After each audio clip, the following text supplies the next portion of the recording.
If you've been following Wistoria, or you're just discovering it right now, this is exactly what you've been looking for. This is the full Season 2 movie of Wistoria, Wand and Sword, every episode compiled into one complete story. No interruptions, no waiting, just the full journey from start to finish. Follow Will as he fights his way through a world where magic defines everything, except him.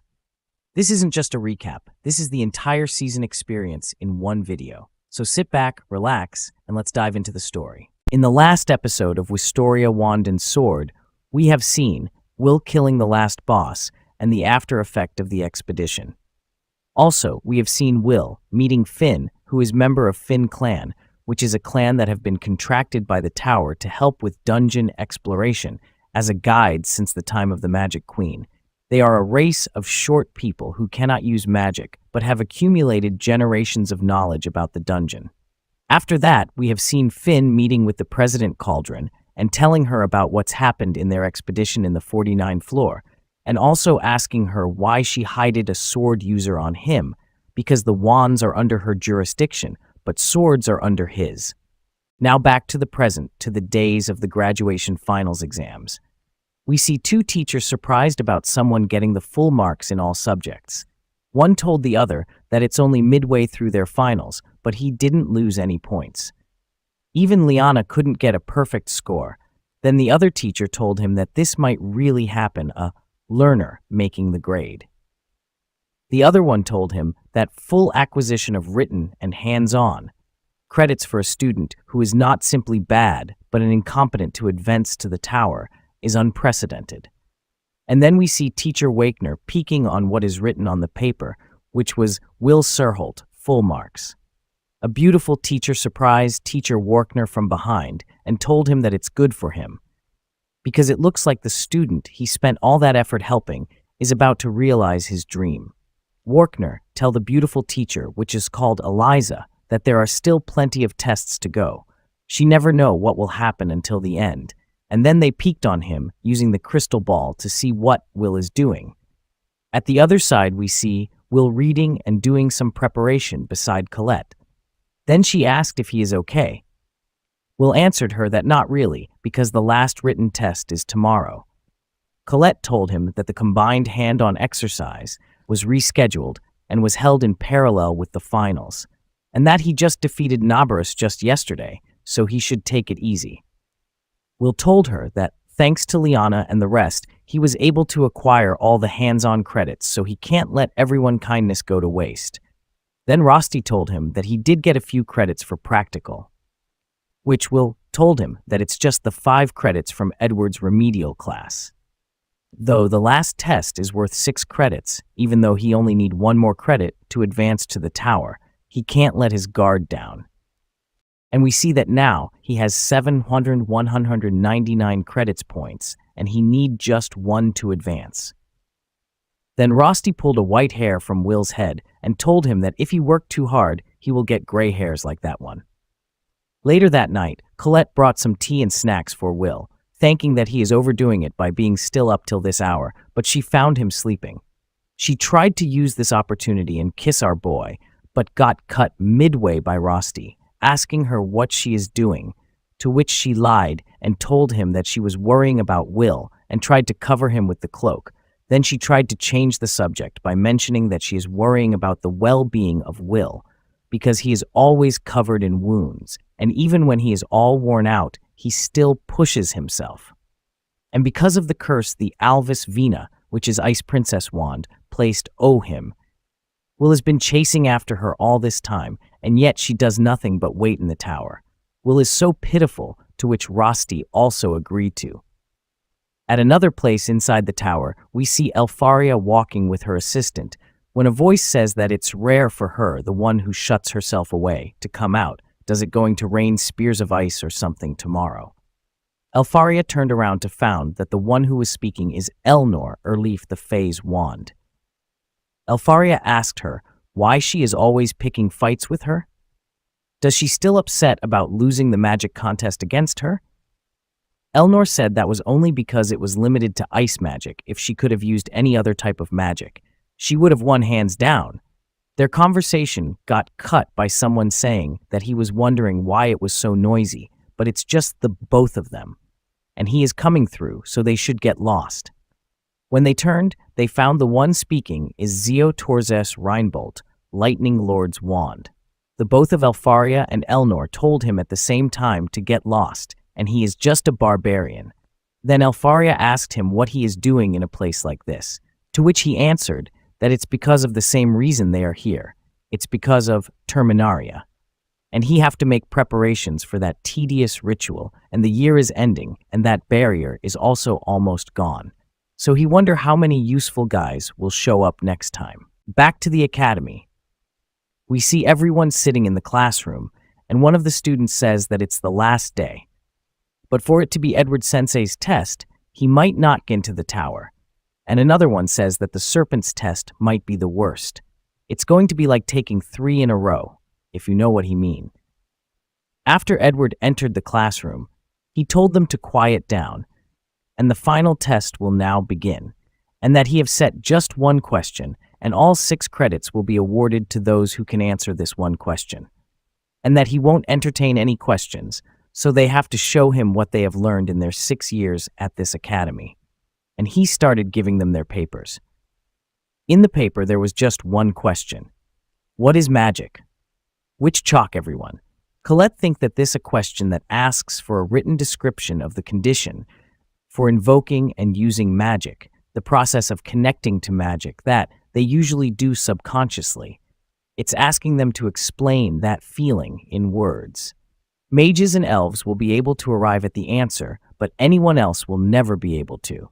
And just like that, we found that in this exam, the only one who can't answer is our boy. Will think that it's no good, and he can't answer this, and that knowledge is meaningless, because it's not in the textbooks. There is no point in teaching it. It's all about the feeling and one's innate ability, and incompetent like him doesn't have any right to answer this question.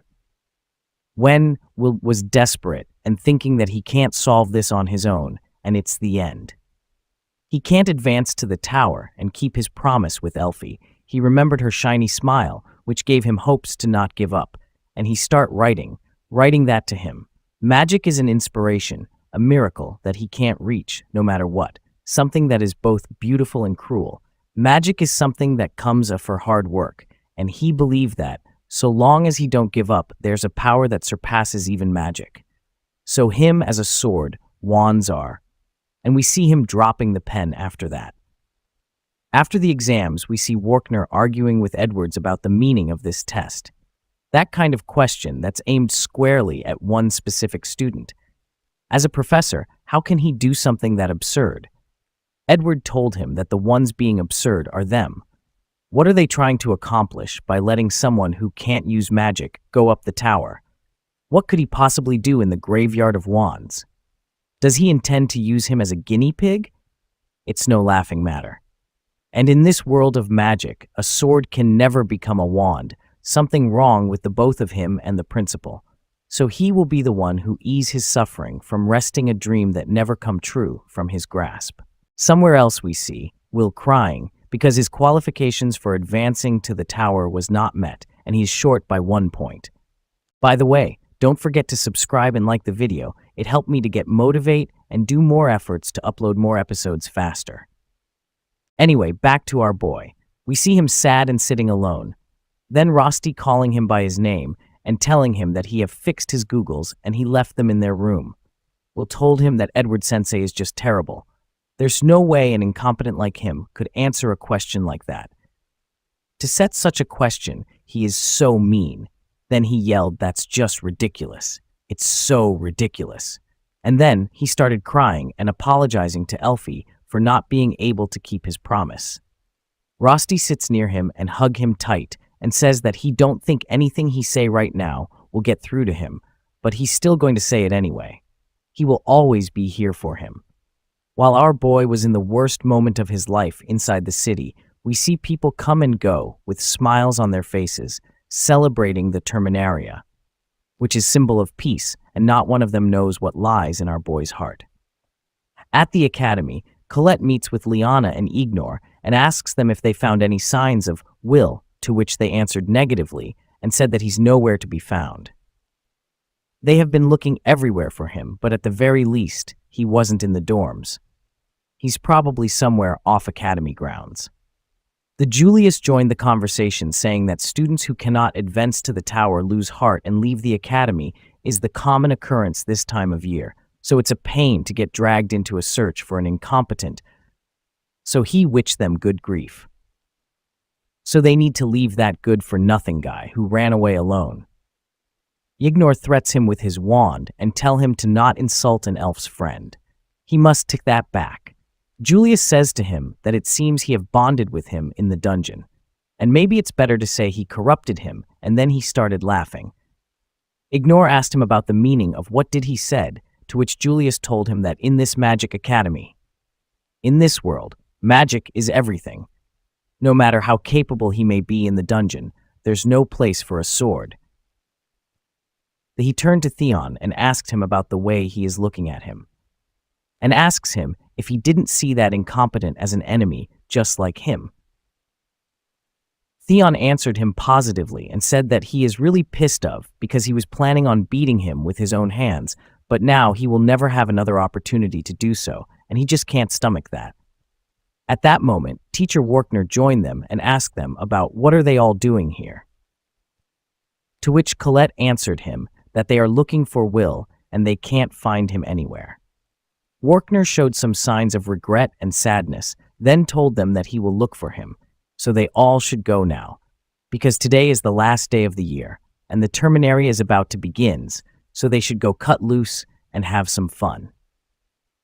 At the city square, we hear a voice of an announcer saying that it's festival. Welcome to the New Year's Eve celebrations. This year as well, in their Ulvra Garden, the grandest of festival and the most important of ceremonies is being held, and that she is Krelwi, will be this year announcer. An elite high mage in the tower called Sarah. Then she said at high voice that even though it's the end of the year, she is stuck working today. The sheer disparity between her and the families and lovers she see is enough to make her weep. When she tried inviting her colleagues to attend with her, she ended up being told that her students are more important, and then we see that the colleagues she mentioned are Workner and Edward. And she ended her rambling by announcing that today is the Terminaria, in which the great barrier that protects the sky will be rebuilt. Long ago, mankind had no knowledge of the sky, and this world was enclosed in darkness. With the invaders from the heavens spreading destruction throughout the land, a great many lives were lost, and right when despair seemed to have engulfed everyone under the command of their progenitor, the magic queen, Mercedes, 5 great mages sealed off the sky, repelling the invaders. On this day 500 years ago, the great barrier made by the Magia Vendare created a boundary separating them from the heavens that continues to protect them to this day. Then everyone start cheering. At another place in the city we see Iris, thinking that the barrier's duration is 1 year, and at the end of every year, a new Great Barrier is put up. If the Great Barrier goes down, it will mean the fulfillment of the legend, so failure is not an option. Then we see Flame Faction Lodge Holland saying that nothing out of the ordinary on the ground and asking someone about the sky. Another person answered in the earphone that nothing unusual in the sky as well. There's no sign of any suspicious figures or magical activity, and it's all clear, they are good to go. Then Iris called Logwell, to which he informed Cariot that it's time, and they should get the boundary party started. At that moment, Krelwi told everyone that the Magia Vendor are taking the stage, and they should welcome them with glorious song. Then we see 5 mages on the stage, and everyone start cheering for them.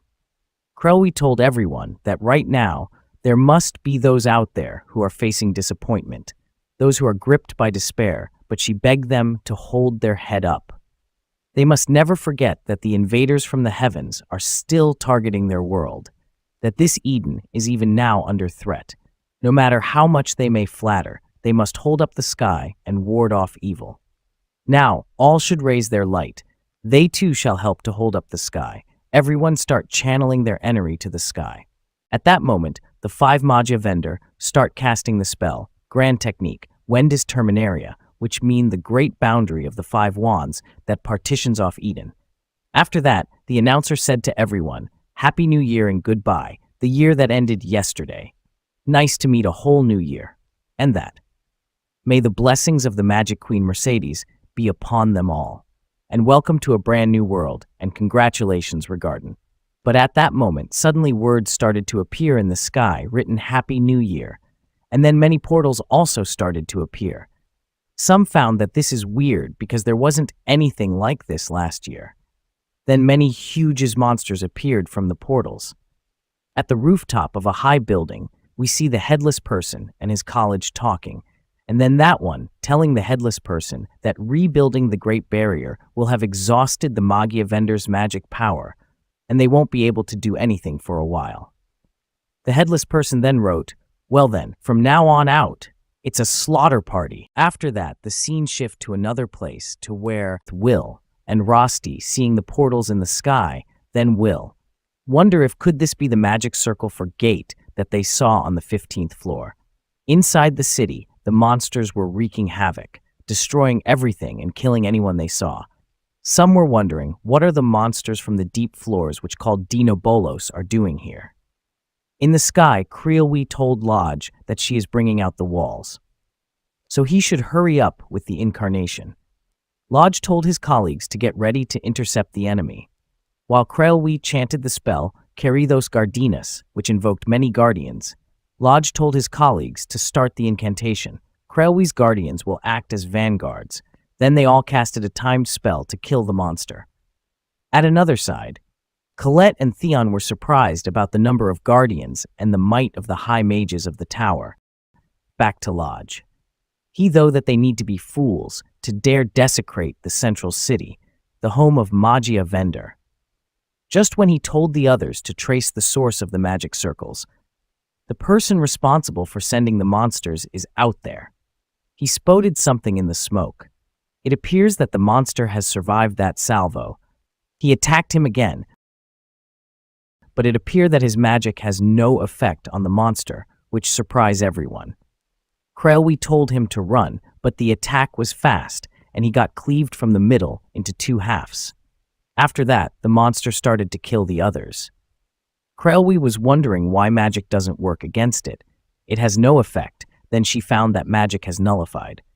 While she was in deep thoughts, she sensed that her guardians have also been wiped out, and that there's a monster on her tail. Then she spotted that weird sword and wondered if it's the reason. At the roof of the academy, we see President Cauldron saying that the swords are the mage killers. One of her soldiers told her that they can't stop the monster's invasion. Another told her that the tower garrison is on its way to the city, but it's already half destroyed. There have also been civilian casualties. Cauldron was wondering if the enemy succeeded in mass-produced the swords, and now they are deployed in battle. Is the use of gate a confirmation that their enemy is the wanted person who showed up at the combined exercise? She found it weird because those plans can't be carried by a single person. And this attack is timed right after the Terminaria had taken place, so the enemy's aim must be the Magia vendor. Her tufts were cut by one of her men's, telling her that the academy should send reinforcement to the city, to which she refused, and told him that the horde in the city is a diversion and they must protect the tower. Inside the tower, we see all the Magia vendors sitting on a rounded table. Someone said that the enemy's target are them. The assistant of Alfaria said that deploying the Great Barrier has significantly depleted the magic power of everyone of the Magia vendor. Elnor said that the Terminaria is the only day in the year when the Magia vendor are all weakened. She wondered, who is the idiot behind this? Then Logwell told Cariot that they should head over as reinforcement. If they don't do anything, innocent people will be killed. They should immediately bring the power of Magia vendor to bear. But he got cut in mid-speaking by Cariot, telling him to shut his mouth. Does he want his windpipe to be the next thing after his eyes to be ripped of? Then Cariot told everyone to not do anything unnecessary and stain his reputation. He forbid any of the Magia vendor from leaving this place, because if they lose one of the wands and the Great Barrier goes down, The invaders from the heavens will descend upon them. It won't be just Regarden, but the world itself that gets burned to ashes if that happens. And that's the one thing they must prevent. At the roof of a building, the villains are talking, and one of them told the Headless that the Magia vendor aren't coming out, even though they have dangled a bait in front of them, even though they would have finished them off if they had just come out on their own. The Headless person told him that they should enjoy it then. This spectacle, at the city square, Iris was thinking that this can't be allowed to happen, to let the people, the treasure of this city, those with the talent to defy the heavens, to perish. Her daydreaming got cut by the voice of a little girl trying to help her mother. And when she saw them, she found a monster preparing an attack to kill them. She tried to defend them, but her attack got nullified by the sword. And in the last moments, we see that the attack got stopped by our boy Will, who cuts the hand of the monster with his sword. Will was thinking, why is this world so unkind? Why it is so cruel to swords? He had those thoughts from time to time, and he would be lying if he said he didn't resent it, but he never wanted a tragedy like this to happen. Then he started running and killing monsters left and right. He tried to stop his trembling hand by saying to himself that the more scared he is, the more people will die. And then he moved to kill another monster. Rosti catch up with him and told him to target the ones with weapons, because the enemies without weapons can be dealt with even mages. Will agreed and clashed swords with another monster. Iris was surprised about seeing Will defeating the monsters with mage killers, but she thought that there's only so much a single person can do. There are too many of them, and that moment, she got a message from the Magia vendor's King Aran, telling her that he delegate his authority to her. She need to mobilize the dwarves and stop the savagery going on. Iris thanked him, and her voice started to appear in every corner of the city, telling them that she, on behalf of the great Mastelius Noah the Watcher, she issues this order God Vel, which mean that the prohibition on dwarves taking up arms has been lifted. Mages are to work together with the dwarves to wipe out the monsters. She repeated that order, God Vel, has been issued. At the same time, we see Teacher Wakener getting into the tavern, and he start begging the dwarves to lend them their strength. One of the dwarves said that he can't believe that they are making them work so early into the new year. Another female dwarf told him to stop grumbling, and they should go help Will and the others. Then all the dwarves took their arms and start going to the war. Near the academy drooms, Edward killed a monster with Spelldax Darvikins. Then he told the students to leave the armed monsters to the dwarves. They should target the ones with weapons.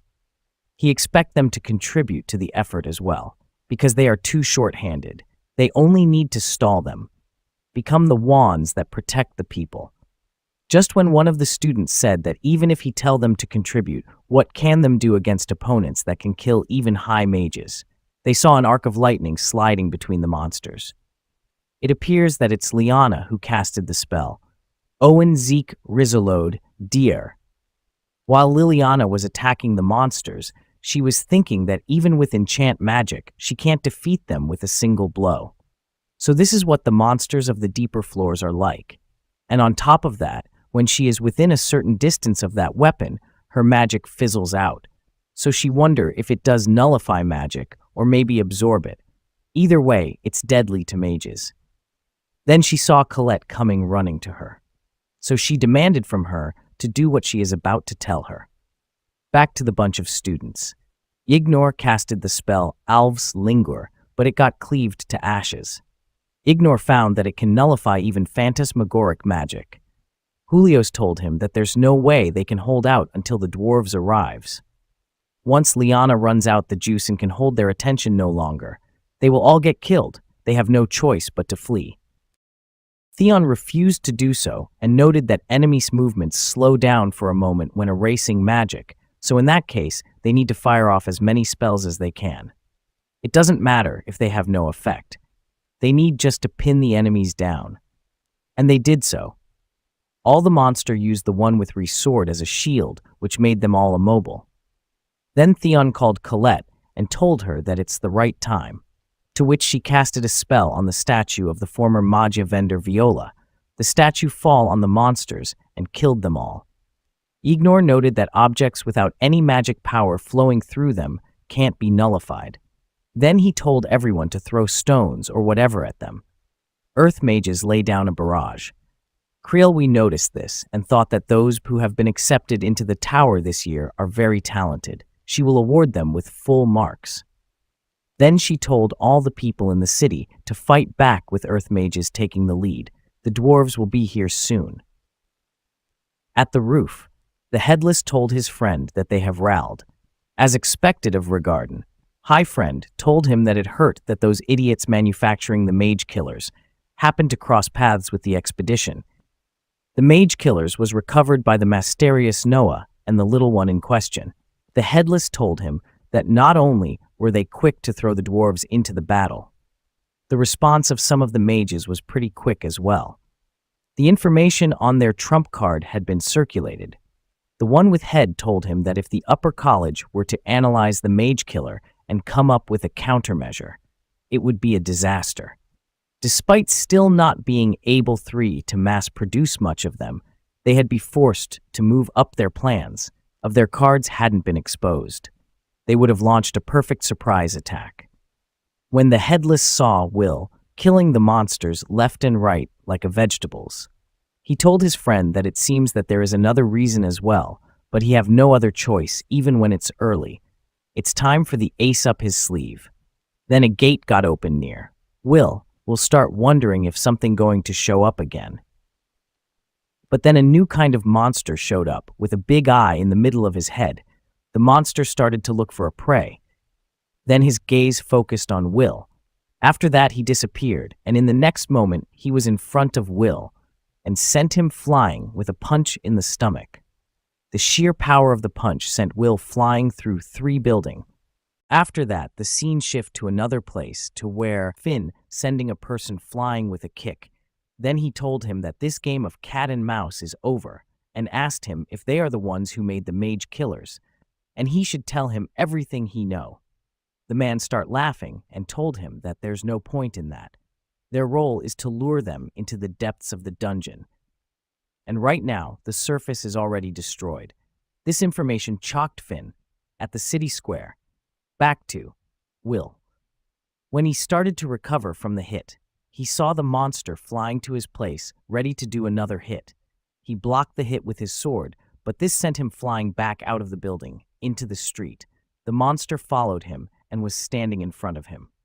We'll start thinking that this monster is stronger than the Grand Duke. So could it be that Devende?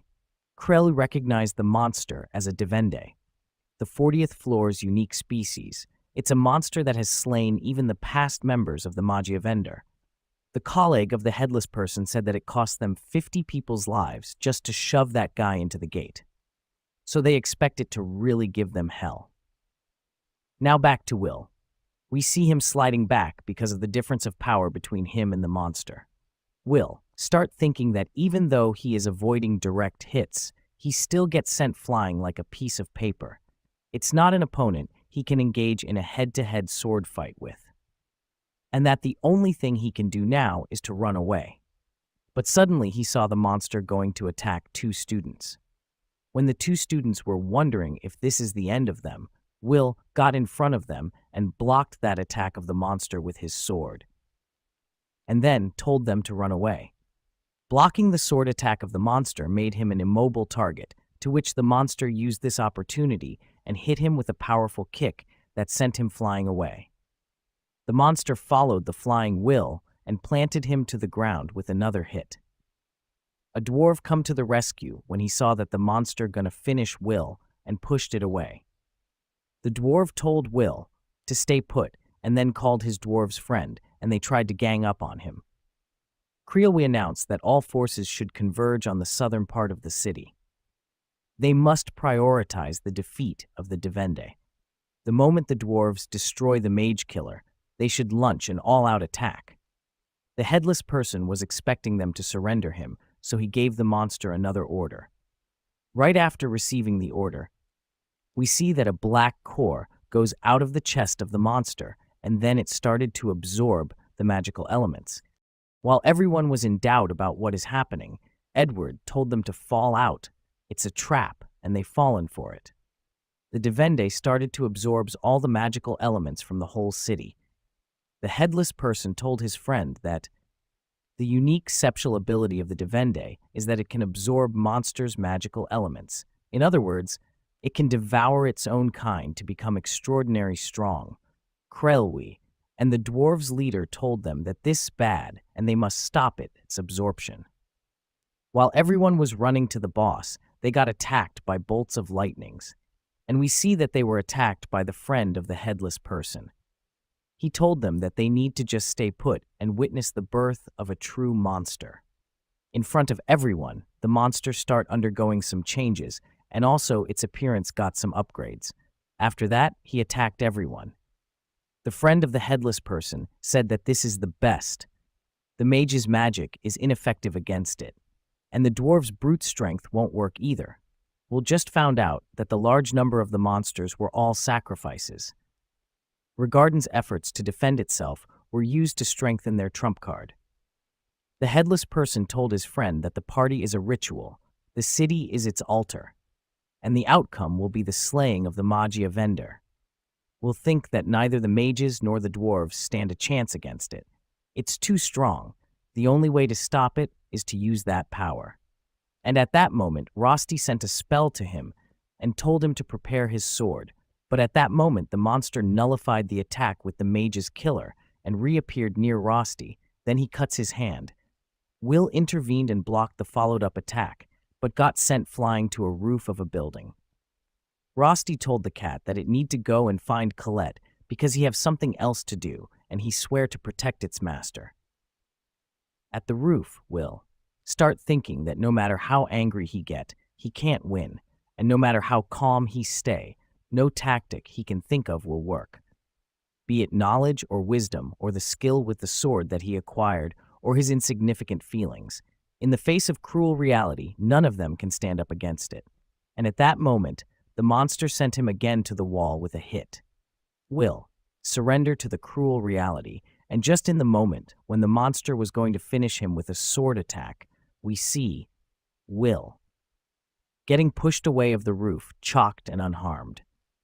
When he checked the spot where he was standing, he saw Rosti smiling, telling him that he will always be here for him. And there was a sword that goes from his back and out of his chest. They tried to reach out each other, but they couldn't. Teacher Wakener, who was riding his flying monster, catch Will and tried to calm him by saying that he need to stop that. He is already dead. He need not to waste his sacrifice. Inside the tower, we see Elfaria so angry, and Zio hits the table and start moving away from it. Another one from the Magia vendor asked him where does he think he is going. Zio told him into the battle. They are crying and wailing, dying helplessly and pathetically. Every single one of them is useless. But the most useless ones are them, the Magia vendor, who abandoned those people for dead. The other one told him that Aran Sama should have explained it already. If them, the Magia vendor, were to fall, the barrier would disappear. If that happens, none other than the invaders from the heavens will surely return this world to ashes. Even them don't stand much of a chance against that thing in the state they are in now. So at least he must wait until they regain their magic power. And he must be more conscious of his position as one of the Magia vendor, and he must return to his seat. Zio told him that he can take this gutless title of Magia vendor and shove it in you-know-where. Just as they were about to start fighting, we see Elfaria the Ice Queen walks to Aron and told him to rescind his order. They are just wasting time here. He told her that she need to return to Here Place. He won't change his mind. Elfaria got mad and ice power start oozing from here. It start freezing everything nearby. Then she told him that she is going to save Will and the people dear to her, and if he is going to get into her way, she will take him down too. Now back to Will and Teacher Wakener. Wakener was thinking that the battle lines have collapsed because of the Devende. The remaining Dynabolos have also started to push the mages back. Not even the dwarves can do anything to stop this situation from worsening. The only hope they have left is this child. At that moment, Will start talking. He said that he can't do anything. He can't save anyone. It's just like that time when Elfie was taken away. Is it because he can't use magic? Because he can't use magic, he can't protect Elfie, Rosti, and anyone else. It's because he is a failure and incompetent. He yelled that it is all his fault. Then he turned to Teacher Wakener and asked him why he is the only one who can't use magic. He answered him that he need to pull himself together. It's not the right time for this now. But at that moment they saw the friend of the headless person in front of them, and he said that this brat reeks much more than the dwarves. He reeks of trouble, and this is why he's going to kill the both of them in one full swoop. Then he casted many spell at them at the same time. When Colette saw Kiki and traces of blood on it, she got worried about Will. And then she told her to follow the scent. When Theon saw this, he started to follow them and told Julius that he is leaving this place and he should bring out his clones. At the roof, the headless person was thinking that while his friend, which called Mazel, is having a blast, his monster should also go to the main dish. Then he casted a spell to the tower, which got the attention of the monster, and it started following it. Creelwee in the sky saw everything, and the targeted spot of the spell, and the monster, so she announced to everyone that it's heading for the tower, and they must not let it near the central floors at any cost, because that monster could very well kill the magia vendor. Edward told the dwarves to suicide attack it. They must head for the center of the city and do whatever it takes to destroy the Devende's weapon. Gina, the owner of the tavern, asked him if he is kidding with them. Her people are already battered from acting as walls for the mages, and now he is telling them to go and die? Edward told her that this is right, and he wants them to die for the sake of this capital, to protect the children. And at that moment, one of the Dynabolos sneaked behind her and tried to attack her, but Edward pushed her away and took the hit instead of her. Then he casted a spell that killed the monster. When Gina asked about the reason why he saved her, Edward told her that in this situation, where there's an opponent against whom magic doesn't work, his life is worth less than them, the dwarves.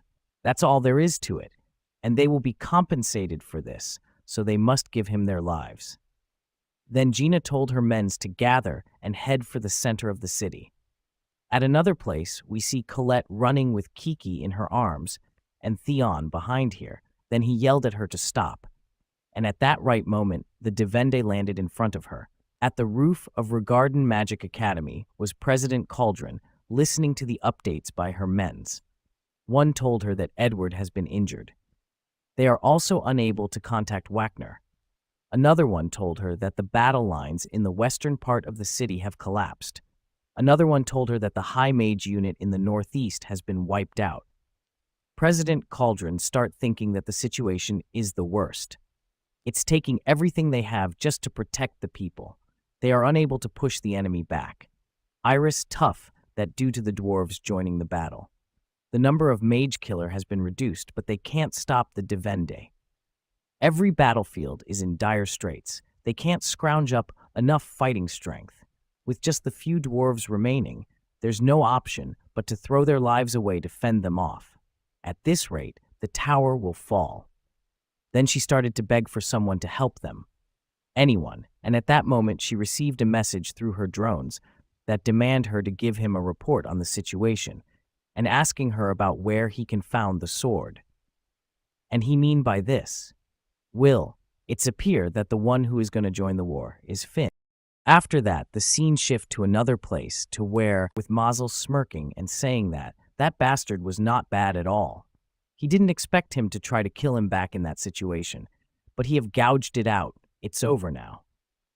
At the street we see Will laying on the floor, and then he stands and start observing his surroundings.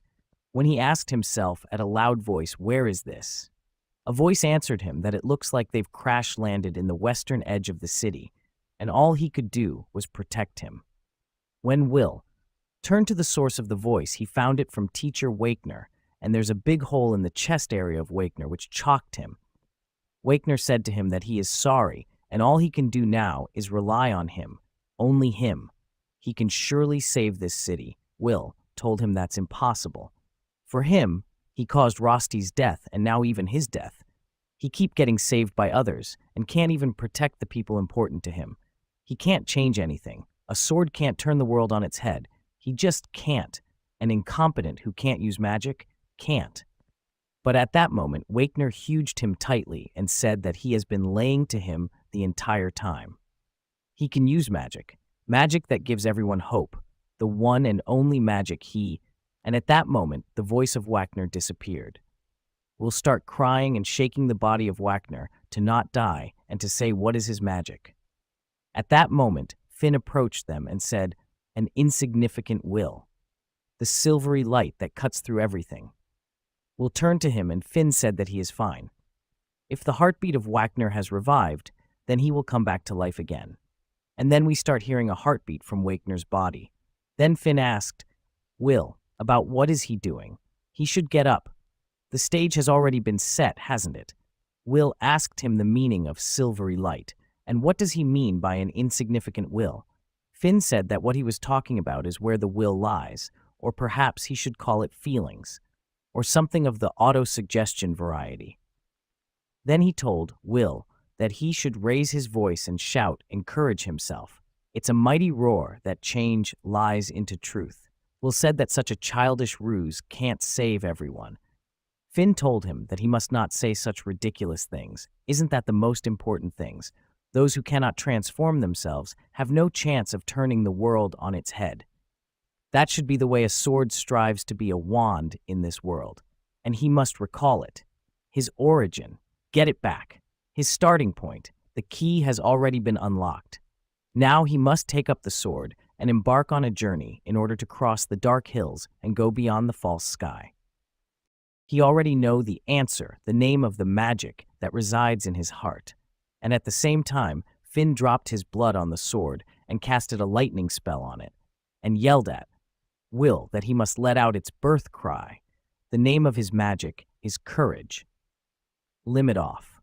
And we see Will's appearance getting an evolution when he pulled the sword. After that, he started to run at lightning speed across the city and killing any Dynabolos he found in his way. We see everyone getting chalked to get saved, or seeing the monster in front of them getting wiped in an instant. Iris was surprised seeing the light slaughtering the monsters one after another. Back to Colette and Theon. We see Devende runing to Theon, who was protecting Colette, and he said that he won't run. If it was him, he would never run away, so he can't afford to lose to that coward, who's more courageous than anyone else. Just as the Devende was about to reach him, Will got in front of him and said that it is not true. He is just a wretched guy who envied, who was jealous of, admired and longed to be a wand the whole time. That's why from now on he will be like a singular magic sword. And then he clashed swords with the Devende, blocking his attack. Theon didn't recognize Will at the start and asked him if he is the failure, because his hair now is white. After exchanging a few hits with Devende, Will sent him flying backward across the city with a sword attack till the central floors. Principal Cauldron casted a spell named Keridos Akrum to stop the flying Devende and protect the walls of the central floors. And when one of her men told her that she need to evacuate, she told him to wait a moment because she saw Will in his new appearance coming to the Devende. Will said that it's time to finish this and went to Devende and started exchanging blows head-on with him, and everyone were shocked to see Will comforting this monster on an even ground. High at the tower, all the Magia vendor were surprised about what they are seeing, even Elfaria, and the other students found that they are powerless. They can't provide backups because magic doesn't work against the enemy, and they may even getting in the way of Will. So even when they mocked him and made fun of him, he still saved them. Just as they were lost in thoughts, started yelling and cheering for Will to win, so the others also followed him and started to cheer and encourage him. Iris was stunned by what she saw. The fact that Regarden, the city of magic, is the world of magic, is cheering for an incompetent who can't use magic. Something like this is unbelievable. Now back to the fight. Will, while exchanging blows with Devende, was thinking that he have been miserable the entire time. He have been suffering the entire time. He have been shunned, made fun of, There have been times when he have hated the world, but somewhere inside his heart, he always thought that he wished he could be acknowledged. So even if these voices are only limited to this one moment, he want to protect them. And then he jumped high in the sky and attacked the Devende with a sword attack, to which he blocked it with his mage's killer. And at that moment, we see that Will's sword broke into two.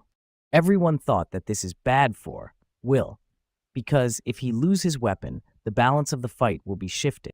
When Devende was about to cleave Will in half, he jumped backwards and avoided it. High in the tower, Elfaria started moving to the balcony, and when a member of the Magia vendor told her to wait, and that the Magia vendor aren't allowed to leave this room, she answered him that she isn't leaving, she is just going to watch from the window, and then she casted a spell and made a sword out of ice and launched it bellow into the direction of Will's. When that member was about to speak, she said that she had a slip of the hand. Will Bellow saw that there's a sword coming into him. He smiled because he know its origin, and then he lifted his broken sword and activate his loading mode. After the clash we see Will with a big sword made of ice. Then he said that loading complete and that he is in the mode of magic sword ice princess. Theon thought that's what he did when they fought the Grand Duke. Julius said that magic doesn't work on this monster, so it doesn't matter how strong that power is. Anyway, now back to Will. In his new mode, he was thinking that this power can never be stopped, and he felt like he is accompanied by Elfie in this fight against Devende. Then he launched a sword attack that cuts the right hand of Devende. Everyone was surprised because that attack worked out. It has ignored the laws of the mage killer. Mazel was frustrated and asked the headless person what the heck is that, and what it's going on. What kind of rationale is behind that? And why can it get past the weapon mage killer? And what's the ability of that shitty brat? In the tower also, the members of Magia Vendor were surprised, and they thought that this isn't magic power. That power is the fifth element. It's called the key to Genesis. That started the world as depicted in the legends. The king of Magia Vendor thinks that Finn has finally made it, what he swore to the Magic Queen to do, to bring wand and sword. Now back to the fight, we see Will fighting using the ice power. Everyone were shocked to see the fight, because it was just like watching Elfaria using her wand, and it is like Will and her are fighting together. Mazel shouted at Headless, to which he casted many spells in the sky. Will said that it doesn't matter if it's them right now, and then he casted a spell called Overload, Full Burst, Elgras Frost 7th Art. This spell raised many ice spears from the earth that killed all the monsters in the city. Will then followed up with an attack that frees Devende and then shatter it. And just like that, everyone start cheering and crying, tears of joy.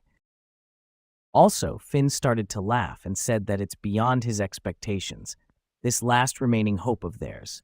Then he sighed and said that he had kept her waiting, Mercedes. It's time for the contract to be fulfilled. It's only 500 years. It's just a small margin of error. And so the long prologue ends here, and the false sky is the next, because the curtains are rising, and it's the beginning of the Wistoria wand and sword coming together. After that, the scene shifts to another place, to where Finn on the roof of a building, observing the people bellow repairing the city. He then said that as expected of Regarden, with the help of the dwarves, the repairs are going very quickly. It will likely be back to its former self in no time, and then he start leaving the roof. Just as he entered the building, Iris called him by the name Inves. He turned to her and said that he is glad to see she is all right, but he have told her not to call him that, haven't he? He don't like that name. Iris answered him that it's perfect then, since she hate him. He then said that she haven't changed one bit, so what brings her to call out to him, someone she hates so much? She said to him to please keep his hands off Will. If he get involved, the hands of the clock will move forward tremendously in one stroke. If that happens, that person won't stop anymore. Finn said, what a surprise. He never expected to hear such a thing from her, the Watcher. Have she fallen for him? Iris got surprised and asked him who says, to which he said that he is sorry, but he is taking him, and then he moved away from Iris and left her. While walking, he said to himself that today is the graduation ceremony. Cauldron's little game has run its course. At another place, at Will's room, we see him waking up and then washing his face. While in front of the mirror, he saw that his hair color has turned back to normal, and wondered what that was when he was in the fight. After that, when he saw the empty desk, he remembered Rosti, and he said that if he were here, he wondered what he would have told him about it. Then he changed his clothes and went out of the room. In a huge hall where we see all the students of the academy has gathered to assist the graduation ceremony. We see President Cauldron on the stadium, and then she said that in the Doctrine of Magic article. The great magic queen said, "Laugh, celebrate, whether the buds open or not. When they look up at them, flowers surely dwell in the heavens." Many lives were lost in the tragedy of the Terminaria, professors of their academy, and more than a few students. To all those who sacrificed their lives to protect the people, including the high mages of the tower, she offer her condolences and pay her respects. At the same time, they have to stop hanging their heads. Since the tower was endangered, that tragedy may not be the end, but a wake-up call that signals the coming of disaster. They have the responsibility of sending the hopes they've nurtured onward into the future. They will now commence Regarden Magic Academy's graduation ceremony. After that, Teacher Edward started to talk. He said that the students of the 401st cohort need to stand and line up in front of the stage. The graduates called by name will receive their diplomas. And then he sent the diplomas flying to the students in the line, even to Will Serfort. Then President Cauldron said that the above 250 students have completed all courses of study at the Regarden Magic Academy and are recognized as having graduated. And last of all, she is pleased to announce who will be advancing to the tower.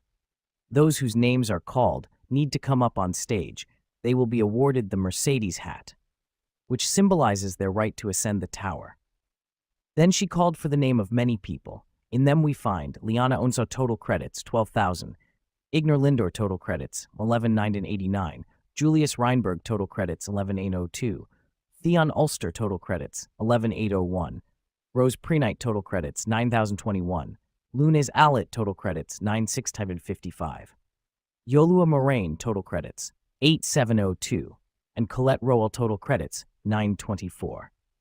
Then she also said that these 49 students who have earned the required credits will be accepted into the tower, just as Will said in his heart that he is sorry because he couldn't keep his promise to Elfie. President Cauldron said that, however, there's just one person who met the acceptance criteria at last minute. There are two requirements for advancing to the tower. The first is to earn 7,200 credits, and the second is the invention of a new spell. That spell has swept away the despair of many and protected countless lives and saved the city. That's a glorious achievement and a great feat to be honored. The name of that spell is Courage. And then she called for Will Serfort and told him to come before her. Just as Edward wanted to object, President Cauldron silenced him and said that she is sure there are some who would object. Even so, all those who recognize his courage as magic give him a big round of applause. And just like that, we see all the students in the hall started to applaud.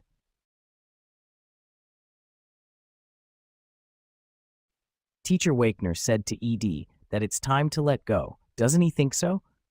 Ed answered him that as if he can, how can they show him a naive dream and thrust him into the depths of despair? How can he make him suffer the same fate as him? To which Teacher Wakener said that he will surely overcome it. He's been put through the ringer by a very scary and kind professor after all. Then we see Finn at the balcony saying to himself that she sure is greedy, Cauldron. Perhaps he should spur the sword to seek new horizon?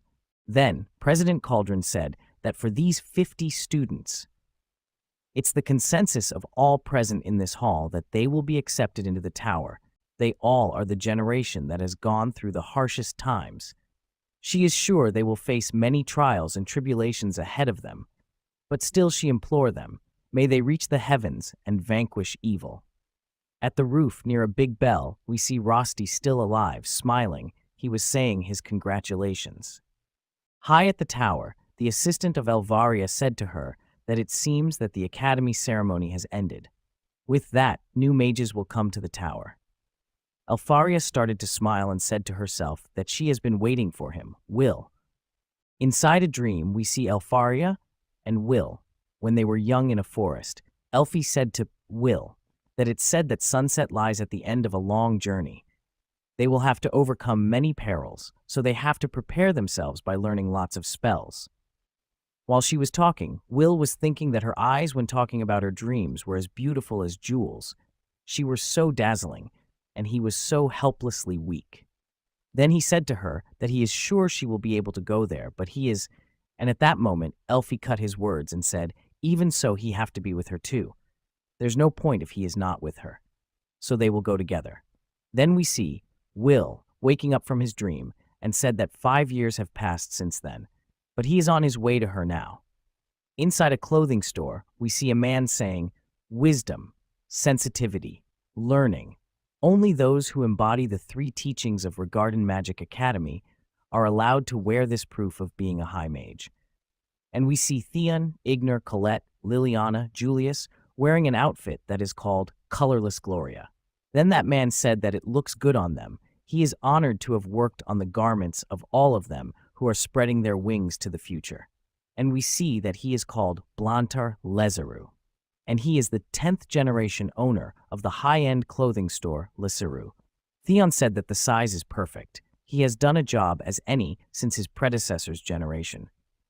Blantar said that much obliged, and he apologized that he could only deliver them on the day of their scheduled departure to the tower. Ignor said that it can't be helped. Everyone suffered losses due to the Terminaria incident. Then Colette said the clothes are lightweight and easy to move around in. They're even magic-resistant. While Liliana said that the Academy's cloaks made for excellent protective gear, but these are clearly superior. Ignor at the side said that mages are really good at making such things. A suit of the best clothes for going up the tower. Colette noticed Julius alone and silent, so she asked him what's wrong. He has been looking a little down since a while ago. Julius turned and yelled at her to shut up and leave him alone. In response, Colette made the earth doll near him, hit him in the head as a reflection. When Colette saw him having tears in his eyes, she told him that she is sorry. It's because he suddenly shouted into her ear, and she will go over away and take a look there, and she is sorry to disturb him. Then she moved to Liliana, while nagging, to which Liliana asked her if the scouts of the tower reached her out. Colette said that she received a letter from the Earth faction quite some time ago. Then Liliana told her that she also was headhunted by the Lightning faction, Ignor by the Fey faction, and Theon by the Flame faction, respectively, and none came for Julius. After this explanation, Colette sighed. Ignor then asked her about Will and where is he? He don't see him. To which she answered him that Will has finished the preparation 1 step ahead of them. Right now, he is surely at Donan's place. At the Donan's blacksmith, we see Donan handing a sword to Will, while saying to him that this is his new sword. Will was surprised and happy. When he took the sword and inspected it, he said to Donan that it has a purple blade, to which he answered him that he reforged the broken sword and added a Wist jewel to it. Now it can cut magic like before, and the magic power stored in the center jewel can also be amplified, to which makes its name is Wist Twin Silver. And this made Will happy. Then Donan added that the previous sword was one of his best works too, and he broke it with that darned brute strength that would put dwarves to shame. Will said that he is sorry and thanked him. Then he asked him about how much he want for the sword, to which Donan answered him that he don't want his money, he should take it as thanks for saving them all. And he wishes to him good luck, and told him to go wild in the tower too, and called him by the sword mage. Outside, Will found Colette and the other guys waiting for him. He thanked them. After that, Theon told them that they need to go to the tower. Near the door of the tower, we see Krelwi looking down, and when she saw them, she said that looks like all 50 are here, and that the brand new Gloria are dazzling. They are seriously short-handed, so she is the only attend. But they don't have to worry, she will get the job done. Then she told them that they all seem to be raring to go, So shall they get going?" And after that, she casted a spell at the door, and it opened. Then she welcomed them to the paradise of research and the hell of diligent study, they, the new fledglings. While Will was climbing the stairs, he thought that he wouldn't have made it this far without him Rosti, and here he come Elfie. After entering the tower, we see people wondering why it's dark and there's nothing here. Then Krailwi yelled, "Access!" Krailwi Saragate unlock, to which made the platform start leviating and the ceiling opens up. After reaching a new floor, we see some students getting chalked to see a colorless city, sky, a horizon, and even floating castles. Krailwi then said that this is the tower first floor section, colorless garden. What they call the upper college, outside of the tower, primarily refers to the facilities on this floor. It's a livelihood and production base that supports the tower from bottom to top. It's also the highest academic institution for the research and development of new spells. It's glorious realm for mages, accessible only to those who have been acknowledged by the Magic Academy, and whether or not they live here permanently depends entirely on them all. After that, she told them that they should go. They are the main guests of the day, and everyone is waiting for them in the central ceremony hall. Liliana said to Yignor that the sky and light in this space is... He agreed to her and said that there's no doubt it's the elves' phantasmagoric magic, and a frighteningly advanced one at that. They must have used an application of the Magnetress Ringle to create a vision of paradise inside the tower. Colette then pulled Will to the side and said to him to look over there.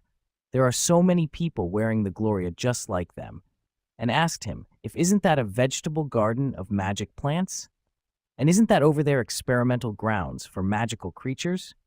And that, this truly is the forefront of magic research, isn't it?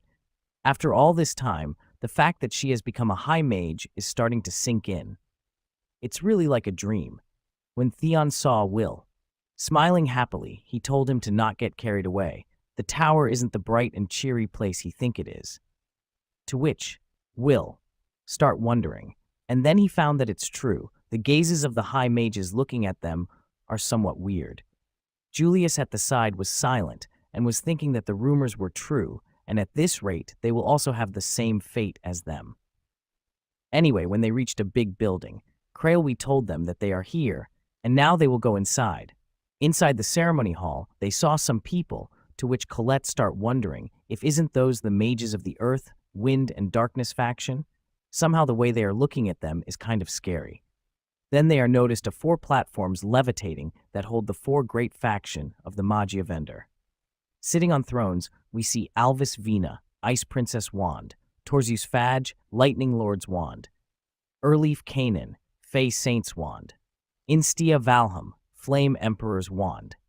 When Will saw Elfie, he starts smiling and said that he had kept her waiting, but noticed that she ignored his gaze, to which he didn't know why.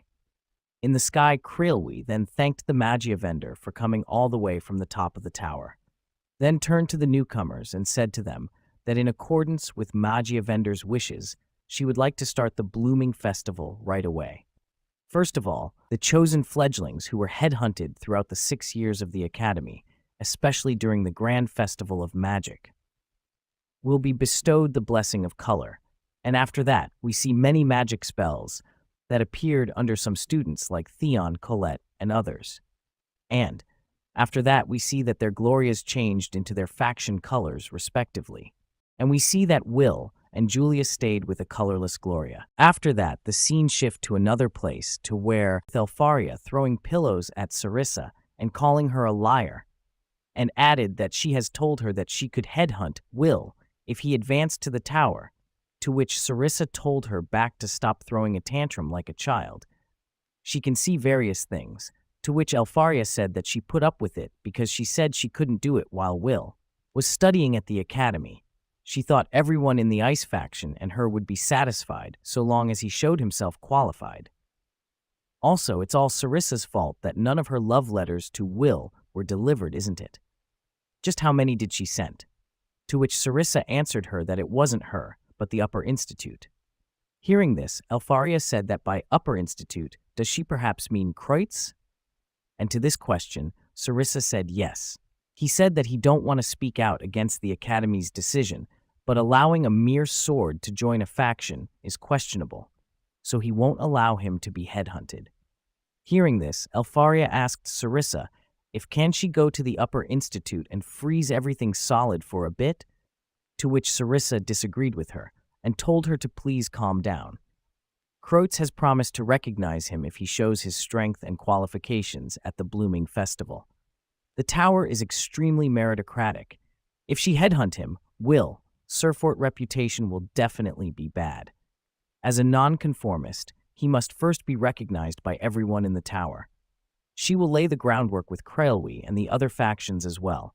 Or does she think he won't be able to demonstrate his strengths? To which Elfaria said that she don't think that at all. Will definitely outperformed. Then, the scene moved back to the presence at the blooming ceremony, and Krailwi saying that now they will be bestowed the blessing of color. And then many of the students got their Gloria change colors to the colors of the factions that chose them. Then Krailwi said that those blessings of color are glorious honors. Now they must go to the faction that awaits them. She hereby pray that as many of them as possible will be able to reach the distant heights of the tower. And we see many of them went to their respective factions, but then some students noticed that they still haven't bestowed any of the blessings of welcome.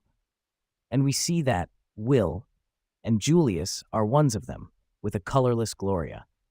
Then Krailwi added that those of them who currently haven't been bestowed a blessing, even after ascending the tower, are colorless. In other words, worthless. Only mages in a faction can go up the tower. All others cannot proceed beyond this point.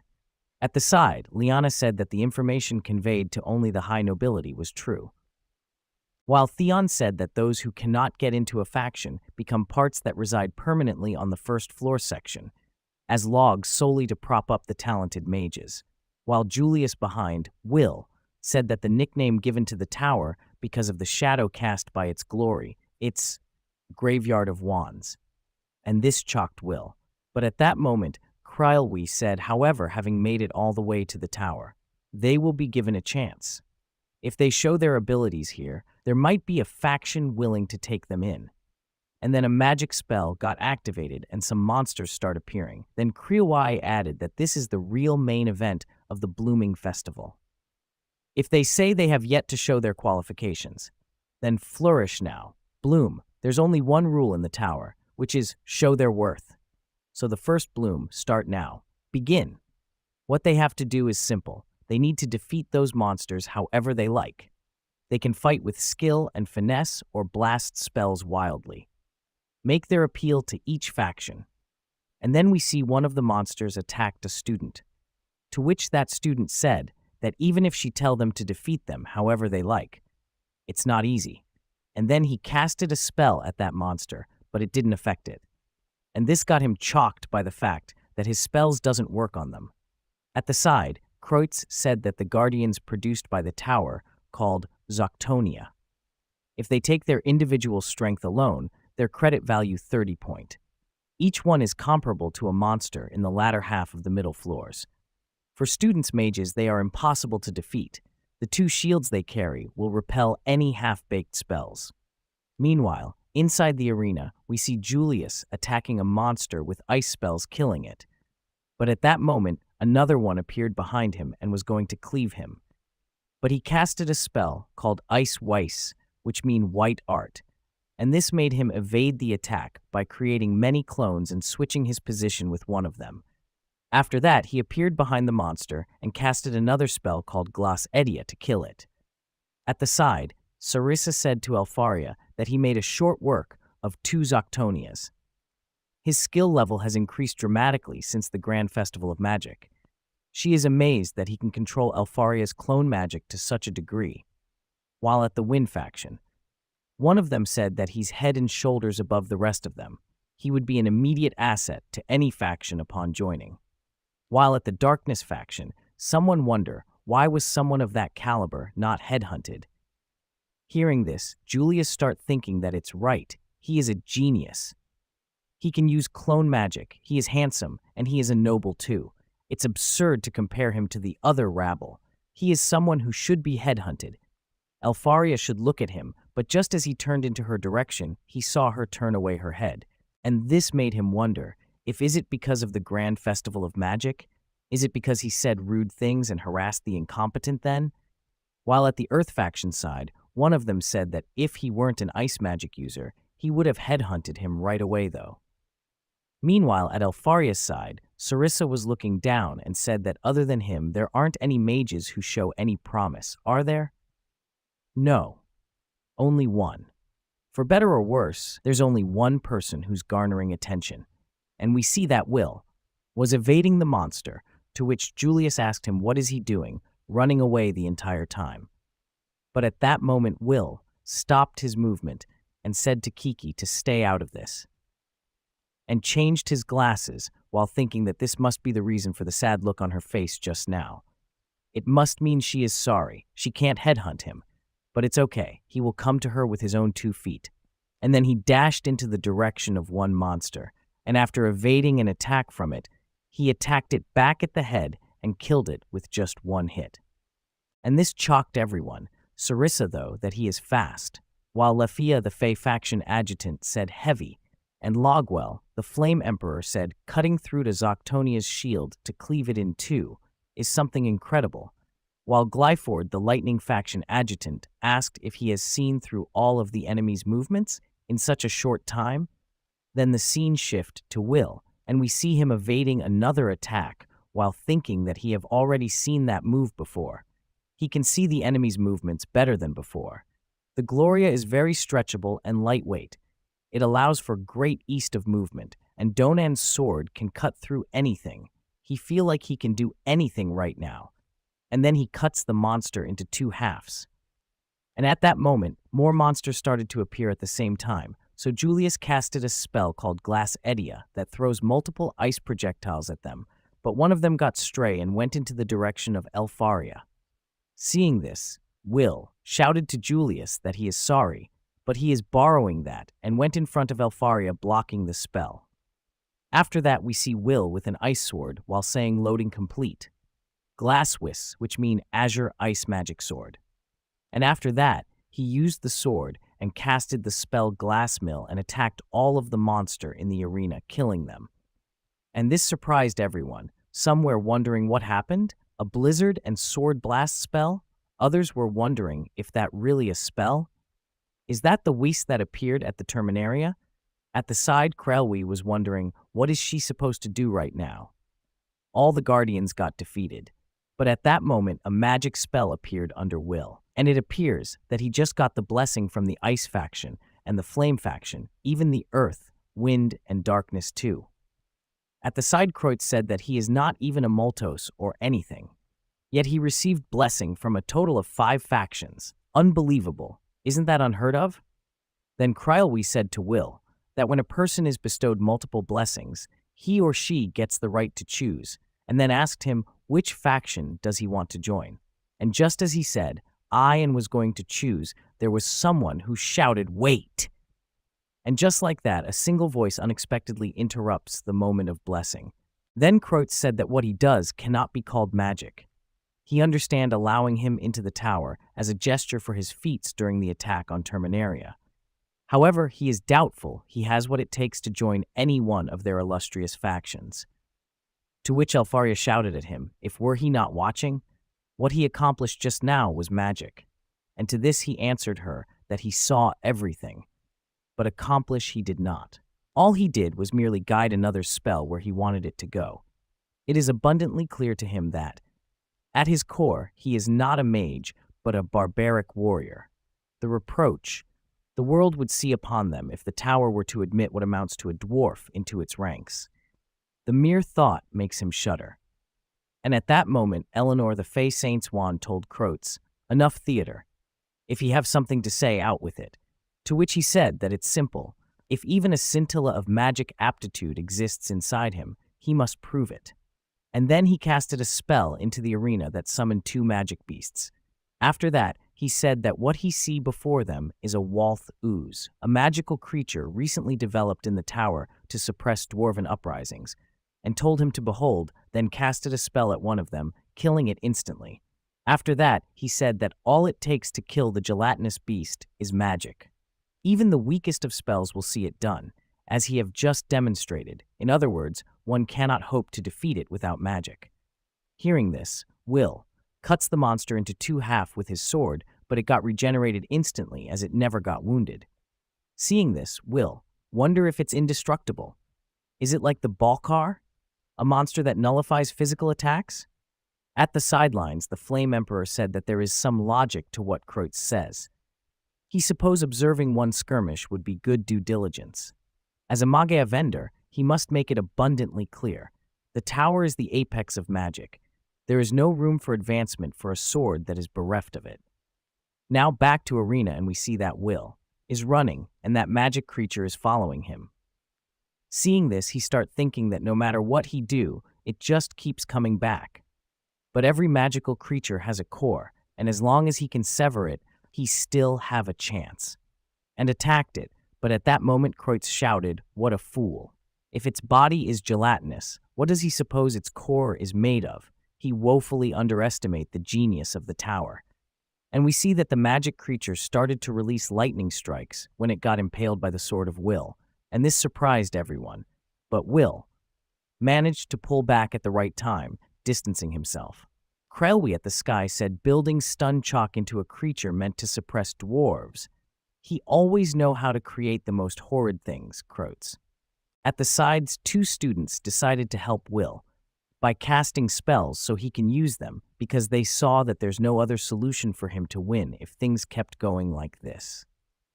And just as they pulled out their wands, they got attacked by Kreutz and told them to stay their wands. He is not assessing them. He is putting this pretender on trial. This is an inquisition. Meanwhile, at the Flame faction, Theon couldn't take it and went to the edge and shouted to Will that he can do this. Meanwhile, Will kept on evading the attack of the magic beast. But at that moment, the beast attacked him with a flying bolts, and this sent him crashing into the wall.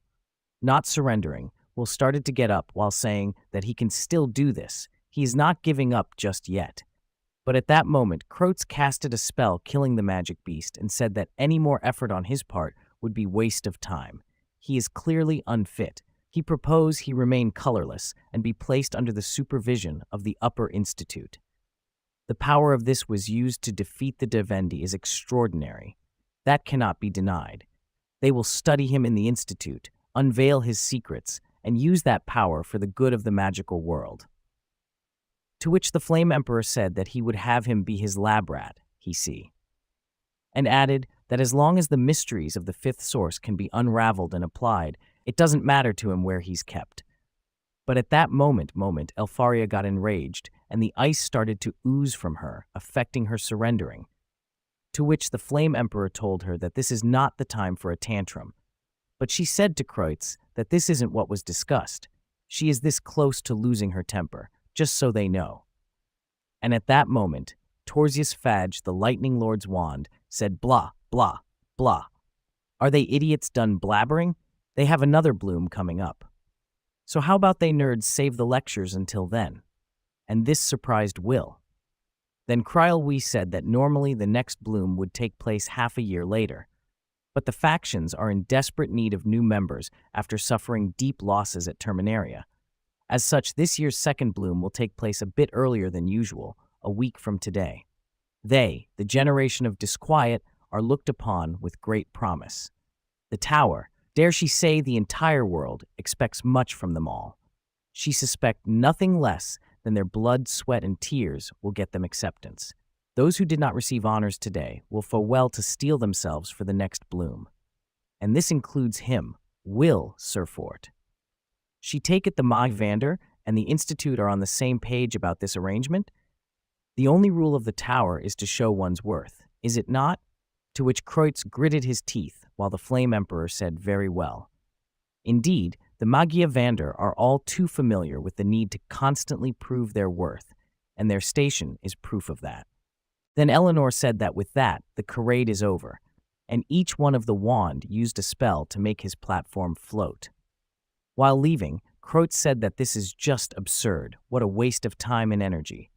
Meanwhile, at the arena, Julius shouted, "If does they seriously have to do another one of these in a week?" And beside him, Will lay on the ground and hides his eyes, to which Julius asked him if he is crying, but Will answered him with no. It's just weird.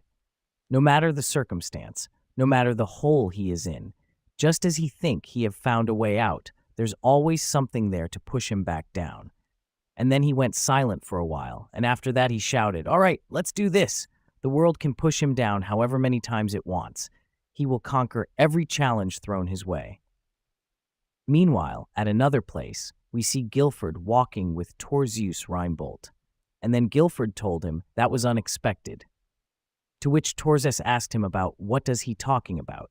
Hearing this, Guilford said it's just, he assumed he would give Will Serfort honors. He seemed like the type he would go for. To which Torzius told him that after all this time he still don't get him. Does he? Nothing builds more character and strength than rising from the depths of despair. After that, the scene shifts to another place, start at the tower in the first Trotum, and we see Will, thinking that elven magic excluded, the flame, wind, earth, thunder, water, dark, and light elements need a few approach. His inability to use magic makes him essentially elementless, but just because he can't cast spells doesn't mean he can't handle magic. Wiz is proof of that. If he analyze this phenomenon and figure out its applicability in the world of magic, maybe then one of the factions will give him some recognition. Then at that moment, two students reached him and told him that they are going to train for a bit in the dungeon, and asked him if would he like to party up with them. And just as he was going to answer them, Julius appeared and shouted that actually he wouldn't. This washout's training with him. Hearing this, Will asked him back since when. To which Julius told him that he doesn't have time to be palling around with strangers in the dungeon. What he should be doing is figuring out how to control Wiz, and he is just the guy that can help him do that. To which Will said that that's really nice of him, but why would he want to help him? And to this question, Julius said that they have been through a lot, he and him. But just like Wignall and the others do, he see him as not just a member of their party, but as a friend. And this shocked Will. Then he thanked him and said that he would be glad for his help. Seeing this, Julius though that he is hook, line, and sinker. This talentless oaf must be out of his mind if he thinks anyone would help him for no reason. He will be the perfect tool to secure his future in the tower. By helping him, Elfaria will clear his reputation and recognize him for his talents. It's a foolproof plan. He will wring this dwarf-like buffoon for all he's worth. Acceptance into the Ice faction is as good as his. After that, he turned to Will and told him no more dilly-dallying. It's time to get to work. To which Will got excited and then followed him.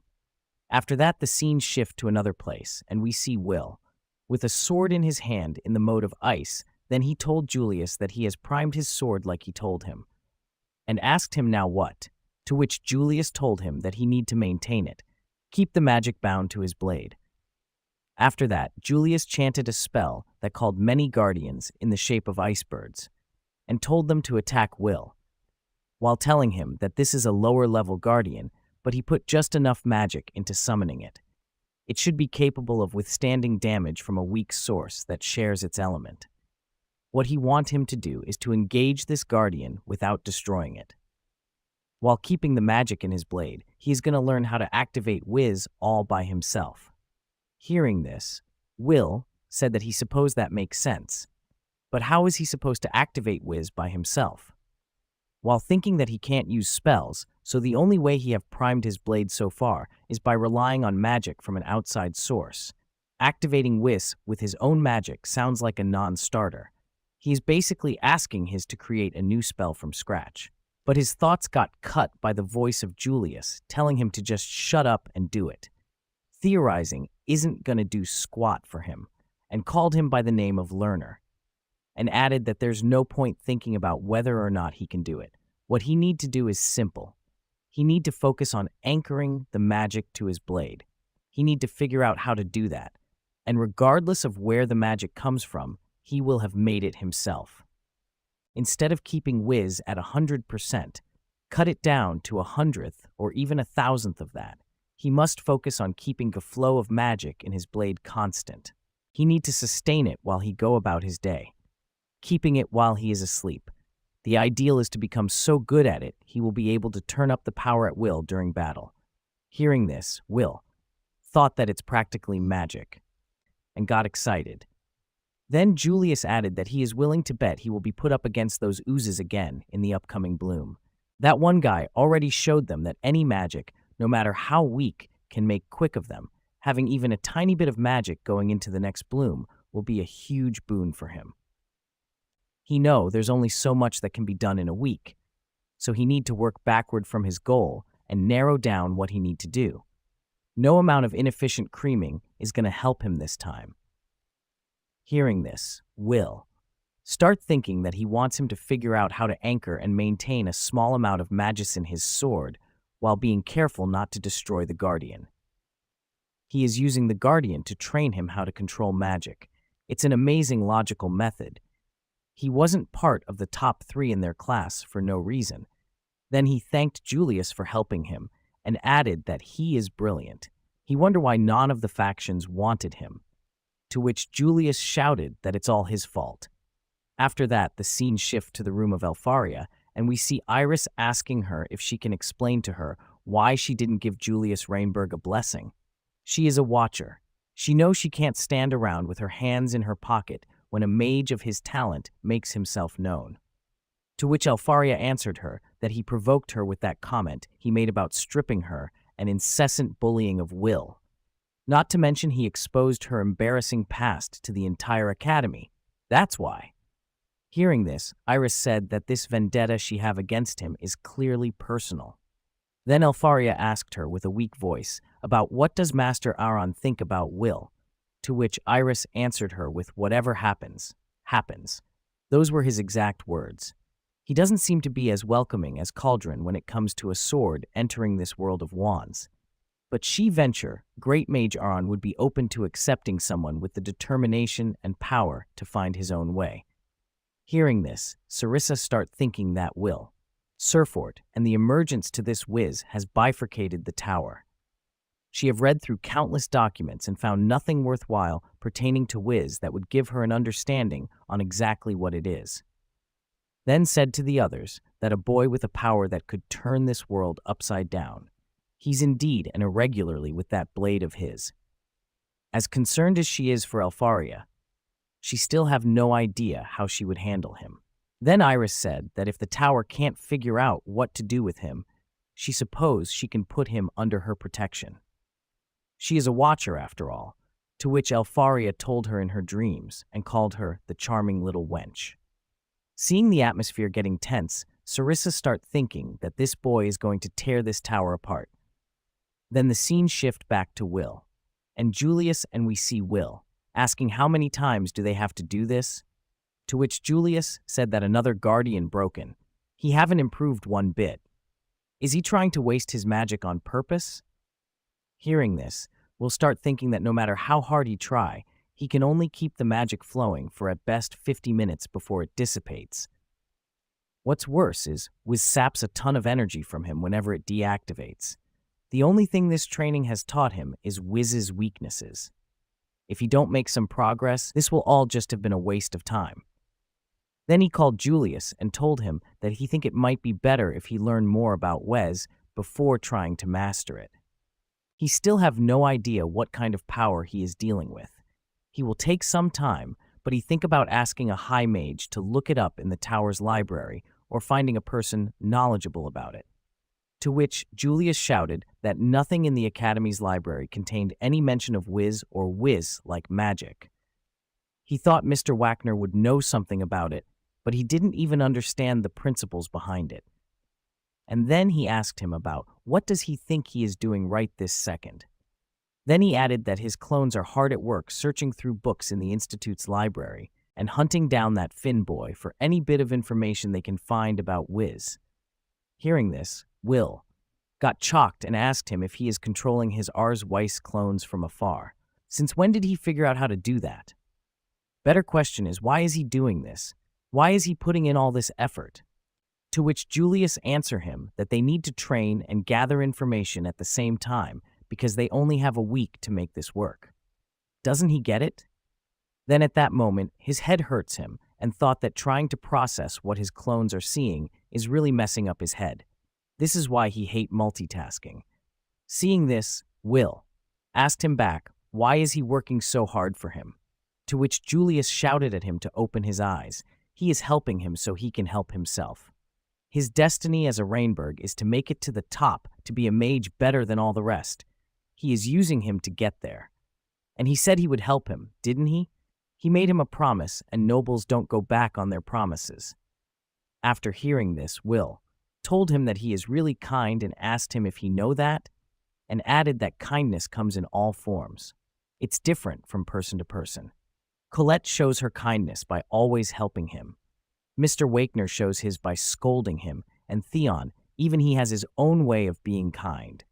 His kindness may be driven by a sort of noblesse oblige, but that doesn't make it any less real. He's a kind person, and he thinks that's wonderful. And to this, Julius started to walk away while saying, "What with him, huh? Enough already, he is grossing him out. He is taking a break," to which Will said that he think he will stay here and practice a little more, and thanked him for his help. While walking away, Julius thought that he don't give a damn about being kind. And then he started to remember his childhood, when his maid told him that he is such a kind little boy, and that they all love him most when he is kind, but it was all a lie. Because he was kind as he could have ever been, but still she wouldn't be his. So he found that being selfish is far more rewarding. Showing off his talents, using others for his own ends, and belittling the weak and downtrodden has made him more happy than being kind ever did. Now the scene moved back to the present, and then while gritting his teeth, Julius kept walking while wondering how dare he talk to him about kindness the way Anna did. He don't need kindness, that Julius died a long ago, and he is the one who killed him. Meanwhile, at another place, we see Kreutz with his assistant at his laboratory. Then he said that they struggle in vain, and called his assistant by the name Charles, and told him that he want him to send a message to the colorless. Then the scene moved back to Julius, and we see that while walking out, he got attacked out of nowhere, and the attacks throw him away until he hits the wall. Seeing the three mages, he recognized them as mages from the Institute. Then, one of them said that they received a message from the top to take care of a pair of insolent mages, treating their courtyard like a playground, and to put a stop to their detestable training. To which Julius said that, so they've come to disrupt them, huh? To make sure they don't pass the next bloom? And they call themselves mages of the tower. And the response he got was getting attacked by the three of them at the same time, while one of them asked him back, what would he know of their plight? They climb the tower without a faction and are ridiculed as colorless at every corner. He couldn't begin to understand the humiliation they face. Then another one of them said that he will not spend the rest of his life as a mere log in the tower, to which the last one of them said that the factions need new mages after Terminaria, and Kreutz gave them his word that he would recommend them if they take him out. They will finally have a chance to belong. Watching this unfold in front of him, Julius starts thinking that he is looking at victims of the tower's culture of fierce competition. They would willingly cast aside dignity for a chance to crawl out of their graves. But scum or no, they're still powerful high mages. And after using his magic on the Guardian and multiple clones, he is particularly running on fumes. Being outnumbered doesn't help either. He guessed the only thing he have got left is words. And after that, he called them by their names one after one, and added that looks like inventing new spells and launching themselves straight into the tower didn't work out so well. Did it, came in as child geniuses, stayed as washed-up losers. How embarrassing it must be for them, the three logs, made to turn and keep the machine that is the tower running day in and day out. He would sooner die than become one of them. To which one of them shouted at him to shut up. None of the factions scouted him. That makes him a colorless just like them. And to this, Julius shouted back that they are talking to him, Julius Rainberg, and he will use anything and anyone in his journey to conquer the tower and succeed great mage Elfaria. And when he do that, he will look down with disdain at all the people who tossed him aside.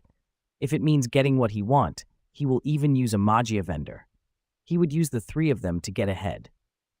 But too bad, they are all worth less than nothing. Hearing this, the three of them got angry and attacked Julius at the same time. But just as the attack was about to reach him, Will showed up and blocked it. Then he turned to Julius and asked him if he is all right, and added that he was just attacked by a bunch of high mages. He thought they might be after him too, so he came looking for him with Kiki, to which Julius asked him back why did he help him. And to this question, Will said that, well, they had each other's backs when they were in the dungeon, didn't they? He has been helping him to master Wiz too, so he thought. But Julius cuts him mid-speaking and asked him if have he just completely forgotten what he did to him at the Grand Magic Festival? Is he stupid or something? To which Will smiled and said that he suppose he is. He is the kind of dummy that takes a shine to anybody that show him kindness.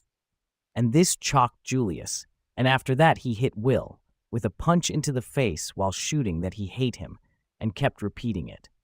But their actions got cuts because the three high mages were ready to cast their spells at them again. But at that moment, a person appeared out of nowhere and attacked the three high mages, and told them that they know that's not how they are supposed to use magic. Didn't the academy teach them anything?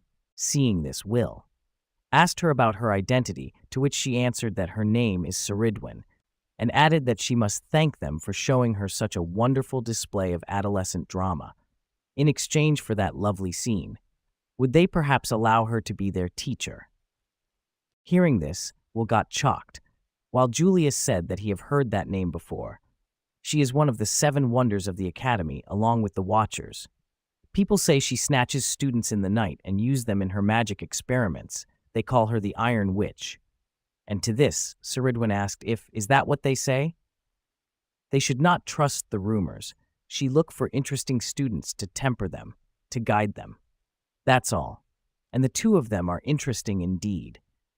To which Will asked her if she want to temper and guide them, and to this question she agreed and added that he may not have noticed, but she have been watching them for a very long time. And then she flew at them and grabbed them while saying that she will tell them about the details later. They need to move now. If they stick around any longer, lackeys from the Institute will be right on them. They should just play along and let themselves be deceived just this moment. Then the scene shift to inside a building and Ceridwen welcoming Julius and Will while saying that this is her humble abode and telling them to make themselves at home. After that, she casted a spell that summoned foods in front of them while saying that the hour's late. But what say they sit down for dinner? They will love her homemade cooking. To which Julius said that who'd put anything a shady witch like her conjures up. But he stopped mid-speaking when he saw Will started to eat. To which he asked him what is he doing? And to this question, Will answered him that Kiki says it's okay to eat and that's enough for him. After that, Julius turned to Ceridwen and asked her to fill him in. What in the tower is this place? To which Ceridwen said that it's a secret haven Cresslewis made tucked away here in the first stratum. She is borrowing it for a while. With permission, of course. Her apprentice is quite a darling, wouldn't they say? And this surprised them. After that, Julius asked her back about what does she plan to achieve by exploiting this old dope. To which Will turned to him and said that this lady just saved them back there, and she's Cresslewis's teacher. Hasn't she done more than enough to gain their trust? And this made Julius angry. So he shouted at him, if would it kill him to be a little suspicious of people? She could be an assassin from the Institute acting like she's on their side. And even if she isn't, what powerful mage, if any, would offer their help for free? For all they know, those rumors could be true. What if they are subjects for her next experiments? Hearing this, Ceridwen smiled and said, what an ordeal. Typically, mistrust is the sign of an excellent mage, but this is far too much. And then she summoned many spells around them, while telling them to look. Were she so inclined, she could bring them to their knees in but 2 seconds. This might not be the best way to prove herself, but perhaps it can convince them to give her the benefit of the doubt. Isn't it? They should trust her. If she harbored any ill will toward them, she would have already devoured them whole. And this got Will and Julius silent. After that, Julius said that it's fine, and asked her about what does she want with Will, and if she kept him in the dark, she can forget about being his teacher. Seeing that Will started to get emotional, Julius turned into his direction and told him to not get the wrong idea while calling him dimwit. He is the one that's using him, and he will be damned if he lets some fishy witch steal him away without putting up a fight. He is not nice. He should not have make him tell this again. Seeing this, Saradwin said that it's okay, his wish is her command, and added that first, she know a tiny bit about Wiz. That's one of the reasons why she came to them. She thought maybe she could be of some assistance. And the reason number 2 is that she is aware of certain attitudes in the Institute. A force within the organization is attempting to pin him down in a less than a pleasant way. To which Will asked her if by force she mean him, Kreutz, right? Then the scene shift to the Institute building, and we see Kreutz asking the Paramount, who is called Charles, if there is no sign of Will Serfort, and nor of Julius Reinberg. According to reports, it seems an unknown entity intervened during their capture. He ordered him to conduct a thorough search for them immediately. There is no record of them leaving in the first stratum log. That means they are still here. He need to find them this instant. Seeing this reaction, Charles asked him if he may ask him a question. Why would he rouse the antipathy of Grand Mage Elfaria all to capture Will Serfort? To which Kreutz answered him that he cannot allow the war-crazed factions of the Tower to get hold of him. Utilization of the power Wiz holds should be effective and throughout. Just like the Mage Killer, he is not aware of what body produced it, but the potency of the Mage Killer was undeniably immense. A weapon capable of being mass-produced and wielded by simple monsters, capable of making even the weakest mages battle-ready. This is the pinnacle their world should be striving for. Strength is in numbers. Efficiency is king.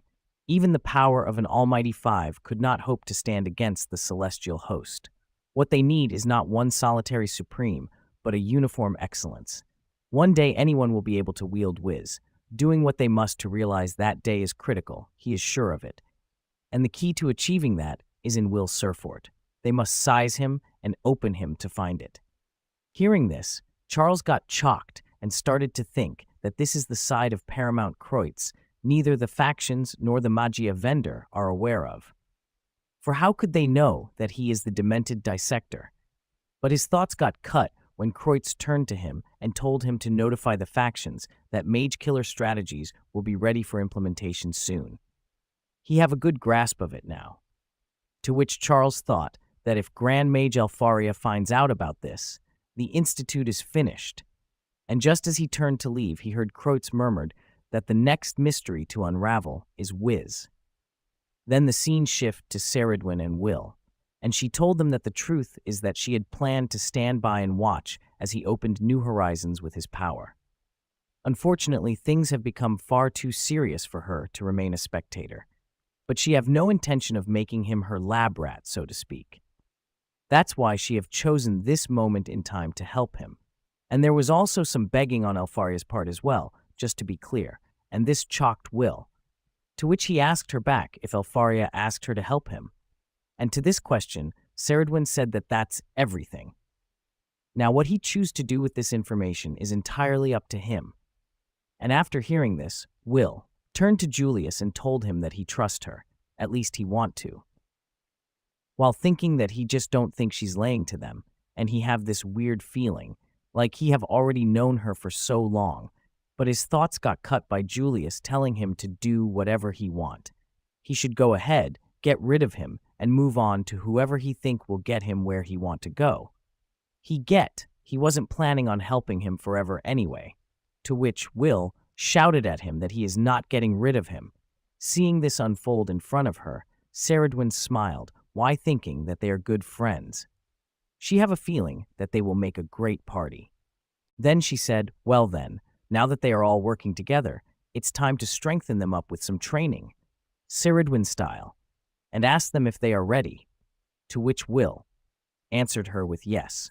After that, she demanded from Will to take his top off and this shocked him. After doing it, Will asked Ceridwen if there a reason why he have to be half naked to train, and Julius called her with foul witch and added that he just knew she was some kind of deviant, to which she answered with good gracious, "No, she is no deviant."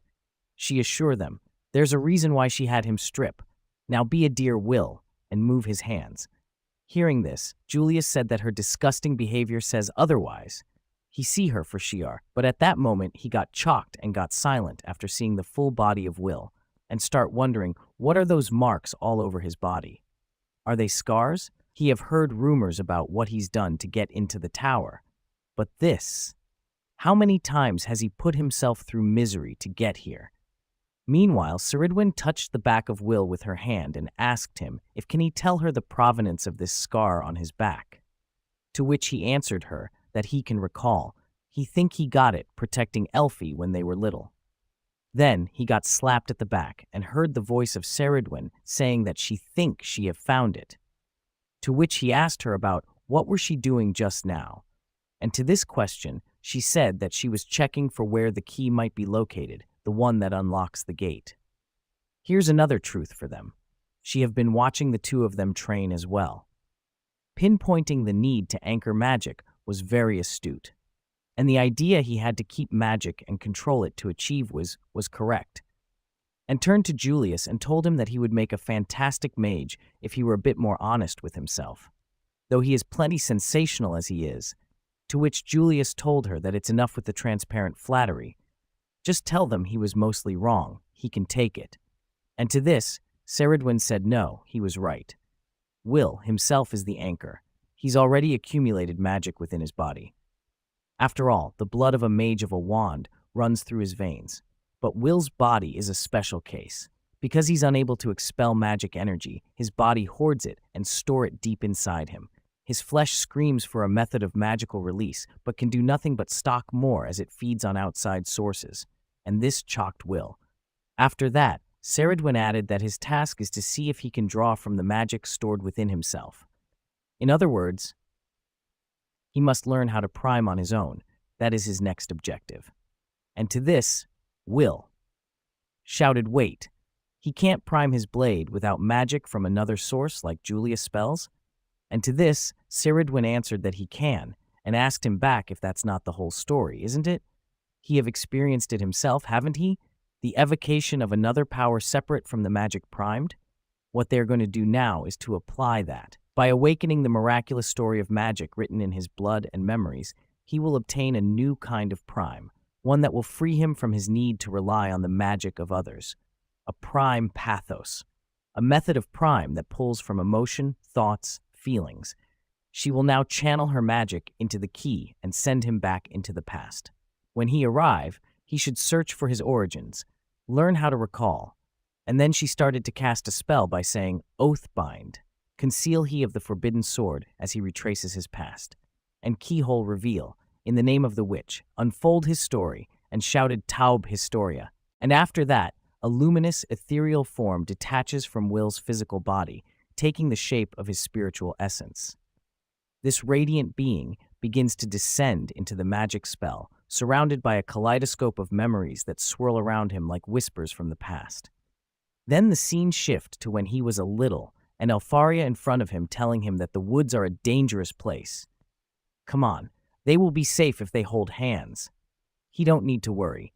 She will protect him. After that, the scene shifts to another place, to where Julius shouting that it's about time she tell him what's going on with Will. It's been 4 whole days since he passed out, and he hasn't shown any signs of waking. To which Ceridwen answered him that he's immersed in a dream. With her magic, she gave him a little push into his own past. He's trying to recall his own history. Hearing this, Julius asked Bor, he's dreaming about his past? And he's supposed to obtain some new power by remembering it? Is she sure that's gonna work? And to this, Ceridwen said that that's the thing, isn't it? She is not sure. Swords are more Finn's area of expertise. Hearing this, Julius asked her if she is serious, to which she answered him that Finn's methods have their merits, but to keep the sky in line, she believed they will need to take a different approach. And to this, Julius asked her, what? He have no idea what she is talking about. Then she said that there's a history buried deep within him, an intersection locus of wand and sword. Will need to look for it, find the beginning, and in his search, may he one day locate his origins. Then the scene shifts to inside the memories, and we see the young Will observing his body. Then he said that his hands and feet, they are tiny, seeing the dumbfounded Will. The young version of Elfaria asked him if something is wrong. Hearing this, Will thought that it's as if he has gone back in time, and wondered if is this real? Is he in his past? Did her magic send him back in time? It couldn't have. No mage, no matter how powerful, can turn back the clock. So is this a memory? Is he dreaming of an event that happened in his past? But his thoughts got cut by Elfaria hugging him and telling him to look at her, and asked him if were he just thinking about some other girl now. She saw how nice he is to Claire back home, to which he answered her that that's just part of what he do to help his father. And to this she shouted that he is a liar. He is two-timing her. She will never forgive him. Hearing this, Will wonder if Elfie was always this willful when they were kids? Present-day Elfie is a paragon in comparison. Then he asked her about how can he get her to forgive him, to which she answered him that he need to give her a hug. And after a moment of being silent, he hugs her, but she added that he need to pats also her head.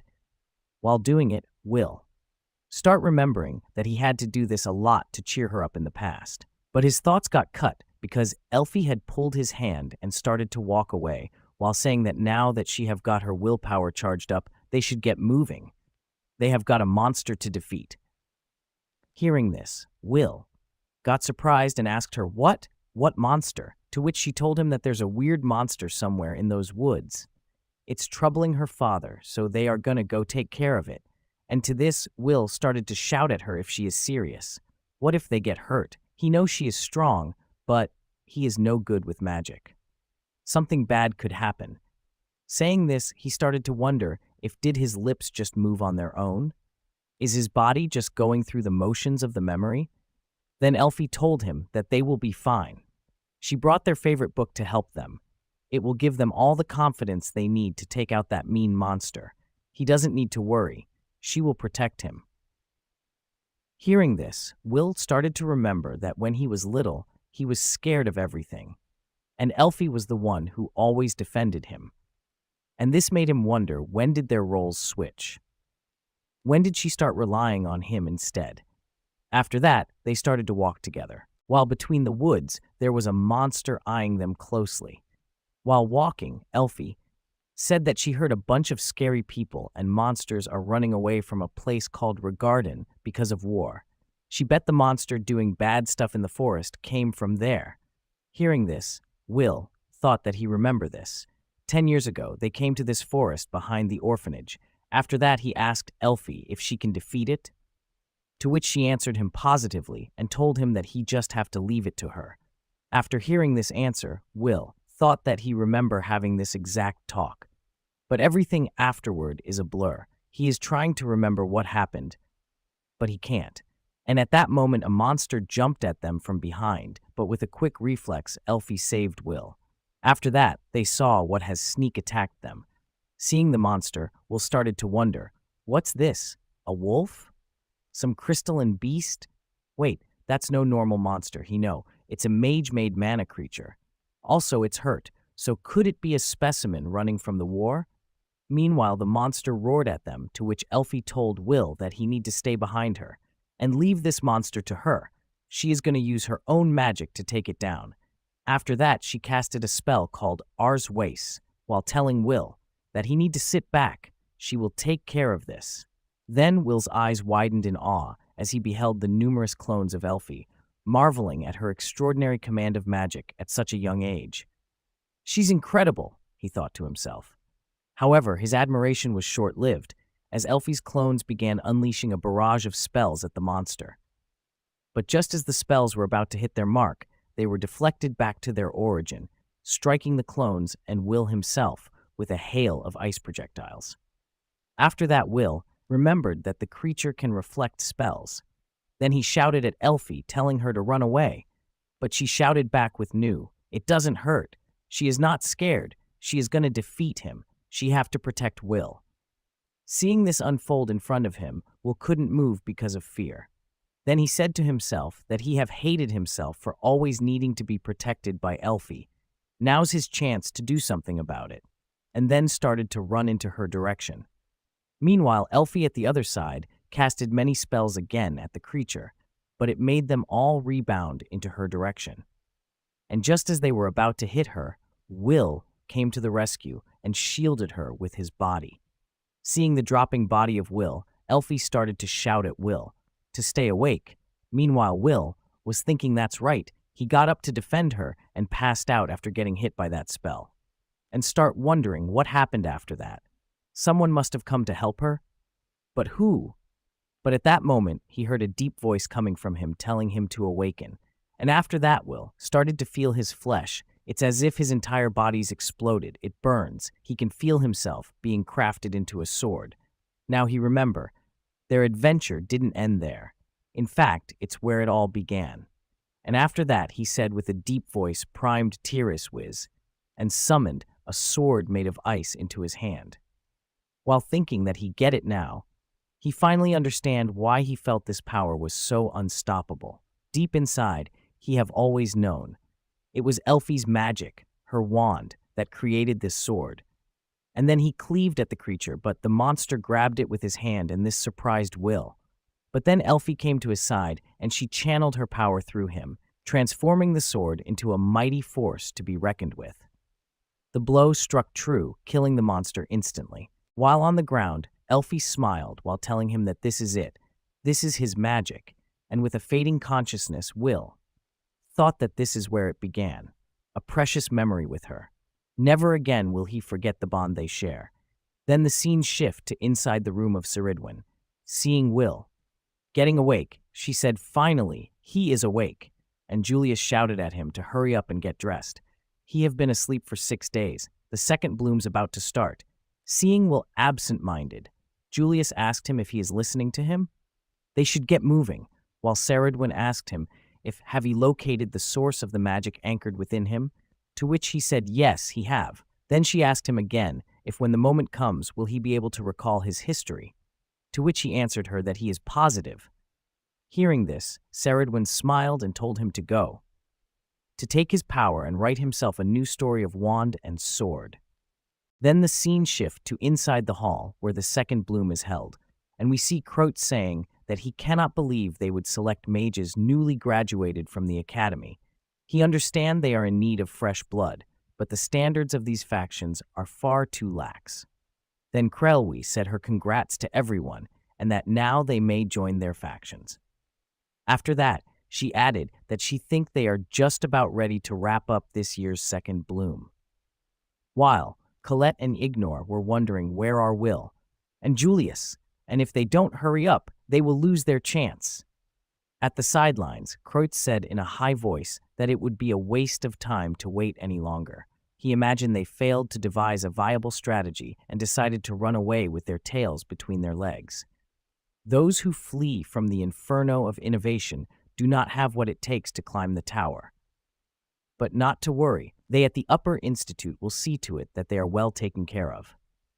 Then he turned to Elfaria and asked her if that will not be issue, will it? But at that moment, a sound of crashing doors steals the attention of everyone. Then Will and Julius went in and said that they are sorry for being late. They are Julius Reinberg and Will Serfort, and they have come to participate in the second bloom. Seeing this, Colette and Yignor were happy, while Kreutz shouted that they lab rats are giving him quite the hassle. His test remains the same. He need to prove himself that he have what it takes to be a wand, and asked Will and the Magia Vander if they have any objections, to which one of the Magia Vander said that they haven't any from them, while Will said that it's also fine by him. Besides him, Julius was wondering if he is serious. He still have no idea if all of that funny business he went through helped him gain any control over Wiz. He should lend him a bit of his magic while no one's looking. But his thoughts got cut when a magic spell got activated under him, and just as he was wondering if is he getting a blessing, Elfaria called his name and said that she bestow upon him a blessing from the Ice faction. He needn't do a thing. He should come, join them. And just as he was going to object, she thanked him for lending Will a helping hand. Am told him that now it's time for him to believe in what he can do. After hearing this, he went silent for a while. Then he turned to Will beside him and told him that he better not waste the time and effort he put into helping him, to which Will thanked him for all the support. Then he puts in his goggles while saying in his mind to Elfie to wait, he is coming. After that, he shouted, "Begin!" Meanwhile, Ceridwen sat watching Will with an enigmatic gaze. She spoke in a soft, ethereal voice, her words barely above a whisper. A path in his blade has already been opened via her magic. He already know what to do. Now he should show her, open her eyes to this new world of the sword. Then the scene shifts to Will, and we see him just standing there thinking that it's there in his mind. Single book. All he need to do is open it, mark the page, read the memory, reach deep into his own story and retrieve what he need. And after that, he shouted prime pathos. Terrace was reloaded and summoned a mighty sword. Seeing this, Croats shouted, "What?" While Colette said that it's that sword of light. Wait, no, it's ice this time? Meanwhile, seeing Will cleaving the summoned beasts easily, Croats couldn't believe this and said that that's impossible. He activated Wiz by himself. While this also shocked the Magiavander, one of them said that it does have the force of a mid-grade spell. How curious. Now back to Will. While he was fighting another summoned beast, he was thinking that he must take his memory, his feelings, and imbue them into his sword. And while Will was killing the beast, Elfaria was excited, and the Magiavander of the Thunder shouted that now that's what he liked to see. And Ceridwen said, "Wonderfully done." Full marks. But then a voice said from behind her that he'd been respecting her wishes and watching her in silence as she pushed Will up into the tower, but he hadn't expected things to go so swimmingly, and it appears that the one talking with her was Finn. After that, he called her by the name Principal Cauldron, to which she told him to please call her by her real name when she is in this form. He have no idea how taxing it is casting aging magic on oneself. After that, she asked him, what is he doing here? She thought only mages allowed in the tower? To which he answered her, that's funny coming from her, the ageless witch. Hearing this, Ceridwen told him that he shouldn't think she haven't noticed him working his own kind of magic behind the scenes. The dwarves couldn't have gotten their hands on an item as rare as the Whist gem without some help from him, she presume? To which Finn said that he's a new wielder of the fifth source. She'll forgive him for gifting a tiny present to someone of such importance? Wiz is a vessel still in development. The amount of magic force he needs to trigger a reload on his own falls short. The Sword of Whist will supplement what he lacks. Wiz used to put a heavy burden on Will. It turned his hair white, made him lose memories. But after 6 years of growth at the academy, he can finally teach him what he know. Whether he will be capable of showing the unknown she is after, only time will tell. Meanwhile, seeing his summoned beasts getting destroyed left and right, Croat started to shout that this cannot be happening, and kept repeating no. While at another side, one of the Earth faction said he did it, he vanquished the Mana Beasts. And at the Dark faction, one said that his strength, no being akin to dwarves would be capable of such a display of magic. Meanwhile, Will, after killing the beasts, his sword returned to normal. And this made him think that clearly priming on his own takes a lot more out of him than priming with someone else's magic. He guessed using it with abandon is out of the question. But his thoughts got cut by Croats shouting that he doesn't care what he have just done, he will not be getting any recognition from him. That was not magic. Hearing this, Krylwe asked him if doesn't he think he is being unreasonable? To which he answered her back that he does not. She want him to recognize this being they know nothing about, a being they have not studied, and call themselves mages? How do they know that the sword of his is not just a magic item? The only tools allowed in the bloom are wands. They must examine this Will Serfort closely to make sure he is following the rules. Hearing this, one of the Magiavander said that he has a point, while one from the Earth faction asked what if they were to consider his blade a wand, while one of the Dark faction said that whatever the case, he is indeed special, they must be diligent. At another side, Theon said angrily that after everything he's done, he can't believe they are still arguing about him. While Sarissa said that it speaks to just how much of an anomaly Will really is. Not even the high mages of the factions can agree on what to do with him, and started to think that the only people who could possibly bring everyone into line are the Magia Vander. At very least, they'd hear grumbling from Croats. But if Elfaria were to speak up for Will, others will no doubt see her actions as pure favoritism. She need to find a way to pull one of the other Magia Vander onto their side, ideally before Elfaria busts. But at that moment, someone started to laugh and said, "All talk and no walk. Every one of them. They need a no-fuss way to figure out what this kid's all about, and he have got just the thing." And it appears that the one who was talking is Zio of the Magia Vander of Thunder faction. After that, he called Will by the name of Twerp and told him that he have got one shot. He need to survive this, and he will give him the recognition he need. Then he casted a low-grade thunder spell with a short incantation at Will. Seeing this, Elfaria shouted at Will to run, but she was late. Meanwhile, while seeing the spell coming at his direction, Will thought that he can't defend against this. He can't dodge it either. Ands wonder is this the end of the road? There is only one way to live through this, and we see an explosion. But after a few seconds, everyone was shocked about what they are seeing. It appears that Will has primed himself with the incoming attack. Meanwhile, at the sidelines, Finn, while laughing, said that he ate the spell.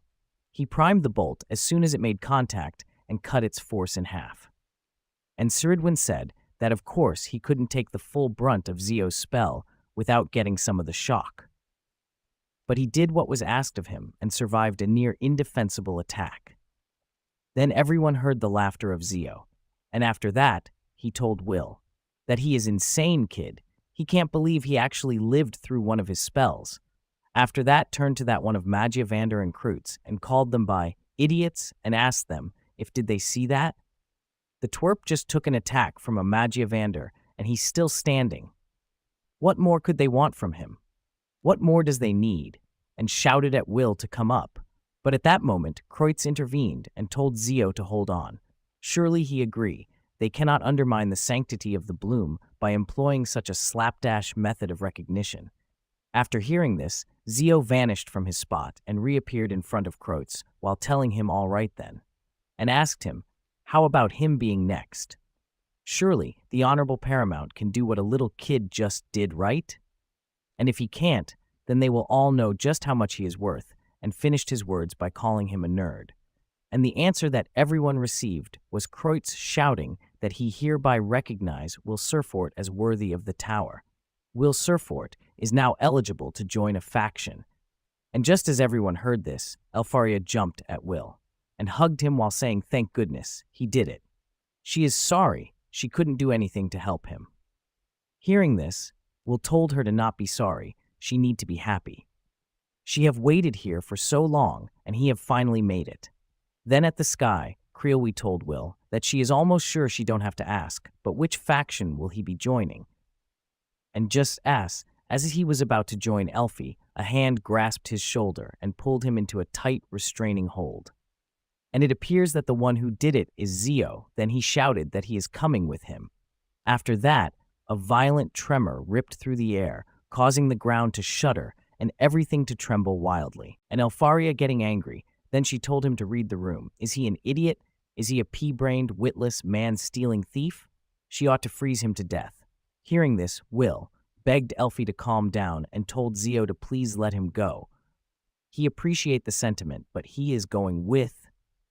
But before he finishes his words, Zio casted a lightning spell on him, and this made him lose consciousness. After that, Zio asked him what was that. He want to join the Thunder faction. Well, he guessed that settles it. Seeing this in front of her, Elfie shouted that she had enough of his antics, and reached Will while demanding that he give him back. At the sidelines, Colette asked what's going on down there. What's happening? To which a witch told her that it looks like Will's being headhunted. And this surprised her. After that, she asked with an excited tone if maybe the Earth faction should get in it too. She saw how powerful Will is. Having him would be good for the faction. She promised it's not because she want to be close to him in the tower. Meanwhile, in the stadium, Elfaria asked Zio, why is he doing this? If he really wanted Will, he would have scouted him at the beginning. To which he told her that he didn't want him then. Now he do. Simple as that. He don't put chains on desire, just one of the little maxims he live by. Riches, drink, woman, man, whatever he want he take. That's what he do. Hearing this, everyone agree that he's an absolute savage. Then Elfaria told him back to forgive her, O great mage of logic, but she don't intend on letting anyone take Will away from her, and she will annihilate anyone who tries. Hearing this, Zio started to laugh and told her that she talk a tough game, and called her Ice Witch. Then he proposed a fight, him and her, and the winner gets Will, to which Elfaria said that it sounds perfect. But then Creelwee said that she is not letting two Magia Vander duke it out over a boy. Knock it off, both of them.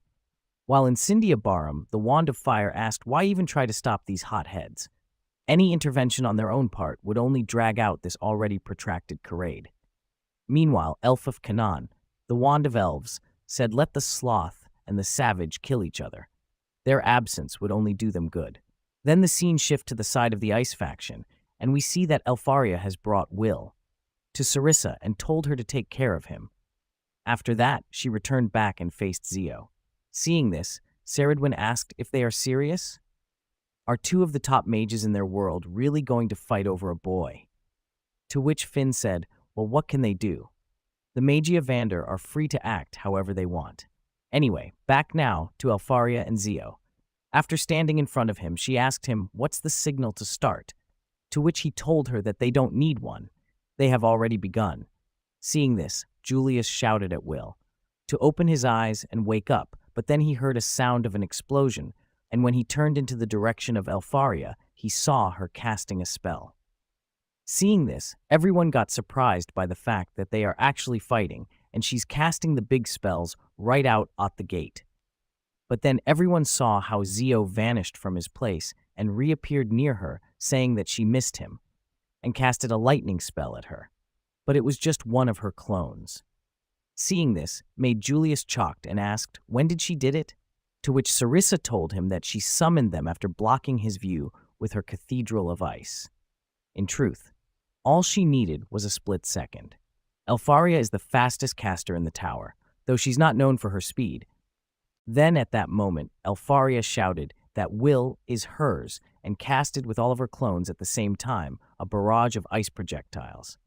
At the sidelines, Theon said in a shaken voice, she just cast a high-grade ice barrage with no incantation.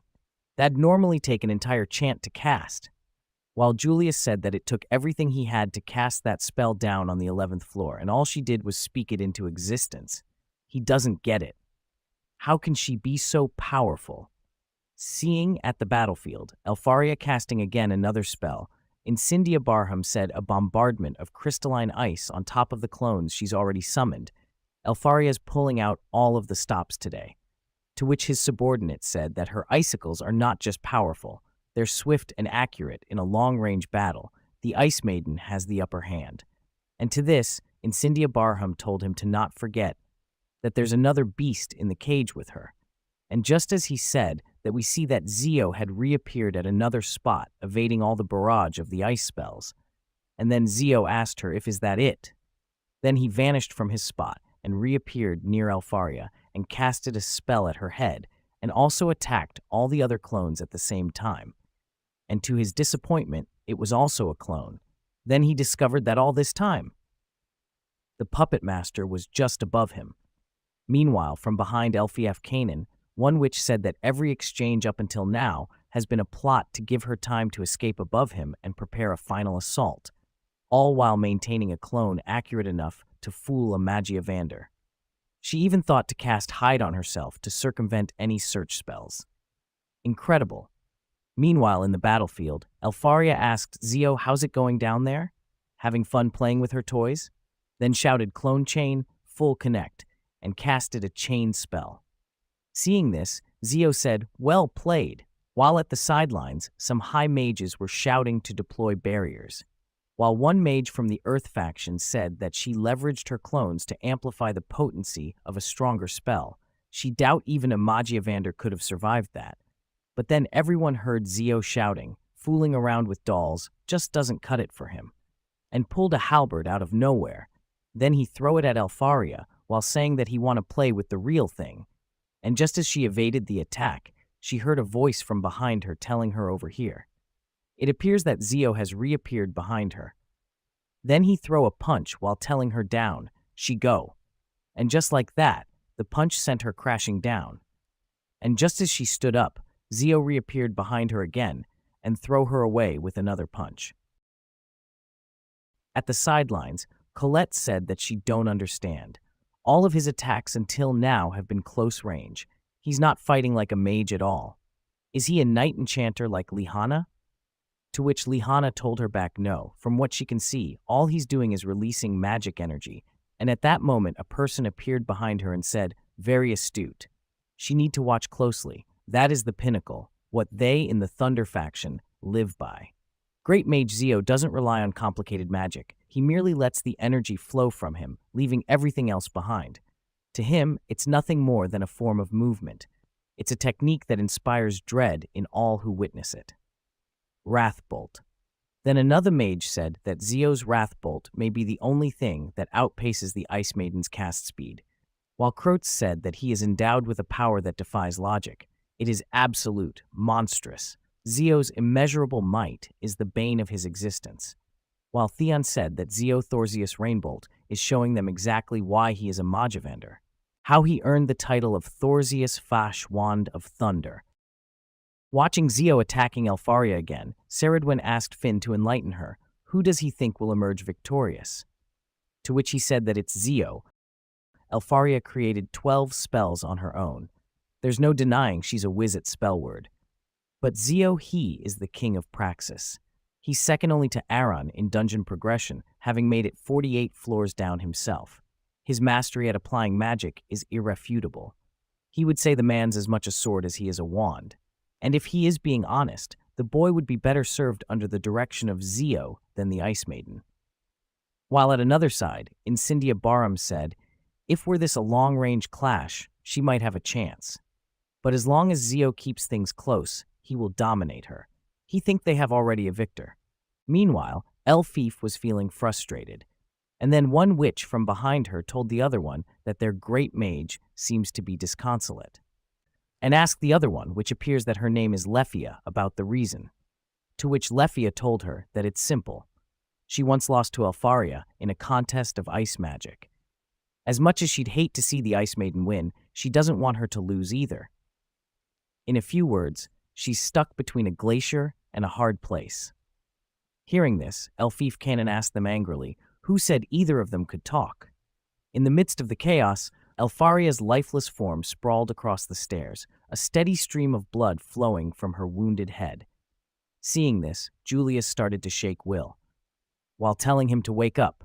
Is he just going to lie here while Elfaria loses to that madman? He's the only one that can give her the push she needs to pull through. And as Zio approached Elfaria, he sneered, all out of tricks, huh? Time to claim his prize. But before he could finish his words, a swift strike landed, gashing his cheek and leaving blood dripping. The sudden attack caught everyone off guard, including Zio. Saradwin turned to Finn and remarked, looks like she's still in the running. As she see, Elfaria is just tenacious as Will. Meanwhile, after casting that attack, Elfaria stood up and shouted that he is not taking anything. Will is not his to take. Hearing this, Zio shouted, the Ice Witch lives. And she's feistier than ever. Gotta say, he have never seen her so riled up. And asked her what's motivated this stunning transformation of hers. He have to know. To which she shouted, love. Will has risked his life to protect her. He's put in the work to make it here, to be with her. He's kept his promise. And now it's her turn. Her love for him will see her victorious over any who stand in her way. Hearing this, Zio started to laugh and said, so that's it. Huh, she desire him. She is a fool. Witch.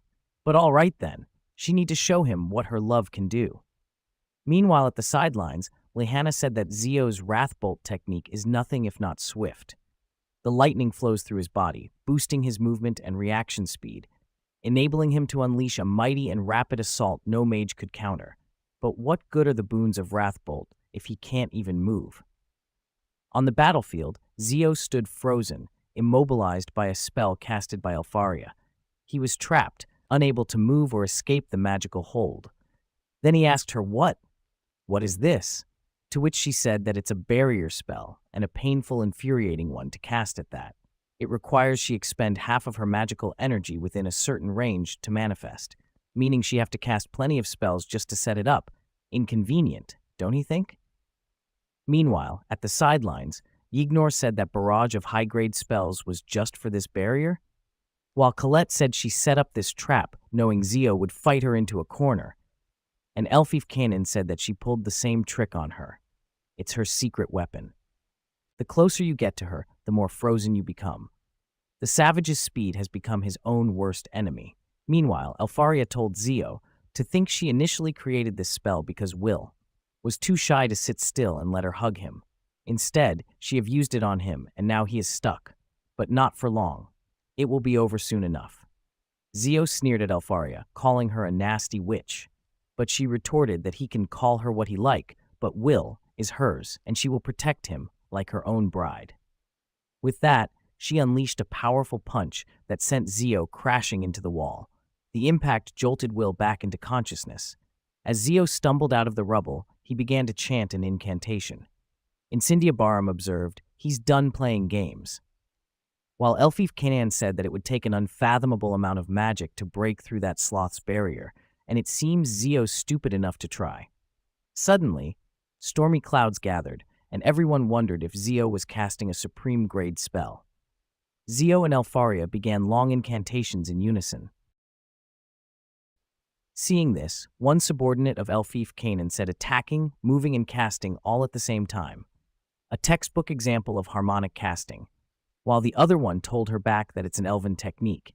The savage is not above theft, that he's made quite clear. Meanwhile, Julius said in a surprised tone, a channeled incantation. One after the other, the clones carry the spell on for her. What he tried to do up against the Grand Duke was nothing compared to the real thing. As lightning illuminated the sky, Will's attention snapped back. He shouted for Alfaria to wait, but it was too late.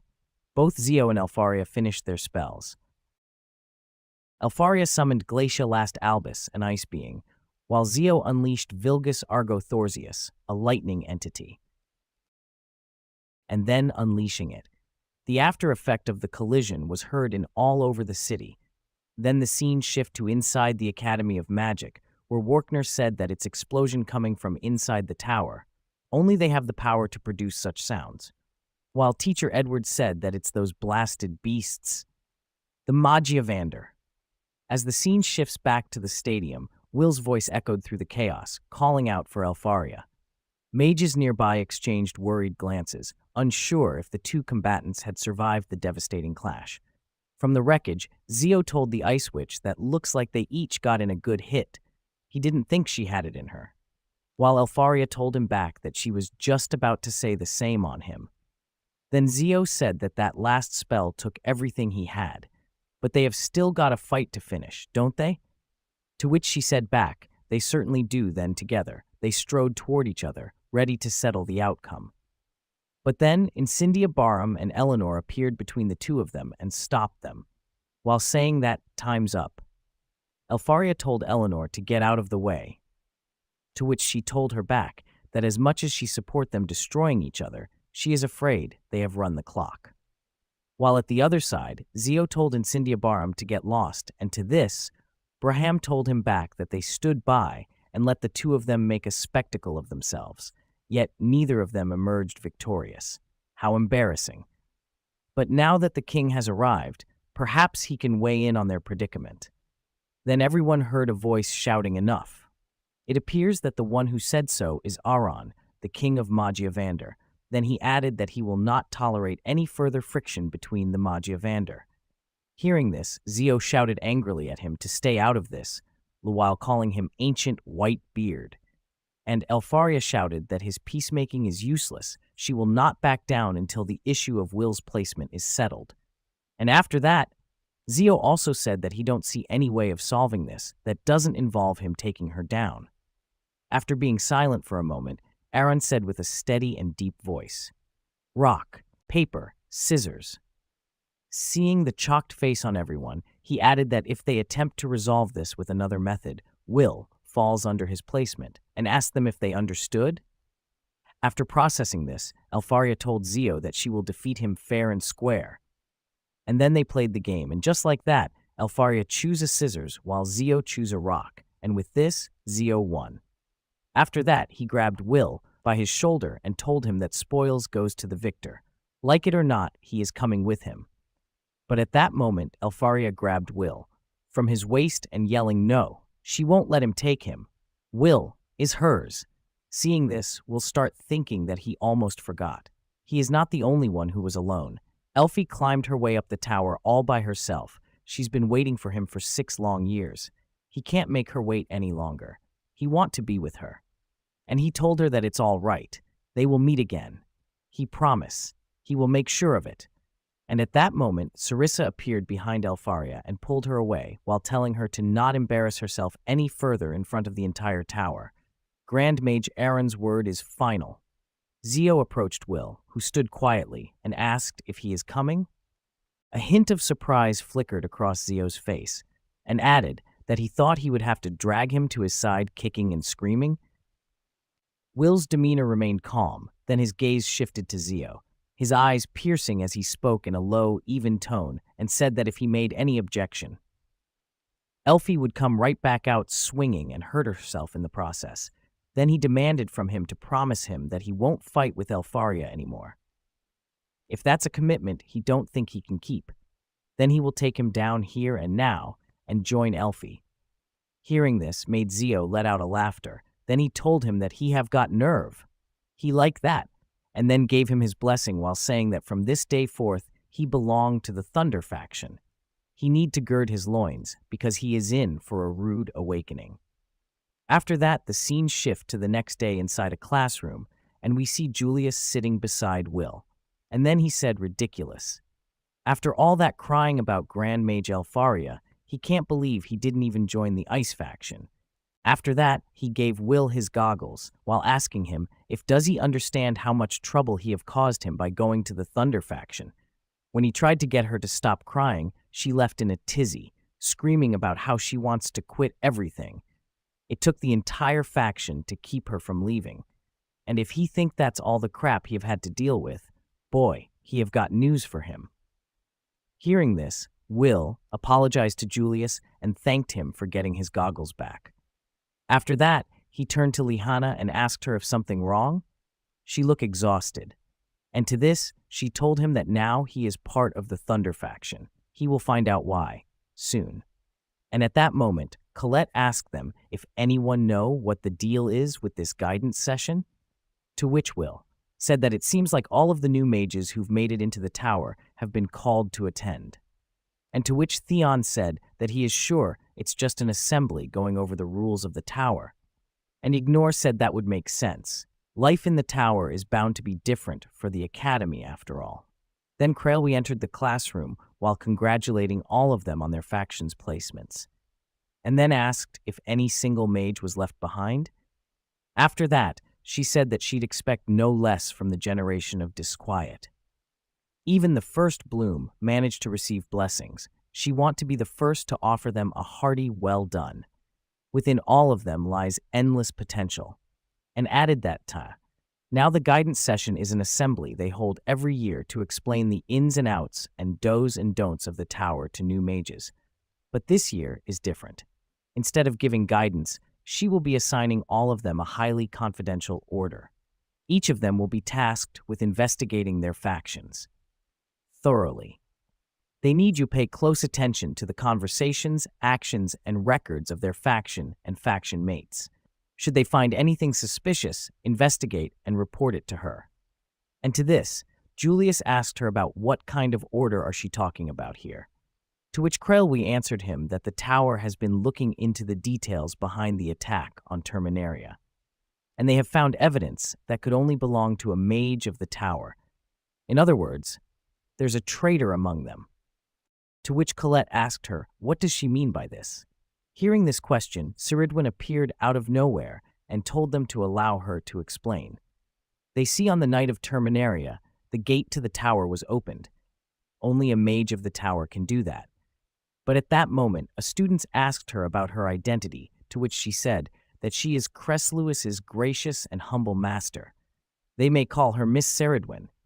And after that, she added that as they all saw before, the gate into the tower can only be opened by a registered high mage. The gate wasn't broken. It was simply unlocked. Certainly not a feat any monster could achieve. If a Dinoboros wielding the mage killer had managed to infiltrate the tower, the situation would have gotten much worse. Add in a pincer attack from the Devende, and the lives of even the Magiavander would have been at risk. On that fateful, Regarden was truly on the brink of collapse. But not by some coincidence. Then Krelwi intervened and said that a nefarious actor brought Regarden to the edge of ruin. Then Ceridwen said that thanks to Will's efforts, the assault was thwarted, and the worst did not come to pass, but the issue remains. The gate was opened from within the tower, and senior leadership is determined to identify who did it. After that, Krelwi shouted that a task they now posed to them. She hereby assign all of them the following order: infiltrate their respective factions and investigate anything and anyone they find suspicious. Hearing this, one student from the Wind faction asked her if she is really entrusting them with such an important task, while another one from the Dark faction said that she know they just graduated from the academy, right? But then Theon said that he assumed she at least would have an idea of who could be their antagonist. To which Ceridwen said that they believe it to be the Tome of Ruin, Gotia. 10 years ago, their world was as close to annihilation as it had ever been, when the Magiavander were killed, the day of Doom's descent. The destructive organization Gotia was the investigator of the war that brought forth that terrible day. They suspect their remaining supporters are behind this. Hearing this made Will think that the beast Elfie and he fought 10 years ago.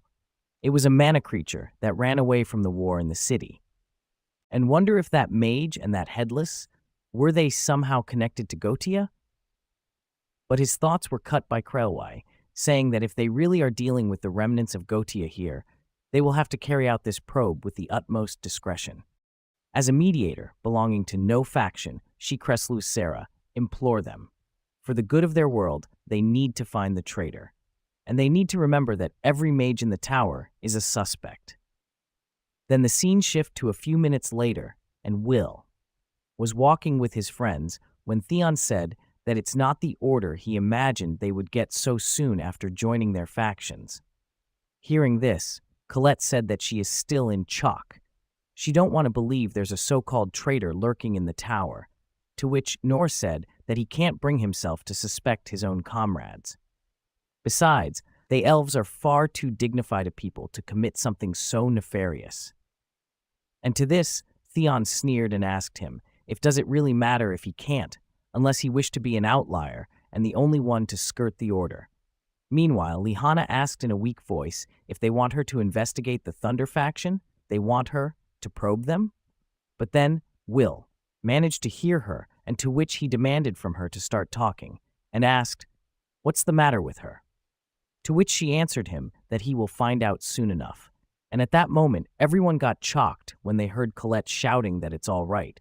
So essentially, they want them to play spy and root out this traitor. It pains her to have to pry into her faction's business. But they are the only ones they can trust to do the job. And then yelled, "Come on, Team Lihana, it's time for some spying." And this made Julius wonder, since when did she become the leader? While Will told her that she is right, they should do their best. Then the Sen moved to the following day, inside the second stratum in the Earth faction, and we see Colette dressing as a queen and sitting on a throne. Then one old man shouted, "Colette Loire, rightful heir to the Loire family, is officially one of them." Earth magic is scant in the tower, and as she can see with all these geezers around, they lack a certain feminine touch. Then another old man said that for 20 years they have been rolling downhill, but not anymore, now that they have got a young lady in their ranks. And then another one shouted that, better yet, this lass has blood of a house that once produced a Magiavander running through her. And after that, everyone started to cheer while saying that their time is now. And amidst them, one old man throw a kiss at another young witch that was sitting near the throne, while telling her that he throw this kiss to her for guiding Colette to them. And it appear that her name is Rose, and she is his granddaughter. Seeing this, she said with a weak voice that she didn't guide her to anything. She made the decision to enter the tower herself. And then Colette asked Rose what in the tower is going on here, to which she answered her that they just expect great things from her. She is their brilliant Colette, their Earth princess. Seeing this unfold in front of her, Colette thought that forget being a spy, she feel like the creator of some weird religion. Then the scene shift to the third stratum, inside the ice faction, and we see Alfaria in a sad mood while she kept repeating that she need him here with her. She want to see him, and called the name of Will many times. Seeing this, Sarissa shouted, telling her enough with the hysterics. She need to get up and greets their new recruits like a real Magia Vander. Seeing this, Julius thought that this is why he told that idiot to join them. Then he told Alfaria that he have heard much about her from Will. By his word, she is a beautiful, kind soul for whom he cares very much. It is a shame Will could not be here with them, but he believed he would want her to present herself as the noble, dignified mage he knows she to be, and asked her what she say. Hearing this, Alfaria got up and sits down, then she started to speak while smiling. She told them that she offered congratulations to them all for joining the ice faction. May blessed waters and brilliant ice always be with them. Then she turned to Julius and told him that him is perhaps the most promising. They expect a lot from him. Now, if he would please lend her his strength and assist her in taking back what was stolen, he need to help her reclaim Will. Hearing this, Julius start wondering maybe he chose the wrong faction. Then the scene shift to the sixth stratum at the elf faction, and we see Wignall standing in front of a throne. Then one elf told him that 6 years ago he left Alfeskogard to attend the academy, but he were unable to skip a grade and were thus left behind as the only elf languishing in a classroom. After that, he started to hear the other elves talk. One said that he's no smarter than a common license. Another one said that it is hard to believe he belongs to the royal house of Lindor, to which another one said naught but a stain on great mage Eleanor's name. Hearing all of this, Wignall thought that he can't take this. He feel as if he is in an interview where he is not allowed to speak. It's pure torture. But then an accessory was thrown at him. Seeing this, he asked Eleanor, "What is this?" To which she told him back to put it on now. And to this, he asked if is it a gift and thanked her. But then Eleanor stood up and asked him who said anything about it being a gift. It's a collar, as any fool could tell, the perfect accessory for breaking in those who shame their people. As long as he have that around his neck, he will not escape her. And then she asked him if does he understand? After that, the scene shift to the fifth stratum, at the fire faction, and we see Incendia Barham casting a fire spell at everyone. Then he smirked and told them that he apologized for the explosive welcome, but this is the quickest way to test them. They may not understand it just yet, but this is an initiation by fire, one to weed out the cans from the cannots, so to speak. They lost plenty of promising mages during Terminaria, Raj included. He had hoped this year's seedling would make for worthy replacement, but it seems he was too hopeful. Then he turned to Logwell and told him to take care of them. But at that moment, Theon shouted at him to wait and demanded from him to keep going. He should continue with the initiation. He have to become stronger than that buffoon. He will do whatever it takes. Hearing this, Incendia Barham smirked and said perhaps he spoke too soon. This year's harvest may shape up to be the Nost bountiful yet. After that, the scene shift to the fourth stratum at the Thunder faction, and we see the adjutant shouting at them to keep running. And he better not catch them slacking. They need to run until they drop, maggots. Being beside Lihanna, Will asked her if she is okay, to which she answered him with a weak voice that she is fine. She need just to keep her eyes looking forward. Hearing this made Will thought that now he finally get what Lihanna was talking about, and wonder what faction makes their mages run nonstop as part of a training. But his thoughts got cut because that adjutant shouted that he bet they are wondering what building physical strength has to do with training to be a mage. they need to wonder no more. From the mightiest muscles come the mightiest magic. A mage with a flimsy frame can't even hope to call upon thunder as an ally. That is why they run like their life depends on it, like they are running from a hungry dungeon beast. Meanwhile, while running, a female mage named Milia Zaz asked another mage named Olgan, about what lap is he on, to which he answered her that he is at 80, and that dope Guilford is getting on his damn knees, so he is thinking of picking up the pace a bit. Meanwhile, from behind them, Will was thinking that he gotta show that he can keep up with the best of them. They have barely broken a sweat, and they are picking up speed, but his thoughts got cut when he heard a crashing sound, and when he turned, he found that Lihana was the one who has fallen.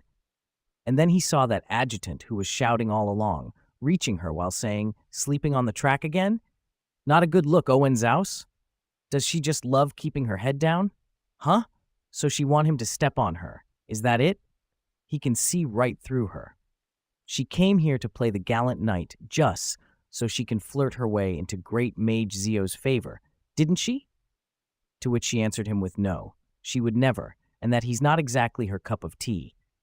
Hearing this, that man kicks her while shouting at her to better watch her tongue, and told her to listen up. When he is in charge, nobody gets special consideration, not even her, and asked her how it feel to be treated like everybody else, huh? Meanwhile, at the sidelines, Olgan said there he goes again, torturing the newbies, screw the dungeon. The real beast lives on the 4th stratum. While Milia Zaza said that he's been going extra rough of them for a while now. Poor things. Hearing this, Will intervened and shielded Lihana while telling that adjutant that he will run however many laps Lihana has left. So please let her rest. Hearing this, the adjutant smirked and let out a weak laugh while saying, "What a mess. Friendship is forever. Huh, he shouldn't make him puke. All right then, he need to give him 100 lap around the track now. Nerd." Hearing this, Will agreed and started to run at his fast speed, and after a few minutes he has done it. Seeing this, the adjutant said that they in the Thunder faction are known for pushing their mages to their absolute limit. If he don't know, he is going to learn today. Another 100 laps. Now hearing this, Will started to do it, and just as he finished it, the adjutant demanded another 200, and just like that, whenever Will finished the necessary laps, the adjutant demanded more, until Will has exhausted himself. Seeing Will on the ground, the adjutant asked him what's the matter. All tuckered out? Does he think he is some kind of hot shot just because he has a sword? Huh, 4 eyes? Well, think again, 'cause Mage Zio doesn't give a solitary rat ass about him. Does he hear him, nerd? Meanwhile, at the sidelines, Milia Zaza told the others that the newbies don't know he'll make them run until they drop, no matter what, so there's really no point in trying. While Olgan said that, gotta admit though, he is something. First time anyone's broken 1600, right?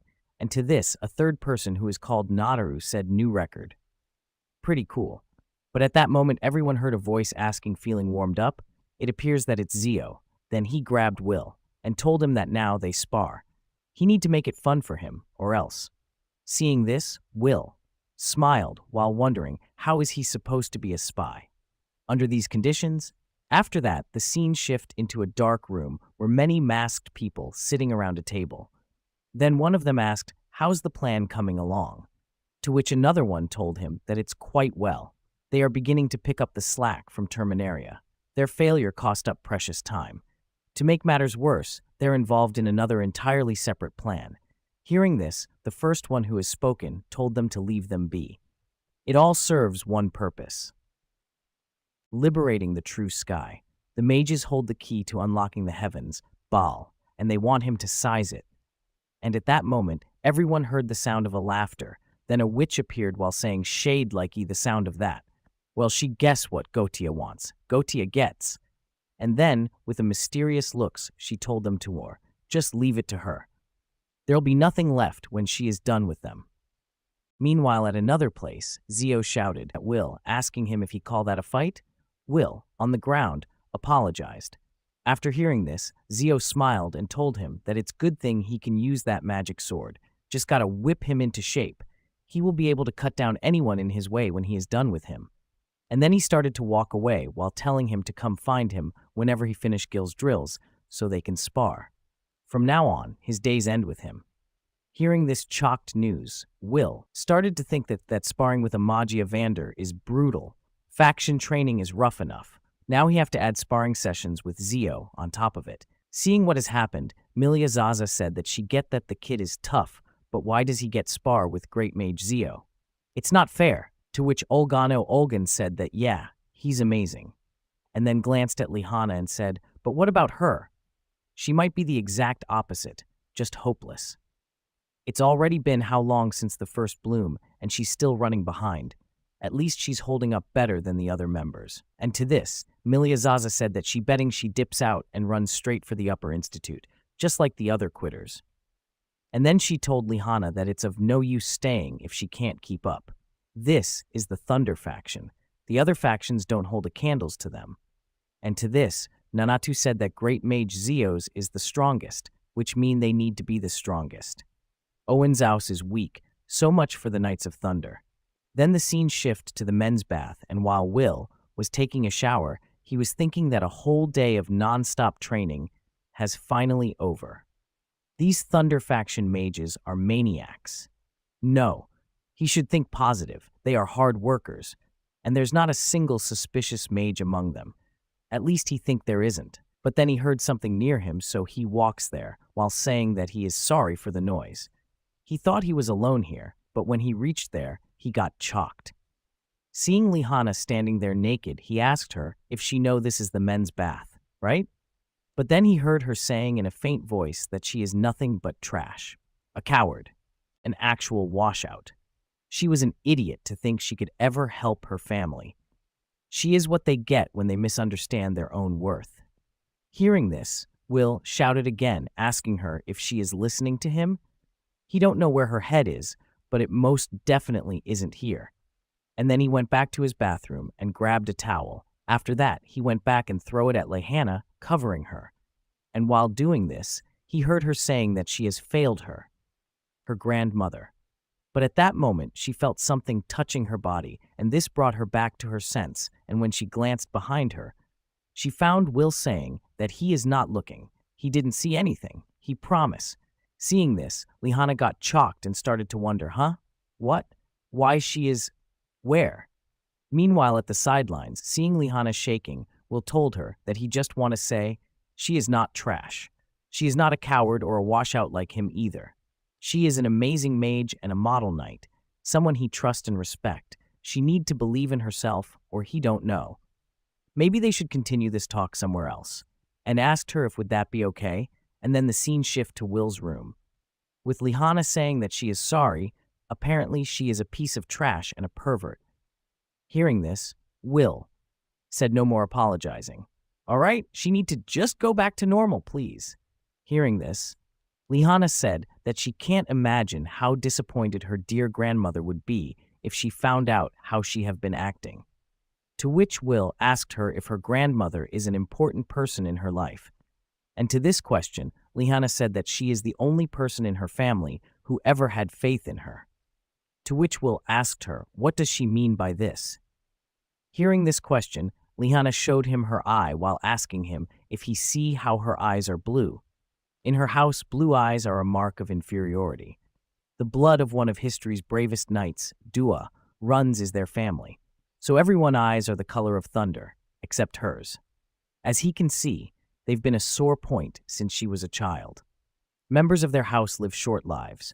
Her gallant sister was no different. She died 10 years ago, protecting her comrades, and then recounted how when she told her parents to let her represent their house, and that she will stand in for her parent told her back that it's enough. That won't be necessary. Later that day, in her room, Lihana was sad thinking how no one believes in her. But then her grandmother walks in and started to read a book to her about a fantastic knight. That is having eyes just like her. Who is calling Roich, while telling her that having eyes like him is not a mere coincidence. Hearing this, Will asked her if is that the same Roisha from the tale of Roish the Knight? To which she asked him back if he have heard of it. She is surprised. It's not a well-known book. Hearing this made Will smile and then said that Elfies loved books since they were little. She'd read tons, like The Adventures of Demna and a whole bunch of other stories. If they two met, he bet they'd get along great. And to this, Lihanna said that it seems the Albus Vina and she have something in common. She used to read plenty of stories about knights when she was a child too, but it was Roich's tale that truly captivated her. Roich was weak, but used wit and good sense to gain the upper hand and protect others, including the princess. The story of Roich was one of her greatest childhood treasures. Her grandmother saved her and gave her the portrait of a knight she could strive for. Roich was who she wanted to be. Seeing her holding something, Will asked her, "What's that?" To which she told him that it's a misericord of the Covenant. It's an amulet meant to bring a knight peace. Those who bear the name Owenzaus wear it all times and continuously channel magical energy into it, so that they may fulfill their vow as a knight with honor. Just to let him know, she had planned to use it if he didn't get up during their battle with the Grand Duke. Hearing this, Will asked seriously, and started to think that it seems Lihanna's been battling demons of her own. Despite her family's less than favorable judgment of her abilities, people still call her Miss Perfect. It's a true testament to her hard work. Then he asked Lihanna about how does she approach running laps for training. And to this she asked him back about what does he mean by how. She put all her physical and magical strength into running as fast as possible. And to this, Will told her that next time she need to try turning it down a notch. He have been observing how some of the senior mages run, and he noticed none of them are constantly channeling magic. They use as little as possible, as efficiently as possible. He thinks the purpose of all the mindless running is to break them. What they really want to see is what they choose to do after they have been broken. Will they run? Will they give up? Or will they rise like a gallant knight from a storybook?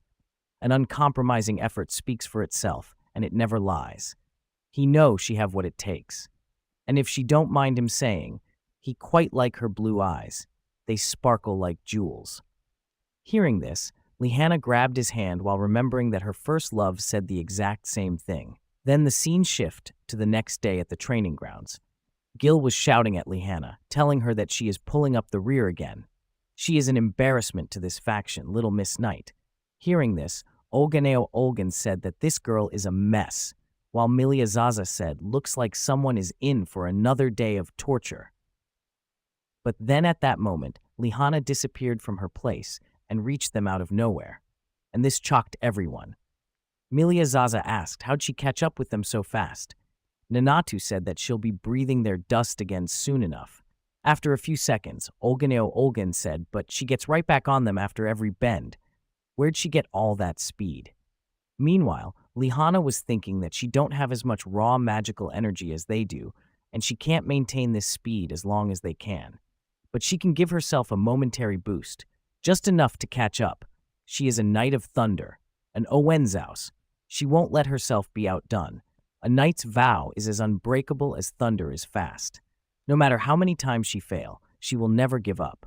Seeing this, Gil start thinking that that's what he want. The Thunder faction is about pushing magic to its limit.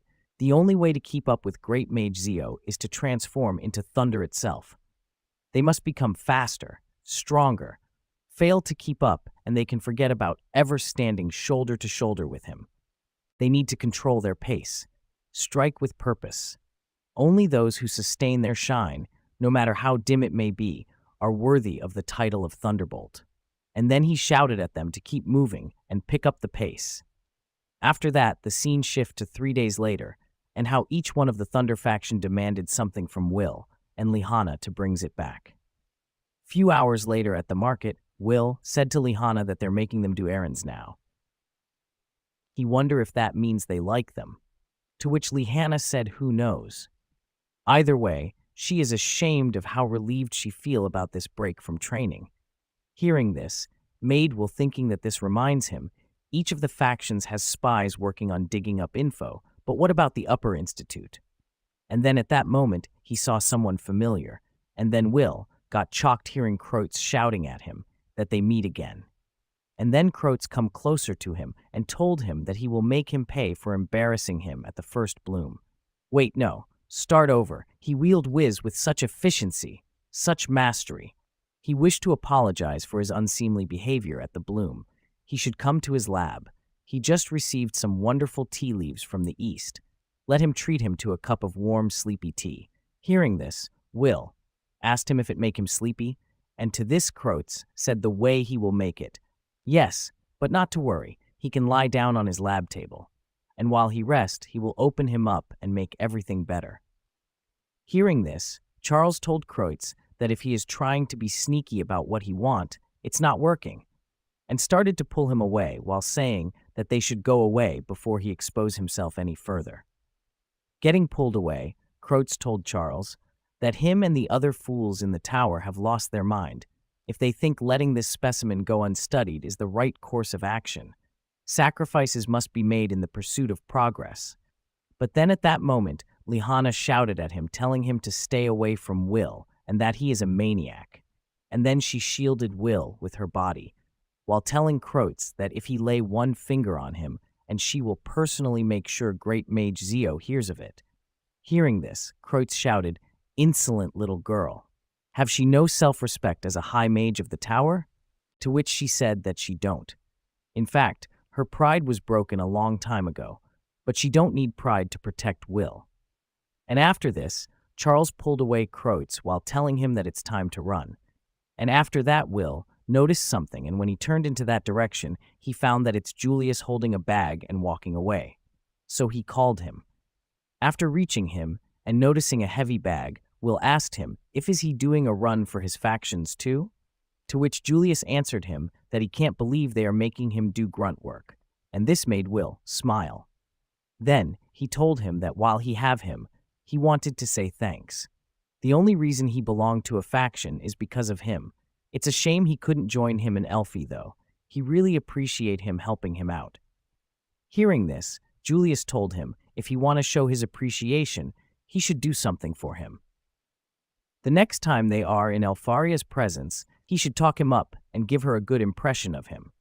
And this made Will smile and told him that he will make a great successor, to which Julius said, of course he will. The name Julius Reinberg is synonymous with greatness. When he get to the top, he suppose he will keep him on as a retainer. And to this Will said that he is holding him to that. Then the scene shift to inside the Benstock Tavern. Then Colette said that it's been 1 whole week since they got the order, and asked how everyone faring, to which they answered her in unison that they are dead. After that, Colette said that she guessed each faction is though in its own way, and to this, Will asked her about how is she doing, to which she answered him that physically she feel fine. Emotionally, she could be better. Then Wignall said, if may he ask why they have chosen this dirty tavern to have their gathering. But at that moment, a dwarf threw a small towel at his direction, while telling him if he got a problem with this tavern, no one's stopping him from leaving. He just need to remember to pay before them leaving. And just as he was trying to say something, Colette intervened and told him to stop it. They needed a place to keep their meeting secret from the senior mages of their meeting. Hearing this, Wignall said that if not for Will, he would have never stepped foot in this dirty hole. And to this, Theon said, which is exactly why they chose it. No mage or elf would willfully patronize this dingy establishment. Then Lihanna told them, all right, time to share what information they have got. As far as they could tell, there were no suspicious mages in the Thunder faction. Colette said that nothing odd in the Earth faction's records either. Theon said that he have left spaying to Lyril and Gordon, great sadist cariots running him ragged. Spying is the least of his worries. Then Wignall said that the elves would never do anything so traitorous, and added that it seems Julius is late. And what are they doing about intel from the Wind and Dark factions? Hearing this question, Colette said that she asked a couple of representatives to join them. They should be here soon. And just as she said so, 2 mage entered the tavern, while saying that they are sorry for being late. Trying to get here without being seen was a real doozy. Seeing them, Theon recognized them as Mike and Emma. And this made Will thought that Mike the commentator and Emma the ace. They were pretty active around the Grand Magic Festival. But his thoughts were cut when Emma told him that after all the times she talked to him after the festival and the bloom, funny how this is when they would come together. And then Mike intervened and said that perhaps they can start again, this time as friends. He know that he is a little late for saying this, but thanks for fighting for all of them at Terminaria. And then Colette joined the conversation and asked them about how things in their respective factions, to which Emma said that the Wind faction chief has said once that the time has come. The glorious Wind faction will finally bear Amagia Vander, and then his adjutant asked him if were he hoping odds would be on their side when he accepted 20 new graduates. Then Mike said that the dark faction's too creepy to investigate, nothing but a bunch of shadowy nerds. He would transfer out if he could. Hearing this, Colette said so none of them have come across any shady mages as of yet. And at that moment, Emma said that she is curious. What exactly is their so-called foe after anyway? To which Colette answered her that if the headless mage they encountered is working with Gotia, then she guess their goal is to destroy the false sky. Hearing this, Theon said that they are likely referring to the great barrier created by the Magia Vander. And to this, Mike said, but that barrier's all that's holding back the celestial hosts. If they get past that, they're as good as toast. And asked why would Gotia want to destroy the barrier? To which Will said why indeed. They are working on nothing here. They need more information. He guessed they have no choice but to keep searching. And then he turned to Colette and said that Julius is awfully late, huh? To which she told him that he is. It's already way past their scheduled meeting time. She hoped he's okay. After that, the scene shifted to a dark alley, where there was blood splashing everywhere. Then a weak voice said that he knew it. He was never cut out to be kind, Anna. And there he was, Julius laying there with a hole in his chest. After ending their meeting, they noticed a commotion in the nearby alley, and when they reached there, Colette asked what's going on here. To which Sarissa answered her that a high mage from the tower's been murdered. Hearing this, planted a seed of doubts in Colette, so she pushed everyone and went to see the identity of the dead person. Identifying him as Julius shocked her. And then she shouted, "No, Julius can't be dead. He can't." Hearing this, Will also went to her, and when he saw the dead body of Julius, he got also shocked. And then he attempted to get near him, but at that moment, a high mage grabbed his shoulder and asked him, what does he think he is doing? He need to go away from him. This is an ice faction matter. If he don't have anything to do with this, he need to scatter. And after that, he told his colleagues to secure the surrounding blocks and close the gate. They need to find out who did this. After that, Will walks to his friends who were all wondering if this was the work of Gotia. Then the scene shift to St. Viola's score, where Colette was crying while saying that it's all her fault. If she didn't suggest they meet up at Gina's, Julius would he'd still be. But Emma cuts her words and told her to stop. She doesn't need to blame herself for what happened to him. Then Lehana handed her something and told her to use it. Meanwhile, Wignall said, if Gotia is responsible, why would they go after Julius? And to this Mike said maybe they caught wind of their spying efforts. But Theon said that it's doubtful. Julius was distrustful and always cautious. He wouldn't let himself be found out so easily. To which Will said that he must have learned something, and whatever it was, it made him a target. Then Lehana asked them about what do they do now, and to this question, Will told her that they should head back to their factions. They might give them orders related to the incident. In any case, they will have to be extra careful from now on. They need to keep a low profile. Nothing reckless. A few minutes later, Lehana arrived at the crime scene alongside Will. Then she said that he just told everyone to lay low. So what are they doing here back at the scene of the incident in broad daylight? Hearing this, Will apologized and added that there was just something he wanted to check. And then Kiki found something to which he picked up. Seeing this, Lehana asked if this is a shard of ice, to which he said precisely. Kiki knows all of their magic signatures and sniffed out a spell Julius cast in his last moments. Now they know for sure this isn't just some rogue mage's ruse. Hearing this, Lihana said that she find it hard to believe anyone from the Ice faction would miss such a critical clue. They are no closer to finding the culprit than they were. And at that moment, Will said that whoever murdered Julius used dark magic, and seeing as there were no signs of struggle, it's likely the killer was someone Julius knew personally. To which Lihana asked him, how does he know that? And to this question, Will told her that he overheard high mages talking about it this morning. They made the fact they found traces of dark magic at the scene crystal clear. Hearing this, Lihana said to him how his ears managed to pick up a conversation like that without the help of spells, she will never know. And then she asked him if he supposed an acquaintance did it. And to this question, he said that he took the fatal blow straight on. Julius was a highly mage. If the spell was cast at such a close distance that even he couldn't put up a protective barrier in time, it would be nature's to assume it was done by someone he knew while they were talking. Of course, it's a little too early to rule out the possibility of a surprise attack. Before they do anything else, he would like to talk to Lunes and Jorua, to ask them if they've noticed anything different about Julius before he was attacked. Hearing this, Lihana asked him if he is talking about the two mages who were always in his company, to which he said that they should get going. Seeing him start walking away, Lihana asked him if does he think he know who did it, to which he stood still and said with a deep voice that he would be lying if he said he didn't have a clue. But the user of dark magic is, but then he stopped mid-speaking when he felt as if someone was spying on them, and then he glanced behind him, but didn't found anything. Seeing this, Lihana asked him what's wrong. Hearing this, Will start thinking that for a moment, it felt like someone was watching them. But it doesn't seem like Kiki's picked up on any other traces of magic.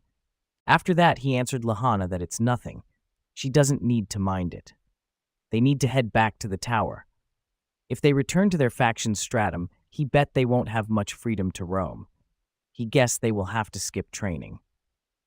And to this, Lihana said the inevitable punishment that awaits them has her scared for her life. But what they didn't know that on the top of a building, there was a hooded mage watching them. Then the scene shift to the first stratum, where Will meets up with Lunes and Jorua, and then he thanked them for making some time to talk and added that he just wanted to ask if they remember what Julius was doing yesterday. And to this question, one of them said that he left the tower alone at night to meet up with him and his crew. Before that, he was normal, acting like he owned the damn place and heckling them for coming back dead tired from training. Then the other one said that he even promised to take them out for drinks. And at that moment, the first one shouted, "That's never going to happen now." If he didn't leave the tower to meet with them all, maybe he would be still alive. Hearing this, Will apologized and thought that there it is, proof that Julius was attacked on his way to the tavern from the tower, and then added that he have just one more question. To which one of them said that Julius knew all about that mage's condition. They had no idea until he told them about it. And at that moment, a flying device transmuted the voice of Lihana, saying that she caught it. He need to hurry back. Hearing this, he told her that she did a nice work. He just had a talk with Lunes and Jorua. It seems he was correct. Hearing this, Lihana asked him back, when should they engage? And to this question, Will told her tonight. After that, the scene shifted to inside a dark alley, and then a voice called the name of Emma. And when she turned around, she asked Will and Lihana about what they are doing here. To which Lihana told her that she'd asked the same question to her. And to this question, Emma said that she is doing just faction errand. They asked her to prepare reagents for spells. Hearing this answer, Lihana asked her back, what are those flowers for? To which Emma answered her that they are bell doors. She picked them in the dungeon. They are quite rare, but she had managed to find them. And at that moment, Will stopped her mid-speaking and told her that he could have sworn she had floralphagia. Didn't she know? It's a condition that makes skin blister and causes sprouts to grow from the body when touching certain flowers. Lunes and Jorua told him. She and Julius come from highborn families. The two have known each other since they were kids, aliments and all. Julius saw her holding flowers here in the first stratum, He was the first to see something wrong, after all. Why would a girl with florophagia be carrying a bouquet of Belladors? So he thought he'd confront her before making his way to the tavern. Hearing this, Emma said that it sounds an awful lot like he is suggesting she killed Julius. She would never do something like that. And at that moment, Lihanna opened a cage where a snowbird flew out and started to circle above her head. And then Will said that he is sorry to say this, but Julius was kind enough to leave them a clue made of ice. They caught it fluttering about just outside of the tower with no way to get in. With what strength he had left, Julius summoned an ice guardian. Then Lihanna intervened while saying that guardian are self-acting. They do only what their summoner asks. Julius mustered up all the energy he had to make sure this guardian stayed active even after passing. And to this guardian he gave an order. Fly above the culprit's head. She is the one who attacked Julius. Hearing this, Emma dropped the flowers and started to laugh evilly, and then suddenly she casted a dark spell at them. To which Will blocked with his sword, and Lihanna vanished from its place and reappeared at her side and attacked her with a lightning spell, throwing her away. Seeing this, Will shouted at her, "Enough of this! Show herself." Emma is a wind mage. She's not a Multos. She's not capable of casting dark magic. This Emma is either an imposter or she's being controlled by a puppet spell. And at that moment they saw a woman who appeared in front of her while there were chains binding her and Emma. Then that dark witch shouted at Will and Lihanna that they got her, well, they should now come at her. The two of them will make the most adorable pets. Meanwhile, at another place, with Emma saying that she is sorry, she couldn't save him, Ian, she did everything she could, and then a voice echoed in her mind telling her, so this is what torments her. Pretty brutal, even for her. To let her own little brother die so she could live on, spotless and untainted, sickening. It's time she give up. Don't she agree? She should surrender herself to her. She worked so hard to get here. It's just too bad, isn't it? Because of her, the tower and her friends will be obligated. It appears that the one who was talking to Emma was the puppet master. After that, the witch said to Will and Lihanna to come at her. They will make for the most adorable pets. Seeing this, Will covered his nose and said that he can smell the Beldors from here. No doubt in his mind, she's the one who's been making Emma gather those flowers. And to this, Lihanna said that puppet spells are a forbidden school of magic. All of its practitioners were supposed to be executed. Hearing this, the witch said that she guessed they missed one. Can't kill what you can't catch, and she thought they were the smart one, Little Miss Knight. And at that moment, Will told the witch that he'll ask her straight. Is she part of Gotia? What does she want? And how did she get into the tower? And to this, she smiled and said, ooh, she like his guts. Blady boy. She can tell he have got so much running through his head, but he have not gonna get in the way of dragging any bit of dirt he can out of her. Is he? Could there be others around? Could there be more puppets? Could this be a trap? Blady boy's all questions and no answers. Well, he doesn't need her to stop him. He should keep asking, keep digging. Let his familiar keep sniffing around. Let's see who can outsmart who. Hearing this, Will thought that it appears this crafty, conceited, and seemingly unassailable mage has got him all figured out. He is sensing a similar energy to Headless and that other mage. Something sinister, wicked. They could be dealing with a remnant of Gotia. They must strike with everything they have got. But his thoughts got cut when he heard that witch asking them if they are ready. Because she is ready, they should let this tag team match started. And then Emma casted a dark wind spell at them. Seeing this shocked the both of Will and Lihanna, to which Will said that her body's being influenced by the puppet magic. He is sure of it. It's a dark magic spell. That was most definitely the spell that killed Julius. And wonder if, is that how Emma became a puppet? By having her own wind magic amalgamated to this mage's dark magic. But his thoughts got cut when Lihanna told him to help Emma, and then she dashed into the direction of that witch.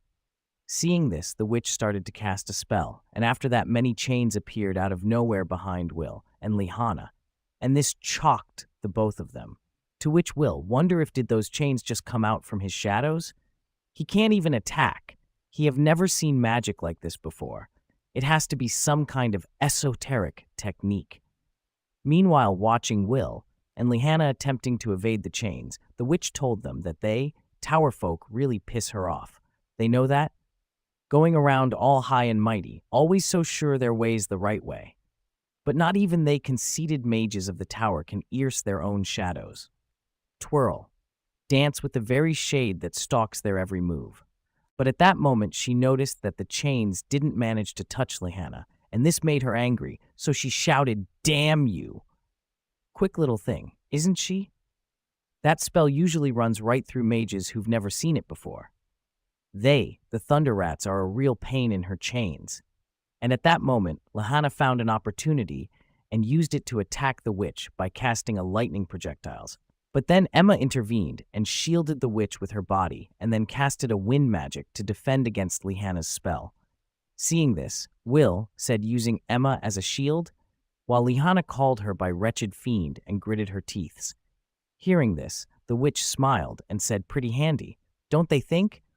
She don't have to worry one bit about using her own energy with puppet magic, unlike those paddling guardians.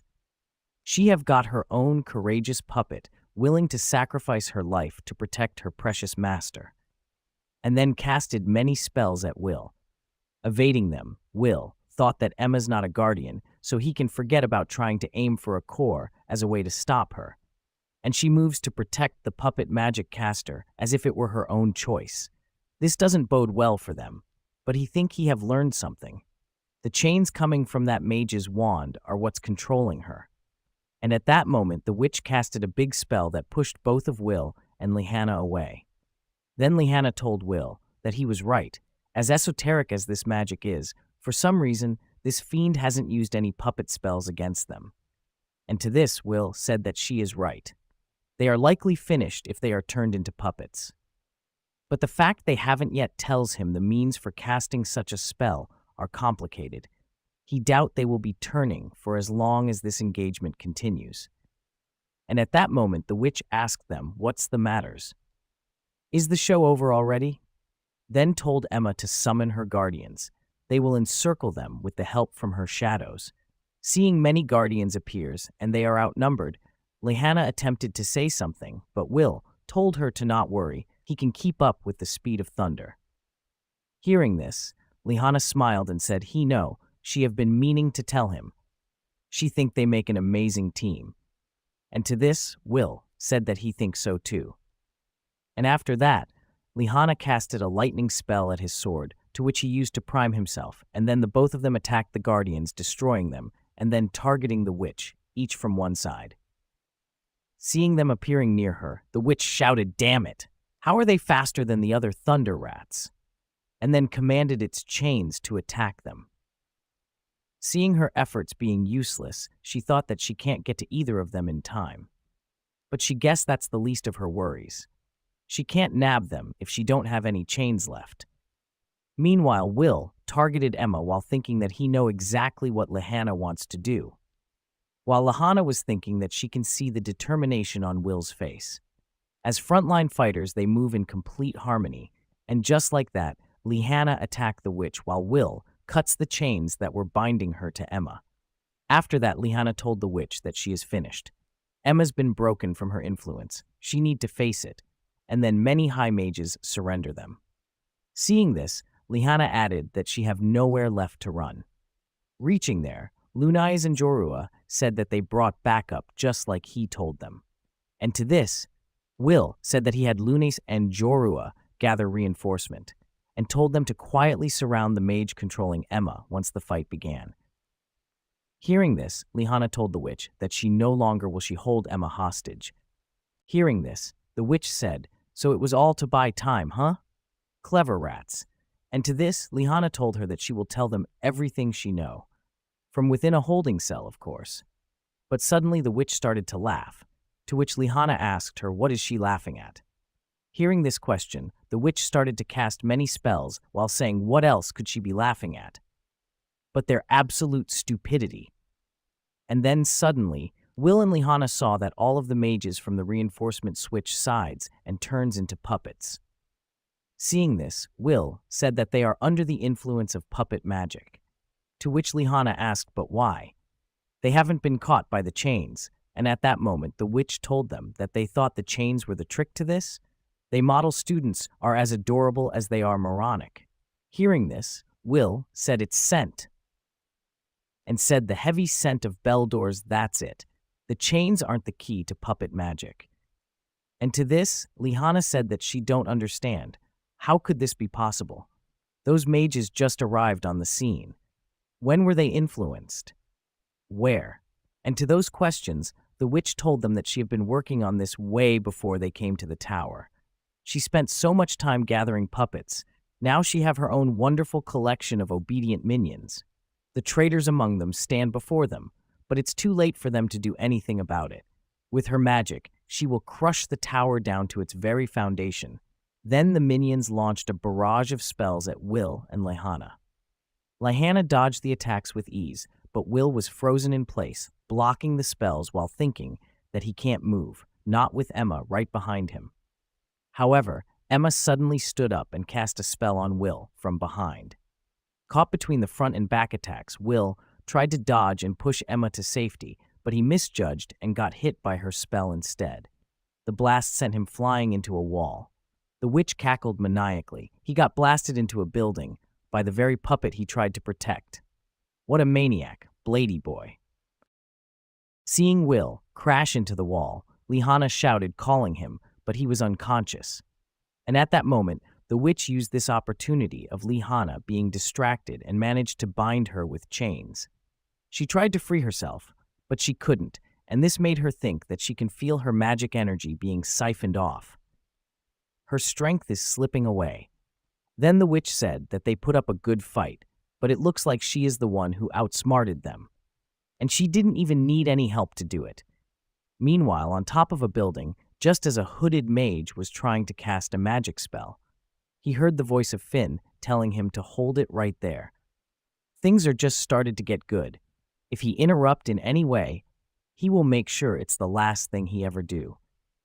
Then the scene shift back to the witch grabbing her wand and saying that it's time to wrap this up.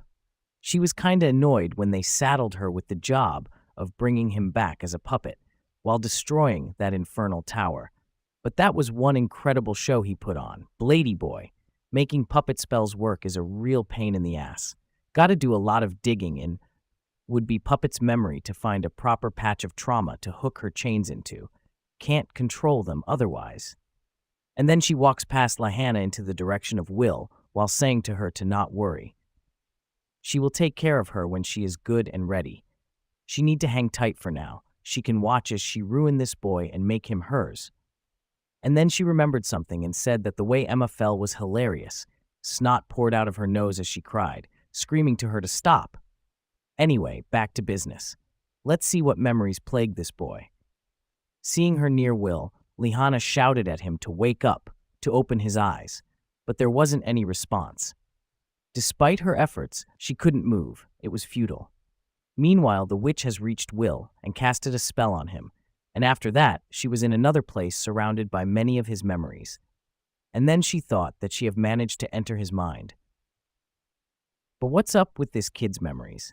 She is seeing a lot of dark spots. His memories gotta be shot. Whatever. All she need is one bit of juicy trauma, but suddenly she was attacked by a spear made of light. And this shocked her to the bones. And after that, many spears had attacked her, and this made her scream because of agony, while wondering what's going on. This has never happened before.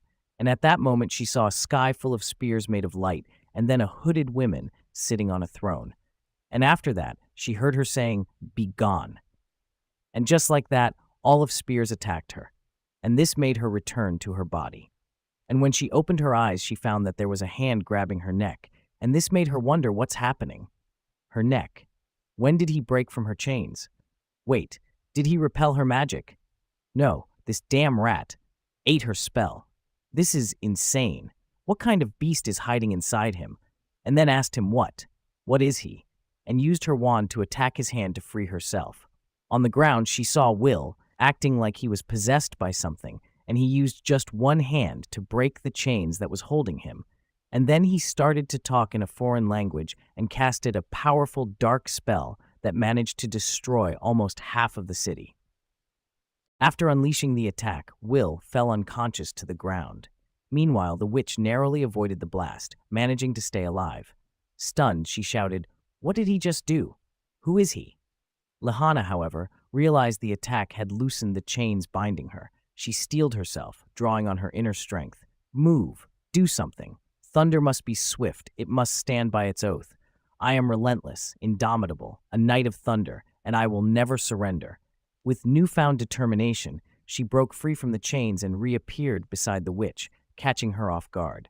Lehana struck, injuring the witch. But the witch retaliated by thrusting her dark wand into the ground, summoning a cloud of dark smoke. Seizing the opportunity, she escaped and reappeared on a distant rooftop. Then she seethed, "Damn it, they'll pay for this. What just happened?" nursing her wounds. "Next time, those rats are dead." Meanwhile, on the battlefield, Lehana wondered if her spell had held the witch off. Realizing the witch had escaped, she couldn't believe she'd faced a supporter of Gotia in the flesh. On the top of a building, Finn said that he was hoping he could get a little more use out of him, but he guessed this is the end of the road for now. Still got a long way to go before he reaches his origins. The scene then shifted to the 6th stratum at the Fantifirmary.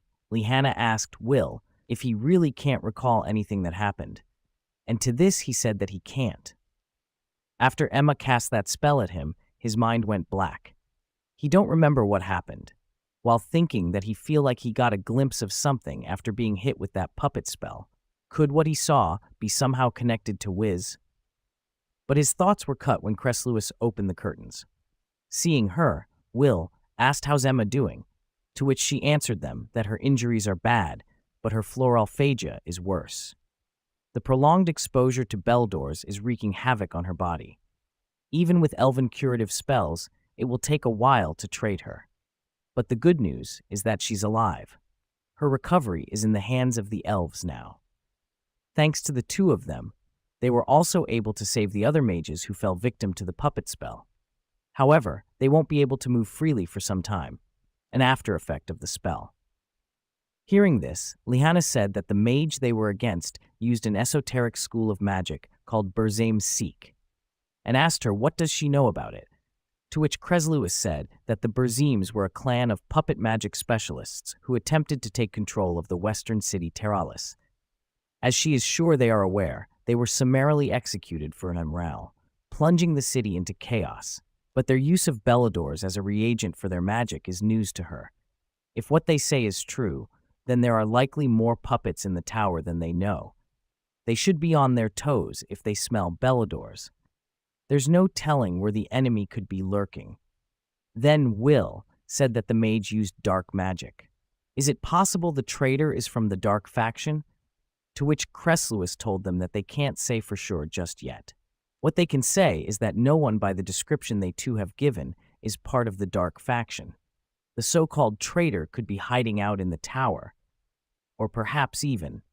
But then she stopped mid-speaking and said, "Anyway, they should talk about something else, shall they?"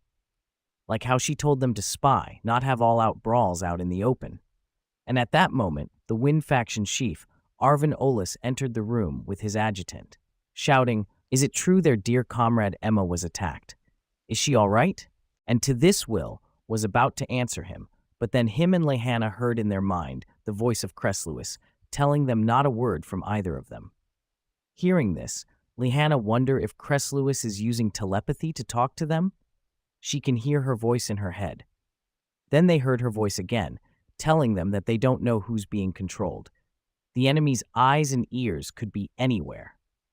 She suspects the wretch will be sending puppets to keep track of the two of them, or perhaps even make an attempt at their lives. They shouldn't let their guard down for anyone. They need to consider any who approach them as a foe first and friend second. Then she said to Arvin that she has been waiting for them. She will explain everything. He may come that way. And while on the way, she told him that she is so sorry they couldn't protect her. Apparently there was an attack by an adversarial mage, to which the adjutant asked if was it the so-called traitor, while Arvin asked where was the Upper Institute during all of this. And at that moment, Cress Lewis used telepathy and told Will and Lihanna to stay close to Zio and Guilford. They will be safe in their presence. Hearing this, Lihanna said to Will that this is serious. The tower is the very image of order in their world, a symbol they trusted, celebrated, and aspired to be part of. But now the Upper Institute, the other factions, or even their own Thunder faction comrades, may very well be the enemy. The moment the existence of puppets within the tower comes to light, distrust and division will set in. The collapse of the tower will be inevitable. This is going to be tough. They can't trust anyone in the tower. Hearing this, Will said with a calm voice, yes, they can. She must not forget that they still have friends. And at that moment, Jill appeared between them, chocked the both of them. After that, they asked him, what is he doing here? To which he said that he got a message from Cress Lewis asking to come pick up a couple of slackers in the Fantifirmary. He hoped they are ready, because they have got a storm of drills headed their way. Then scene shift to Elfaria, asking Aaron if is it his wish to destroy the tower. Meanwhile, at another place, at the second stratum, Earth faction, Rose was calling Colette to she leave her room, who was hiding in her blanket, and keep repeating the name of Julius. After that, Rose told her that she have been holed up in her room forever now. She knows she must be hungry. She need to come out, and she will treat her to a bowl of her special meaty soup that she loves so much. Seeing no response from Colette, Rose said with a voice full of emotions that she can't keep blaming herself for what happened to Julius. Hearing this, Colette shouted, how can she not? She is the one that called everybody out to the tavern. Who else is there to blame but her? It's her fault that Julius is dead. Hearing this, Rose said that she has changed. She is nothing like the girl she met as a first year. She looked disheveled, from her hair to her uniform, just completely indifferent. She didn't care about anything. Some girls were saying that she's even gloomier than most adults. They really don't want to talk to her. In those days, she had this look in her eyes, like she wanted the whole world, including herself, to fade away into nothing.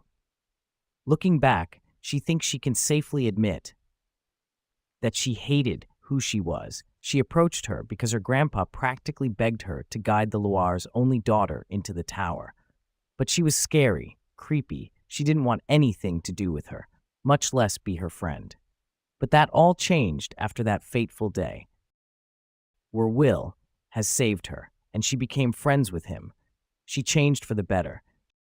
She learned to treat others and herself with kindness, started to smile more, and now she shed tears over the loss of another. She just want her to know she love who she have become, so she is going to leave her alone for now. If she is going through a hard time, then she is going to do everything she can to protect her. She just love her that much. She will see her later. Hearing this, Colette threw away her blanket and dashed out of the room. But just as she went out, she got surprised by Rose handling her Kiki. While saying that, finally she shows her face. Does she think she could hack it as an actress? But then Colette asked her why Kiki was with her, to which Rose answered her that she is guessing this cutie snuck down from the fourth stratum, with an adorable ribbon wrapped around its neck to boot. Seeing this, Colette asked if that is a magimimo, and to this question, Rose said that she thinks so. She should put enough of a specific magic into it, and the message should appear. Looks like Lihanna made it, but she bet the little one's owner is the one who wrote it. Tears streamed down her face as she read the message about the puppet master. After that, she hugged that slip of paper, and thought that Will might not be a mage, but his words are like a spell that gives her the courage to go on. And then she smiled. Seeing her smile, Rose said, and she's back. What did he write that's got her smiling? But Colette refused to answer this question and said that Will and Lihanna are doing their best out there. She better start pitching in too. And then hugged Rose while thanking her and telling her that she loved her too. Hearing this, Rose asked her, who does she love more, her or Will? To which Colette said that she is not going to dignify that silly question of her with an answer, and then used her wand to change her clothes, and then they started to walk away. After that, the scene shifted to Wignall, and then a voice told him that once again, concentration escapes him. It appears that it was one of the adjutant that spoke to him. And then she added that he may be tired of hearing this, but she will refresh his memory. By joining the elf faction, he is expected to master the illusion of one of their homelands, Alhem, the Forest of Healing. And at that moment, the other adjutant said that healing magic is their specialty. Light mages are capable of casting a kind of it, but a majority of Lizanths are aggressive and therefore can't wield it reliably. Illusion magic is crucial to anyone hoping to protect their allies when they're hurt. To which Wignall told them that of course he knew, while thinking that having to spy on his own kind and cast doubt on them is unbelievably frustrating. How is he supposed to concentrate under this pressure? And that letter from Will only adds to his stress. A shadowy mage that uses abhorrent puppet magic. So not only does he need to be concerned about a traitor, but now he have to find out if any elves are being manipulated. In any case, he must act with caution until he have proof of one way or the other. And at that moment, one of the adjutants said, "So talented, yet so wretched." Apparently, 6 years at the academy is worth its weight in dust. While the second adjutant said, "Ineptitude is in the blood of the Lizanths." They couldn't be more different from them elves. The obtuse mages of the academy have poisoned him, condemned him to a failure fate. What a pity. Hearing this, Wignall shouted at them to take that back. Failure or not, he will always treasure the people he connected with at the academy. To elves, his time there might seem like a fleeting moment, but to him it was an era of happiness, as precious as 100 years of life. Elves swear upon their intangible nobility. Why is it so hard to recognize that virtue in others? They aren't the only ones who are dignified, who never stop pushing forward. Even when they fail, they don't fear failure. They don't give up on their dreams. They're as worthy of respect as any one elf. And he will be damned if let them speak ill of them. But at that moment, he got shocked when he heard one adjutant saying, "Wonderful." He managed to learn a difficult lesson during his time at the academy. And then the second adjutant said, "That is to not look down on others," a requirement for any insufferable elf hoping to break out of their shell. Hearing this, he asked them if they were just testing him, to which one adjutant answered him that they wanted to discern what kind of ally he is. He passed with flying colors. He is able to set pride aside and trudge on, as well as stand up to his superiors. It's an honor to be in the presence of an elf of such fine character. If may she be frank, the elven sense of brotherhood and rampant elitism is exhausting for them introverts. And asked how great if they could just ditch the pride and get along with everyone. Seeing them sitting on the table, Wignall also joined them. And after that, one of them told him that great mage Eleanor would do herself a great service if she acted how she is on the inside. While the second one told him to go teach her a lesson, show her how frightening the quiet ones can be when they push them too far. Hearing this, Wignall said to them that he don't think he is following here. They think he could teach her a lesson? But at that moment he heard a cold voice from behind him saying, "Making inroads, taming the disgrace she hope?" He looked awfully comfortable. Is he enjoying his break? And when he turned around, he found that it was Eleanor who spoke earlier, but then he heard one of the adjutants saying, "Of course, it's sad." Really, they tried to stop him. And when he turned back, he saw them already standing, and heard the second one saying that they shall clean up whatever is left when she's finished with him. And this made him think that one thing's for sure. These two are neither traitors nor puppets. After that, the scene shifts to the 5th stratum, at the fire faction, and we see Theon casting a spell at Incendia Barham, but it was to no avail. A huge beast behind him ate the spell of Theon, and after that, Incendia Barham told him that he still don't get it. Does he? He must look to achieve victory without taking a single step. That is the basic tenet of being a mage, the ideal. Bolting to and fro like Zio is meaningless, disgraceful. A true mage is unflappable, as immovable as stone, even in the presence of a swordman like Will Serfort, that as long as they prepare an impenetrable defense. Seeing the black flame lion behind him, Theon thought that the secret spell of the Incendia Barham is passed down by generations of ascendants. It call forth the strongest guardian magic can conjure, a guardian that will protect its summoner from every kind of attack. But his thoughts got cut when he heard Incindia Barham saying what he want him to do is summon his own black flame lion to protect himself. And he shouldn't worry. It doesn't necessarily have to be as grown as his. Fail to do so, and his flames will burn him for all eternity. Does he understand? And then that lion attack with a fire-breathing attack to which Theon tried to defend, but it was to no avail. Seeing Theon on the ground, Incindia Barham told him that he was handpicked. Surely he can summon at least a baby lion. And to this, Theon shouted, "Damn it," while thinking that this is ridiculous. That moronic washout just had to send him an important message right before Cariat assigns him an absurd challenge.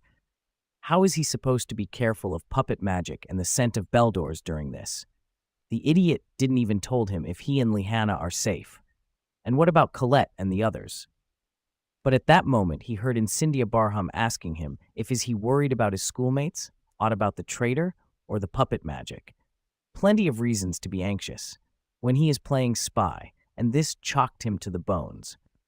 After that, he asked Incindia Barham why. How does he know about this? While thinking if did a mediator telepathically relay Cariat the information Lyanna and Will gathered? Impossible, especially no so soon after they shared it. Besides, the order to spy was made in secret. Not even the Magiavander are supposed to know. So why does he? It can't be. And at that moment he heard Incindia saying, "Why does he know?" Indeed. Well, he guess he will have to get stronger if he want to find out, but he doesn't see how he can be forced by someone who can barely handle this trivial trial. And this made Theon smirk and say back that challenge accepted. After that, the scene shift to the 4th stratum at the Thunder faction, where everyone was shocked seeing a dragon. Then the scene shift to before 10 minutes strides, and we see that Gil has gathered everyone in a room and told them that the day they have all been waiting for will soon be upon them. The party is at hand. Hearing this, Lyanna asked, "Party?" To which Milia Zaza said that it mean a dungeon expedition, but she don't need to get her hopes up. It's a far cry from the playground antics she and her school pals were up to at the academy. The party is a real dungeon rush with real stakes. Then they heard Gil saying that to prepare for the day, they will be engaging in rigorous combat training. Whatever they do, they must no-fail great mage Zio. Hearing this, Will said combat training. Does that mean they will be sparring with each other? To which Nanatu told him no, they will fight guards. And to this, Will asked if they are like the monster they fought in the 1st stratum? To which Olganeo Olgan said that it's just like the fiend from the Bloom. All he got to do is unseal the pillar partition, and out comes a beast just like Zoctonia. Every stratum got them. Then Lyanna intervened, saying that faction bases occupy up to the 6th stratum. From 7 onward, he must defeat the guards to continue on. They call these stratum the domain of trials. Hearing this, Olganeo said, "Oh, so she know about it? They Owen Zows know their stuff. Anyway, if he managed to take down the guards of each stratum and make it to the top of the tower, he became a candidate for the next Magiavander, an ascendant. But so far, they have only been able to beat the guards up to the 30th stratum." After that, Will raise his hand and ask Gil if may he ask, why do guards come out from the tower? And to this question, Gil shouted, "Wonderfully stupid question, his fair idiot." He ought to punish him for wasting their time. But being the supremely benevolent adjutant that he is, he will give him an answer. The guards are the living will of their mage queen, Mercedes, the creator of this very tower. It is she who engraved the great summoning magics into the tower that produced the guards on each stratum. It is what he have been told. The guards are tremendous shields that protect their Magiavander. They are the obstacles, the walls that stand between every aspiring ascendant and the pinnacle of the tower. And after that he asked Will if this answer his question, to which Will said that it does. At the sidelines, Lyanna wonder if they are part of the Mage Queen's legacy. But if the tower produces these guards, then how is it any different from a dungeon that produces monsters? Mercedes was a pioneer that mastered every manner of magic, there's no doubt. But is this something a mere mage could create? And then she said that she have an inquiry of her own, if she may. How do the Magiavander go to and from the uppermost stratum of the tower? To which Olganeo Olgan said that they shift there, an ability reserved only for mages registered to the top stratum. It allows them to jump from the bottom to the top just like that. Along with Great Mage Zio Gil, other adjutants can come and go as they please. And after that, he said that now he have got something to ask them. And then he stood between Will and Lahana and asked, "What's with all the questions?" There's been a lot of weird things happening lately, and he don't just mean Terminaria. He just think it's kind of strange that it's all going down during their generation. So what exactly are they digging for? Hearing this shocked the both of them, and then they remembered Cresslus telling them to not let their shield down for anyone. They should consider any who approach them as a foe first and a friend second. And this made Will wonder, is he investigating them? Are they under suspicious now? While Lahana thought that she don't smell bell doors, so he isn't a puppet, but could he be an assassin? Is it possible that everyone here is their enemy? Then the scene shifted to a few hours later, at Will's room, where they started to talk about the enemy's goal, to which Will said that at first he thought Gautia's plan was to eliminate the Magiavander, to destroy the false sky that is the Great Barrier. They'd have to take the people responsible for creating it out of the picture, Elfie and the other Magiavander. But the domain of trials is the obstacles preventing them from achieving that. Naturally, Elfie and the Magiavander are usually at the top of the tower. Around this time, they come down to watch the new entrants into each factions, but that's all. And to this, Lihana said that she see. Staying up there is more than enough to prevent an attempt at their lives. They wouldn't be able to see the Wand of Light, much less interact with him. Not even the strongest puppet magic could put a mage in the position to kill a Magiavander. That's an issue that goes beyond fighting. And to this, Will said that mage they fought said she couldn't turn anyone more powerful than her into puppet, right? That would mean the factions are full of mages that can't be controlled, the Magiavander, of course, but also Guilford and the other adjutants, as well as faction staff. Hearing this, Lihana said if what she said is true, then that means Gautia has no way of accessing the top of the tower. But if the so-called traitor is one of the Magiavander or an ascendant, that would be a different story. She would rather not think about worst-case scenario, and then asked Will, how does the Terminaria incident factor into all of this? To which he answered her that this time, he get the sense that the enemy's objective is fundamentally different from the events at Terminaria. She said she wanted to crush the tower. He supposed that is somewhat different from destroying the barrier. After that, he thought that all that discussion, and they still couldn't pin down their true objective. Still, no matter how many puppets that mage acquired, he think her chances of assassinating the Magiavander are extremely slim. Perhaps they're not after the Magiavander, but something else entirely. Then the scene shift to the next day at the training ground, and Gil telling them that now they will see how they all cooperate with the newest maggots of their faction. They should show them some teamwork. And then a dragon appeared in the sky. Seeing this, shocked both of Will and Lihana. Seeing the two standing dumbfounded, Nanatu said that the guard of the fourth stratum is called Zoctonia Asla. And to this, Milia Zaza said that it's a mouthful, so they just call it Asla for short. And then everyone started to dash into its direction. After that, the scene shifted to a few hours later, where Will was fighting with Zio, and at that moment, Zio hits him and sent him flying, while saying too slow. And after that, he told him that he is slacking off more than usual. So what's the matter with him? Hearing this, Will apologized while thinking that these one-on-one sessions with Zio are insane. They have been through how many, and he still can't land a single hit on him. He's too fast, too strong. But he's right. His mind is elsewhere. He is fighting to stay focused. But he can't help it. He just knows someone's watching them. And whoever it is, they used a peculiar hide spell, one that allowed them to conceal themselves from Lihana's search spell and Kiki's nose. Are they an agent of Gautia? Could they be on alert because they are close to uncovering the truth about everything?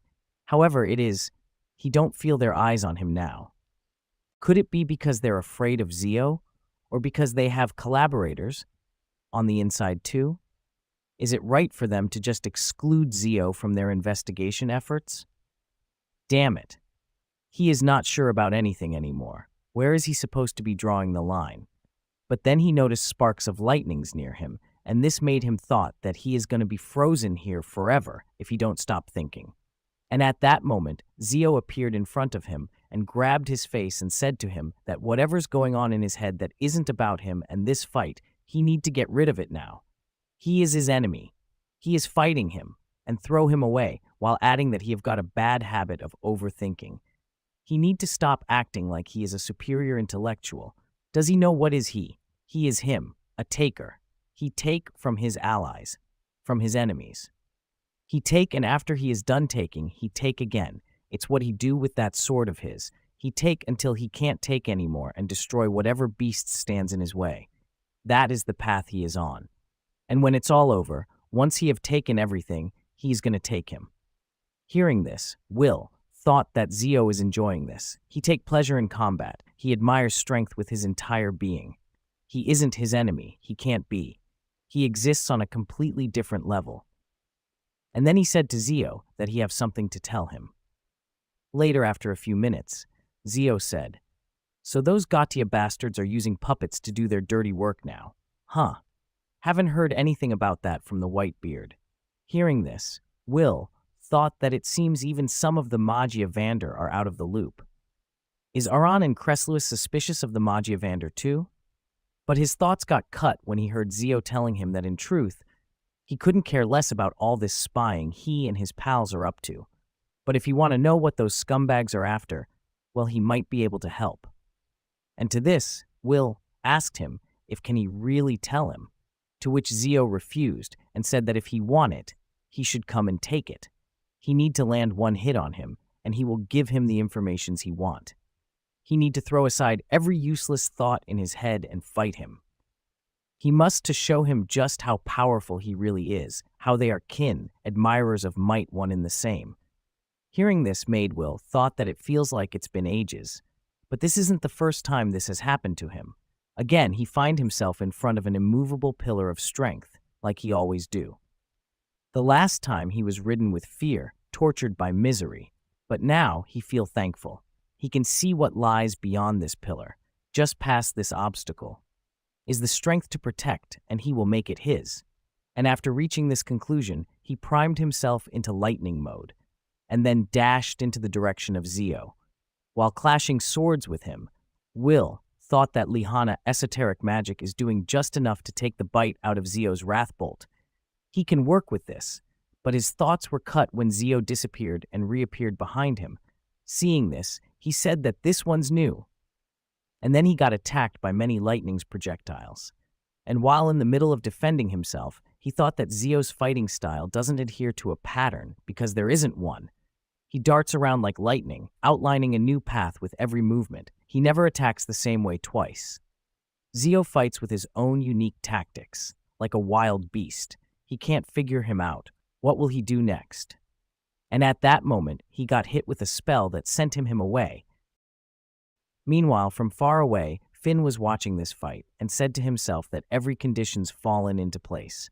The question is, will he notice? Will he heed the call to expand the power of prime pathos? While being thrown into the sky, Will thought that he is up against the might of a Magia Vander. There's only one way he could possibly best someone so unimaginably powerful, which is Argent Release. But how can he? And then he heard the voice of Finn telling him that he can't. In this moment, he haven't yet to fulfill the conditions required to access the fifth source. Hearing this, Will wonder, so what about that magic Lihana said he used? If he could do that again, maybe. But then he heard the voice of a woman saying that he will not before he have traced his origins, and this made him ask himself, so what now? He have power, but he can't use it. He can't reach it. What is he supposed to do? And felt like he is drowning in a deep ocean. But at that moment, Elfie appeared and hold him just like an angel descending into a dark world, illuminating it with hope. And then heard her telling him that she know what it took for him to get here.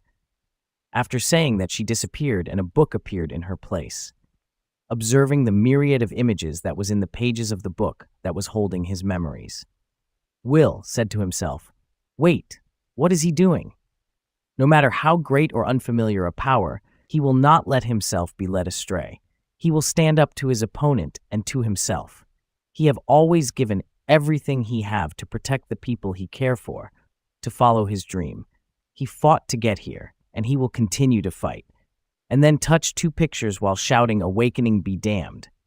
He need to think back on the story he have woven with his friends, of all the people who helped him get to where he is now, how he turned knowledge into wisdom, uncovered the unknown, transformed thoughts and emotions into strength.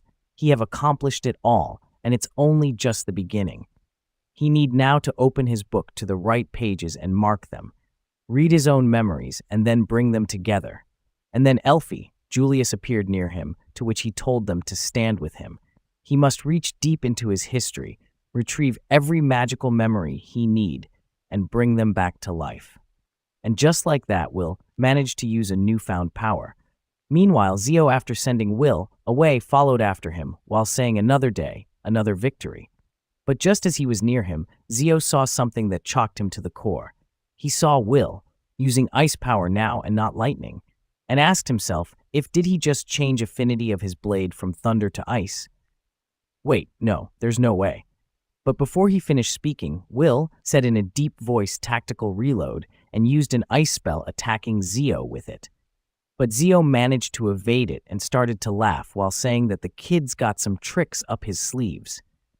From far away, observing the fight, Finn said that the sheer speed of his Wrathbolt style might have saved him, but he won't be so lucky next time.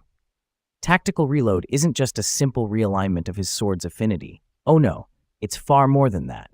It allows him to shuffle between multiple elements on a whim, even in the heat of battle. Meanwhile, in the battlefield, seeing Will getting ready to throw an attack again, Zio said that now this is fun.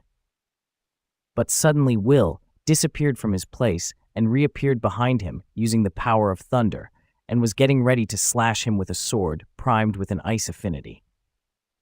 Not having any time to block the attack with his sword, Zio used his fast reflection and blocked the attack with his bare hand. But the sheer power of the attack managed to push him to the ground. After that, Zio used more power on his arm and pushed Will away and said, "Well, color him chalked." Hearing this made Will confused and thought that priming his sword over and over again took everything out of him. He can barely move a muscle. But he did it, and then he saw Zio showing him his injured hand and telling him, "Well played, kid." He finally got one on him. Seeing this, Finn said to himself, "Cauldron, the wicked witch. It's all happening just as she planned." But he supposed when he is taught to find the solutions to problems on his own. This is what he get, an explosive combination of wand and sword. Then the scene shift back to Zio, saying that he is a man of his word, so he need to listen up and listen good. The Gotia goons are after the key to the heavens, Baal. It's the key to destroying the Great Barrier, and it's sealed away at the very top of the tower. Hearing this, Will wonder if there's a key to destroying the Great Barrier, and it's kept at the apex of the tower. That would mean Elfie and the other Magiavander are protecting it. But wait, he is getting ahead of himself. Now they know what Gotia is after. They don't want to kill the Magiavander. Their goal is to capture Baal. If the tower is the only thing keeping Baal secure, the destruction of the tower would be tantamount to the collapse of the Great Barrier. This is it. The pieces of this puzzle have finally come together. They just have to figure out how they're planning to destroy the tower. Colette and the others should be able to help with that. But Will's thought got cut when he heard Zio saying that before he get any funny ideas. A reminder, they will be taking them Knucklehead on a dungeon expedition in a few days. He have landed a hit on him. With him and that knight on their squad, they might be able to make some real progress. This time, they are shooting for the 50th floor. They're going to crush the Whitebeard's record, and he is going to help them do it. And to this, Will thought that after everything he told him, he's still taking them on an expedition, and then said to Zio that he can't be serious. Puppets could be lurking anywhere in the tower. It's a ticking time bomb. The enemy will take advantage of their absence as soon as they leave. He is sure of it. And just as he was about to plead him, Zio destroyed a nearby tree, chalking him, and then said that if the tower can't handle them being gone, then they don't need it. Imagine, if all it takes is a band of scumbags to bring this place to its knees, it would never stand a chance against the celestial hosts. They need power to destroy the hosts. And there's no faster way to obtain power than by going on expeditions. It's happening, so he need to be ready. After that, the scene shift to inside a meeting room where that dark witch was shouting, "Damn it, those meddling rats. Next time she see them, their heads are hers." But then a hooded man said that so-called sword wielder is now under the protection of the Wand of Thunder. The Owenzaus and Guilford are on high alert and seem to have tightened their security. He is almost certain Cress Lewis is behind this development. As it stands, they can't even manage to capture the boy as instructed by Headless, let alone kill him. It appears the tower is well aware of the puppet magic that roams its floors. But now that they know the fools in the Thunder faction are leaving on an expedition, a new opportunity has presented itself. She will carry out the plans as soon as they depart. He assumes she have no issue with that, and to this she shouted at him to just shut up already. She know what she need to do. Creep, her puppet will make quick work of that stupid domain of trials. She will hit them right where it hurts. The secrets of the Collis panel will be hers. Then the scene shift to another place. As Charles and Kreutz saw someone in front of them, Kreutz asked him about what is he doing here. To which that man answered him that he just lost and wandered into this odd place by. But before he finishes his words, Kreutz shouted at him to stop his babbling puppet and then attacked him. After sending this man unconscious, Kreutz said to Charles that he can smell the bell doors on him. And to this Charles said that he can't believe they managed to infiltrate this far. The tower's control system is but a stone's throw away. Could they be after the Collis control panel? And to this, Kreutz said that this is the heart of Mercedes Collis. If the enemy overwhelms them here, they will have the tower in the palm of their hand. They would lose control over everything. The gates, the domain of trials, even the guards of each stratum. The moment they emerge from their seals, Order 2 would be all but lost. Hearing this, Charles asked him about what should they do. They have to come up with a plan. If the traitor that infiltrate the tower is part of the group that attacked Terminaria, he is almost certain they'll try using the Mage Killer again. They need to deploy their anti-Mage Killer gear quickly. It is finished, isn't it? The factions have been begging for them to get it done. To which Kreutz said that it is still in the testing phase, certainly not ready to put in the hands of the war-crazed factions, and started to think that he smelled no bell doors on Charles, and the super-advanced traitor tracker that he developed is mum.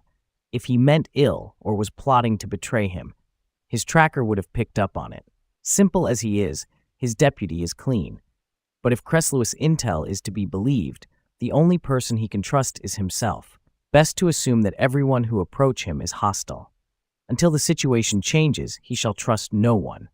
After that, the scene shift to the second stratum at the Dark Faction headquarters.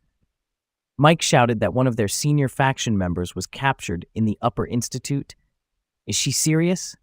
And to this, Angie told him that, very apparently, he doesn't remember how he got there or anything else for that matter. And to this, Mike said that's because they were probably turned into a puppet. Will's message said they've infiltrated every faction. This is bad news. What if they're looking for the mages who've been told to spy? And at that moment, a female mage hugged him from behind while asking about what are they talking about. And to this, Mike started to think that this girl is called Morta Lotter. He only know a few things about her. She's older than them, she always has low blood pressure, and her boobs are gigantic. But the question is it safe to talk to her? And just as he wanted to start speaking and recount something, Angie told him that they have to go. They have snacks to buy and started to pull him away. Seeing them getting away from her, Morta's eyes turned blank, and after that there was a change in her personality. And then she put on a mask while saying that no matter. Puppet and spy was all she needed to hear. Shade was right. Every one of these new mages is a mole. She will report this to Walther later. This is so annoying. Killing them would be easy. but they'd be much more useful as Shade's puppets. Then the scene moved to the third stratum at the Ice Faction headquarters, where a female mage shouting, "So Emma was under control of the enemy? Is that what they are telling her?" And to this, Lune said that Emma was being manipulated when she did it. While Jorua said that he don't think he can ever forgive her for killing Julius. But the feeling he have for the evil mage that made her do it go beyond hate. They will get revenge for Julius, even if it's the last thing they do. Hearing this, that female mage, which called Mimily Châtelet, thought that these boys are even weaker than Julius was, and they want revenge? Fat chance. Julius is gone, and the only peers she have left in this forsaken faction are Mr. Doom and Mr. Gloom. Guess she is the only one taking this spy thing seriously. These boys make her sick. She just want to go home. She want to be surrounded by her adorable little sisters and snuggle with them all day long. She would have never become a high mage if she know she would be doing this. Is it too much to ask for even the leader of this stupid faction to be? One of their comrades was killed, and she doesn't seem to want to do anything about it. And at that moment, she heard a knocking on the door, and when she opened it, she found a man who told her that there was a package for the Ice Faction. Seeing this man, who is a colorless mage, she asked him, if is he an artificer? And then asked him again about how did he get in here, and what's in that package, to which he told her that they're protective charms. He was instructed to deliver them by great mage Elfaria herself. She need to pass it out to the other faction members and try to keep it on the down low. The scene after that shift to the Wind faction, where two mage named Terry and Callan were talking. Terry said that he heard that there was another mage from their factions that might be a puppet. Apparently, one of the colorless mages captured them. And to this, Colin said so Emma wasn't the only one. The entire faction has been compromised and the impact's only spreading. Hearing this, the both of them reached a conclusion that could the so-called traitor be someone in? But they stopped mid-speaking when they heard the Wind faction chief Arvin Olus asking them what's with all the fuss. The two of them look awfully troubled. Whatever bothering them, they are welcome to discuss it with him. He is quite the whiz at solving problems. Hearing this, they thanked him and told him that they are fine, and then they started to walk away. After they left, Arvin sits down and started to cry while saying yet again, the feckless shepherd fails to comfort his anxious flock. Why is he so useless? He is a fool, a chief wholly unworthy of his own title, the worst mage of all time. And then at that moment, a woman stood in front of him. Seeing her, Arvin hugged her and said that he can't do this anymore. He quit. He will never be like Garzella. And to this, she told him not with that attitude he won't. He may be only pretending to be a leader, but that doesn't mean he haven't been trying his absolute best to make it work.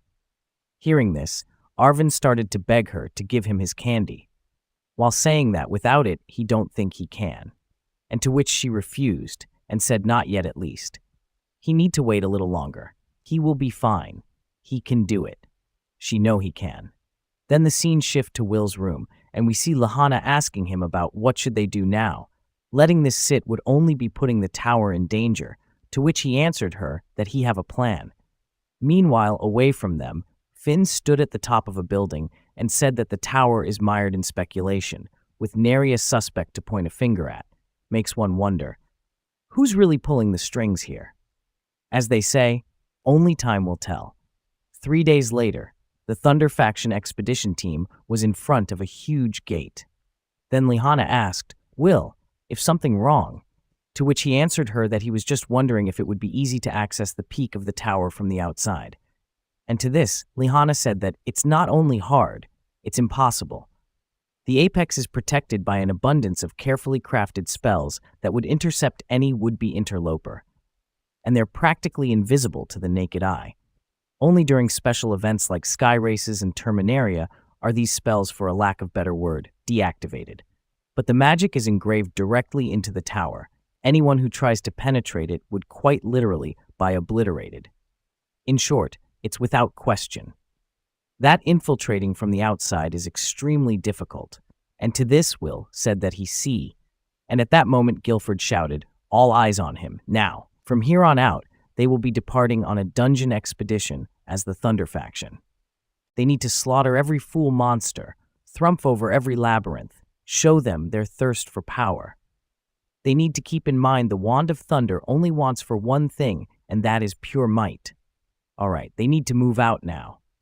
From far away, while observing them, Colette told Wignall that she can't believe they're actually going. Meanwhile, at another place in the Fire faction, Incendia Barham told Theon that it seems the Thunder faction has gone off on their expedition, and asked him what will he do now. After that, the scene shifted to the man saying that the crest of House Ulster is the Great Falcon. With its keen eyes, the falcon hones in on its enemy. Then it descends, sharp talons first, to tear its target asunder.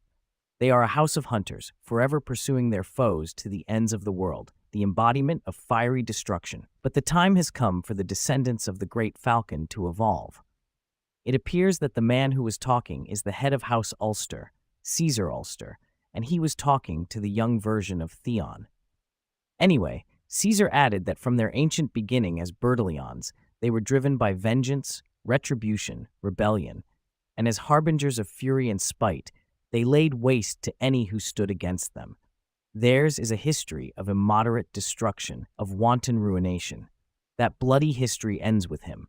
From now on, the falcon will not use its claws nor its beak, but instead spread its wings to protect those it holds dear.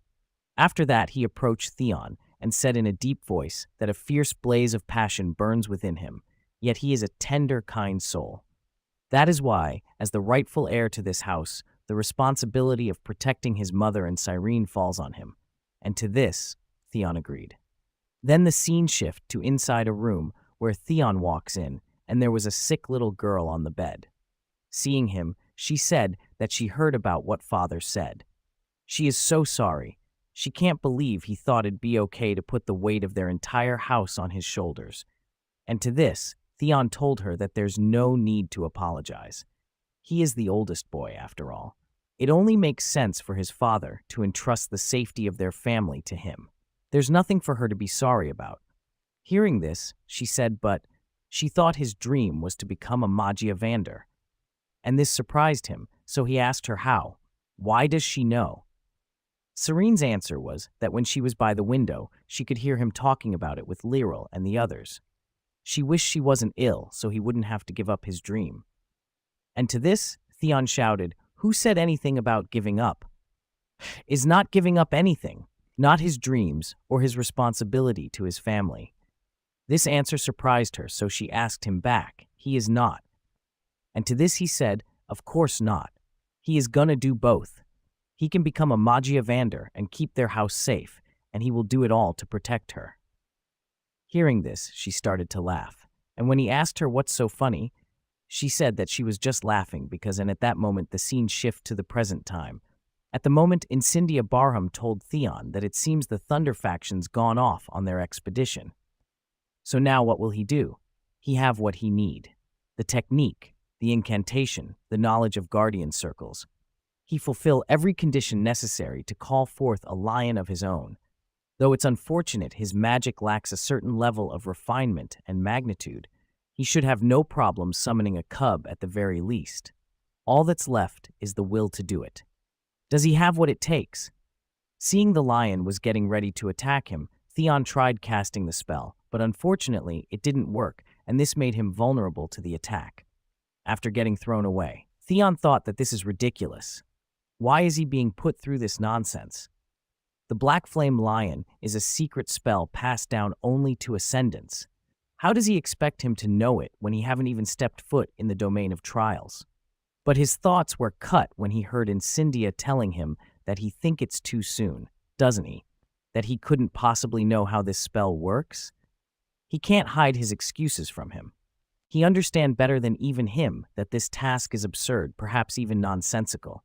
He have said not one word, but he can almost hear his scorn himself, and he is inclined to agree with him. But he need to know this. There's no room for excuses against the truly absurd, real violence, genuine evil. The indiscriminate cruelty that inhabits this world will not wait for him to grow strong enough to face it. Allow him to inform him that the only reason he is before him today is because he was lucky. Not everyone can have someone so strong on and by their side. Meanwhile, from the sidelines, Logwell of the Fire faction was observing them. Then he said to himself, roiling anger and sense of inferiority, humiliation truly is the greatest motivator. Now is he a volcano on the verge of a cataclysmic eruption, or a blazing flower ready and waiting to bloom? If he were Chariot, this is where he would make his move. And at that moment, Incendiabarum said to Theon that since he is struggling, here's a hint. They lizards are often called the people of paradise. But by nature, they are flowers. Call it a gift, a blessing, a font, or whatever it is. In each and every one of them lies a dormant bud. This bud thirsts as any bud would and won't bloom until it's given what it thirsts for. Then he asked him, what does the bud inside him desire? What is the impetus behind his aspirations? And now that he have practically given him the answer, they need to be done with this, shall they? Again, fail this task, and his magic will kill him. Simple as that. He have his word as the wand of fire. Now, if he want to save his friends, he suggests he find a way to feed the bud within quickly. And at that moment, he commanded his lion to attack Theon. Seeing the incoming attack, Theon used a spell to shield himself from the attack, buying some time to find a solution, and then he started to think, what does his bud thirst for? Does he yearn for anything at all? He doesn't even know where this began, but at that moment he remembered a memory where he was talking to his sister Siren when she started to laugh, to which he asked her about what's funny. And to this, she answered him that she was just laughing because he said almost the exact same thing to his friends. Seeing his surprised face, she added that he said it when Lyril was getting bullied, and when Gordon got into a fight, she heard him telling them that from now on they are under his wing. When he become a Magia Vander, he is going to do everything in his power to protect them. She know that if it means protecting others, he will take on any duty, embrace any dream, and soar on no matter how much they weigh him down, just like a real great falcon. Remembering this, Theon told himself, if is that what drives him, a desire to protect others from harm? Is that where it all began? First was his sister, then his friends. The list of people he wanted to protect has grown to be long. Even he was on it. He just wanted to keep him from... No, that's not what he want. He don't want to protect him. He don't need his protection. He will show him that he can do more, that he can be better than he have ever been. And if he try to come to his aid, even after he have proven that he is stronger than him, then he can expect him to come to his, whether he like it or not. And after that, Theon shouted that he have no need for claws, no need for fangs. A lion will do little. If he want to fly, to help him soar past him, he need wings. And at that moment, a dormant power awakened from inside him that leads to him successfully summoning a great falcon guardian made of fire. And this spell is called Insidia Halcon. Seeing this chalked Incendia Barham, to which he said, well, clearly that's not a black flame lion. Did he just create a new spell? No, he adapted it and made it his own. And then he remembered that the Ulster traced their origin back to the great falcon. So he said that the spell and his lineage merged together, giving birth to this new extraordinary beast. Meanwhile, Theon said, wings of the guardian, shield them from all harm, and then shouted, surge forth Halcon, and to this, his great falcon attacked the lion, killing him in the process. Seeing this outcome, Incendia Barham started to laugh and then said, so the bud thirsts to protect. He so painfully reminded him of a certain imbecile by the name of Chariot. The successors of fire never fail to surprise. Meanwhile, Theon was surprised about the power of his guardian and then whispered a blazing falcon with black and red wings. But at that moment, Incendia Barham said that he put so little magic into his lion. One would think he was bluffing about killing him. But perhaps that's just his excuse for falling short. Though he don't remember asking him to do so, he have bested his lion, and for that, he give him, well done. While patting his head, seeing this, Theon asked what was that for, to which Incendia apologized and told him what can he say. His performance was just that exciting. Is it so strange to forget who he is when faced with an unexpected outcome? He believed Sarah and the others would call that being a softie. Hearing this, Theon asked him, is he his enemy or not? Enough of this silliness. He need to just tell him already. And to this, Incindia Barham said, after what he have done to mold him into what he is, he still doubt him. How upsetting. To which Theon asked him back, how could he not? He have done nothing but make vaguely profound statements entire time. Hearing this, Incendias responded that it was merely vexation to stroke his flame. In any case, he promised him that he would tell him what he know if he passed this trial. So he need to listen closely, and after saying so, he used a quick reflex to attack the faction emblem that was on Theon. And this surprised him. And after that, Incindia Barham told him that he and his friends have only just entered the tower, yet he is marked. Doesn't he think that's odd? He have been monitored, specifically targeted and sacrificed in the name of accelerating this plot of puppets.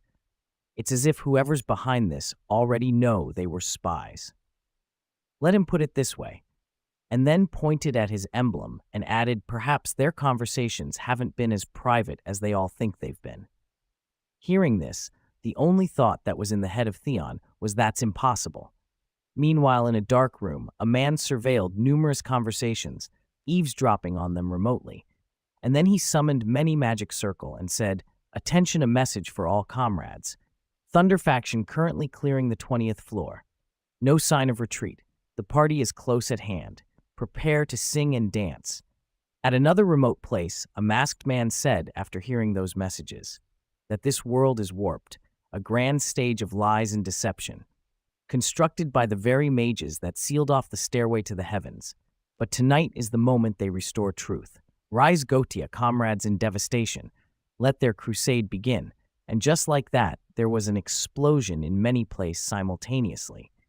At another place, seeing the explosions, Colette said that they are here, while Wignall said that they will face them head-on. They should get going. Meanwhile, at another place, one colorless mage shouted, "Why is this happening?" He doesn't get it. Colorless and mages from other factions are attacking the tower. It appears they are blindly firing off spells and advancing on every front. While high at the sky, Krylwi shouted that the enemy's puppet magic has taken control of them, and then told Masha, Niall, Otto to get their squads in order, just like they have discussed. They should remember that these mages are their allies. They have to use barriers and binding spells. Their priority is to immobilize them. If that proves impossible, crush them with whatever they have got. Never mind the mages in the south and west. They should just focus on getting the north and east under control. And suddenly, at that moment, a spell was almost about to hit Krylwi, but with a fast reflection, she managed to evade it. Looking at where did the spell came from, she saw a masked man who asked her if is she sharing intel she have on their grand plan with mages that haven't fallen under their control. He would ask how she figured out they were safe, but such cunning is to be expected of a mediator. Hearing this, Krylwi asked about his identity, and to this, that man said that it's pleasure to make her acquaintance. He is one of the distinguished leaders of Gotia. But at that moment, Sarissa appeared behind him and told him enough with the theatrics, Walther. He was a suspect from the very start. One would think the leader of the dark faction would at least try to look and act more inconspicuous. After hearing this, the masked man started to laugh, then removed his mask and said how hateful of her to judge a person by their appearance. Nothing but bigots, all of them. She is the woman with a heart as cold as steel. He must ask, where's her impudent leader? Does she not know the tower's in danger? And to this, she told him unfortunately, her flighty Magia Vander is a bit busy at the moment. She told her to focus on her work, and to leave the mess happening down here to them. But back to him, Walther. Given his obsession with studying the peculiar, she assumed he have a crafty sheen or two up his robe. Rest assured, if his plans involve harming Elfaria, she will put a stop to them. And to this, Walther started to laugh and said, the narcissist now fancies herself a protector, eh? She have been defamed by a shiftless brat. Hearing this, Sarissa couldn't hold her anger anymore and attacked Walther. After that, she told him to call her that one more time, and she won't hesitate to blow him to bits. Meanwhile, at the sidelines, Krylwi said to Walther that she will give him an opportunity to explain himself. He should tell them. Why does he want to destroy the tower? If the tower falls, the celestial hosts come back, and the world as they know it will be lost. they can't allow the lore to become their reality. And to this, Walther shouted, "Fools! Every single one of them! Imbeciles! Absolute idiots! Tethering herself to a false fate! They need to open their eyes. How can they not see that this world is merely a diorama, a diminutive garden that belongs to the Mage Queen? Beyond the deception lies a world of truth, where his dark magic will reach its zenith. And by annihilating them, the vapid vassals of destiny, he shall ascend to the greatest heights of magic." And then he summoned a gigantic magic spell on top of them. After that, the scene shifted to the first stratum, where the Earth faction mages were attacking many hooded mages. Then one of the Earth's mages shouted, "How sad it is to see the Wind faction fall just as far as the Dark faction," and then launched an Earth projectile, hitting a running masked mage. This hit made his mask flew away, and this made his identity to be uncovered. It appears that this masked mage was Arvin, the head of Wind faction. Uncovering his identity, one of the Earth faction shouted that they were supposed to be stratum mates. Shame on him. Hearing this, one masked man shouted at them to watch their mouths, and then turned to Arvin and demanded from him to bestow upon them the blessing of Gotia. And to this, Arvin said that he hate this. He hate this. He don't need them telling him he is shameless. He already know he is a stupid piece of trash who entirely unfit for his station. All he is good at is acting like he is good at anything. Why did he do this to himself? He should have known he couldn't handle such an important job. He should have known he'd self-destruct. The whole glory for Gotia plan's gonna go up and in flames. He just know it is. Things always go south when he is involved. Why would now be any different? Everything's a mess, and it's all his fault. After that, he starts shouting that nobody understands him. Nobody gets who he is. The only person that cares is her. He is a hopeless baby, and she's the only one who can guide him. So screw it. He is eating his damn candy. The moment he ate it, a dramatic shift occurred. His entire demeanor changed, transforming his aura and personality in an instant. It was like a switch had flipped, replacing the person he was before with someone entirely new. Then this new Arvin said in a deep voice, "Scatter, decrepit fools. Tonight is the night they uncover the truth, hidden behind the sky. The truth they all fight desperately to conceal. Glory to Gotia," and then casted a spell at them called Carvante Krugel. Getting hit by this spell, one mage from the Earth faction shouted at his brothers to stay close, while another one said, "A black tempest." Since when did Arvin become a user of dark magic? Then another one, though, that it's a cyclone barrier that mangles anyone who approach it. He got them trapped. Meanwhile, after casting this spell, Arvin said to the communication drone that he have ensnared the Earth mages. They need to release the Slame Brigade. After that, the scene shifted to another place at the city, as the mages were getting attacked by the puppet. One of them asked, why aren't their spells working? And then he saw a sword in one of a masked mage's hand, and this made him wonder if isn't they puppets? No, there's no way. They have mages killers. The weapon they saw at Terminaria. Their spells aren't hitting them. Then one mage shouted, where's their backup? If they had Wergans and his mage's earth magic, they could at least put up a fight. To which another mage answered him that they're tied up on the Eastern Front. They can forget about reinforcements. And at that moment, one of the colorless mage got hit by a spell that sent him crashing into the wall. And when he found that he couldn't move, he started to wonder if this is it.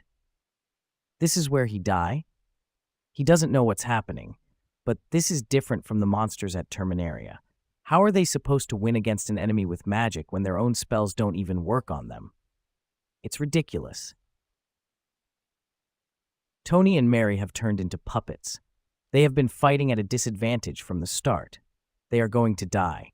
The tower is lost. It's all over. But at that moment, many flowers started to grow up on the street, and there was a flash on his shoulder, and after that, the spells that was pinning him on the wall disappeared, and also his injuries got healed. Seeing this, he started to wonder how could a wound so deep just vanish? Is this elven healing magic? And it appears that Wignall was the one who intervened and saved the situation. After that, Wignall started to remember when he was practicing, when Leffia told him that he must realize. Had he mastery of healing magic, many of the struggles he have experienced would have been no more than slight complications. He could have aided his comrades in their hour of need instead of watched them yield to their wounds. He need to remember what he could have done. Let those thoughts gild him to becoming a beacon of hope to his allies, a supportive hand on the battlefield, a healer. Now back to the battlefield. After remembering this, Wignall said that it's time to put his training with Leffia and Filvis to use. As long as he is standing, he can help the other mages hold the line. If they succumb to despair, it is up to him to shine light upon them. Of course, his healing alone won't be enough to push the enemy back. They will have to devise a way to tackle the mage kills they are wielding if they want to turn the tide. Hearing this, Colette told him to keep it up. She will take care of that. And then the color of her eyes started to change. It appears that in her subconscious, she was having a conversation with a small version of her. She told her that she hate her. Her hair is a mess. She look awful. She resent everyone she meet. She is a disturbing embarrassment. She break everything she touch, and that's why she is afraid of her. To which that small girl's response was that she guess what? Will said he likes her. Her best friend in the whole world said he likes her just the way she is. And to this, Colette smiled and said, yeah, he did. Then hugged her while telling her to help her protect their best friend and all of the people they love, lend her strength. Meanwhile, in the battlefield, Colette said in a deep voice, first seal, limiter unlocked. And after that, one of her eyes turned black as a black hole in the space. Then she casted a spell that summoned 2 huge hands made of stone and blocked many attacks that was heading into their direction. Seeing this, one masked man asked if those the hands of a golem, while another one said that they can't be, they're massive. And to this a third one said, well, whatever they are, they blocked their spells. But their conversation stopped when they heard Colette saying, lock on, crush them. And to this, one of the masked men shouted at her, attempting to use magecraft against the imbecile. The mage killer Slame will devour that lump of earth faster. But then they all got sent away because their mage killer weapon was useless against her attack. And to this, Colette said that those hands aren't magecraft. They are a piece of the world itself, passing through the gate that is her body. For generations, from her mother to her grandmother and beyond, the magical realm has entwined itself with the Loires, weaving their lineage into its very essence. She learned something from the events at Terminaria. They can stop magic, but they can't stop the world. Then she attacked other masked men, sending them unconscious. Seeing this, one high mage said, no way. Did she just break through the mage killers with brute force alone? While Wignall said that they are witnessing the true might of the Earth Princess. And then he shouted at the others, saying that now's their chance. On the offensive, wands out. High mages, rally around Colette and drive the enemy back. Meanwhile, high in the sky, Ceridwen said in a steady voice, the generation of disquiet is doing quite well for themselves. Not so long ago, they were just students. The Academy would be proud to see just how much they've grown. In any case, it's nice to know the front line has made progress. Now all that's left is the back line. Then the scene shifted to a hallway. As Monica was walking, she found that in front of her was standing Will and Lihanna. Then Lihanna asked her if may they ask where she is going. The only thing past this point is the Collis panel, but she is sure she already know this, isn't she? Seeing her silent, Lihanna asked her again, what is she doing here? Hearing those questions, Monica asked them if aren't the two of them supposed to be out on an expedition with the rest of the Thunder faction? And to this, Will said that he made a promise with great mage Zio.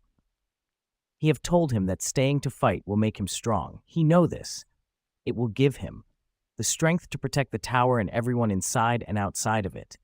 It will make him stronger than the entire Thunder faction, even him, the great mage Zio. He promised him he have more to gain from staying here than going on that expedition, and begged him to stay. And to this, Zio said that he don't put chains on desire.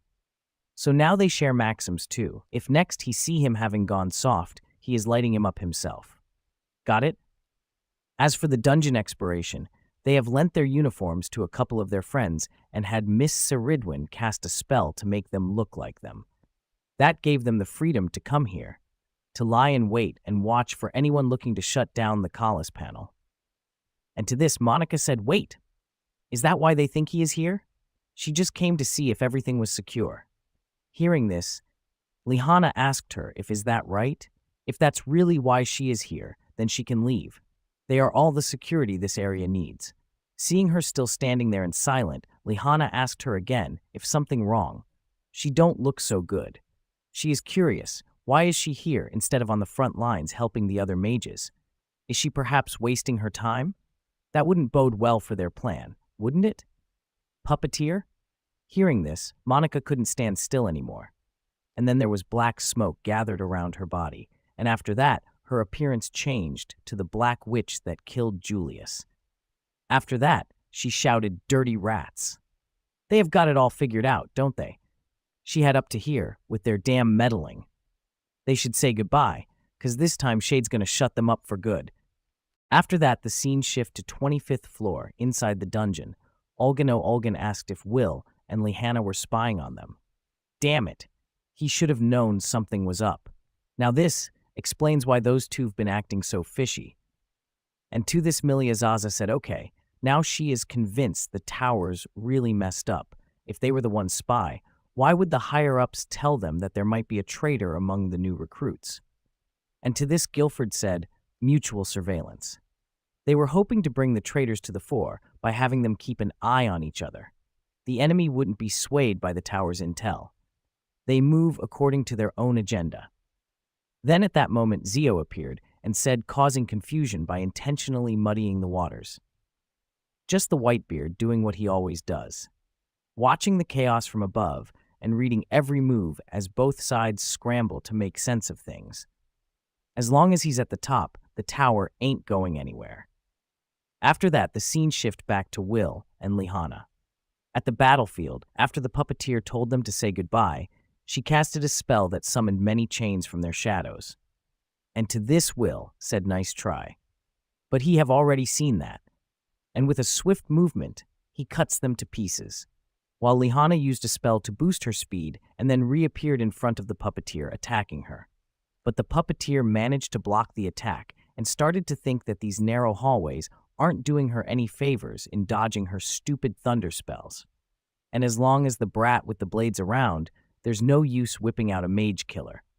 After pushing Lihanna away, she got a sudden realization and said to herself, wait, did they? These insufferable snakes. Set them up? They have positioned the tower's forces out front.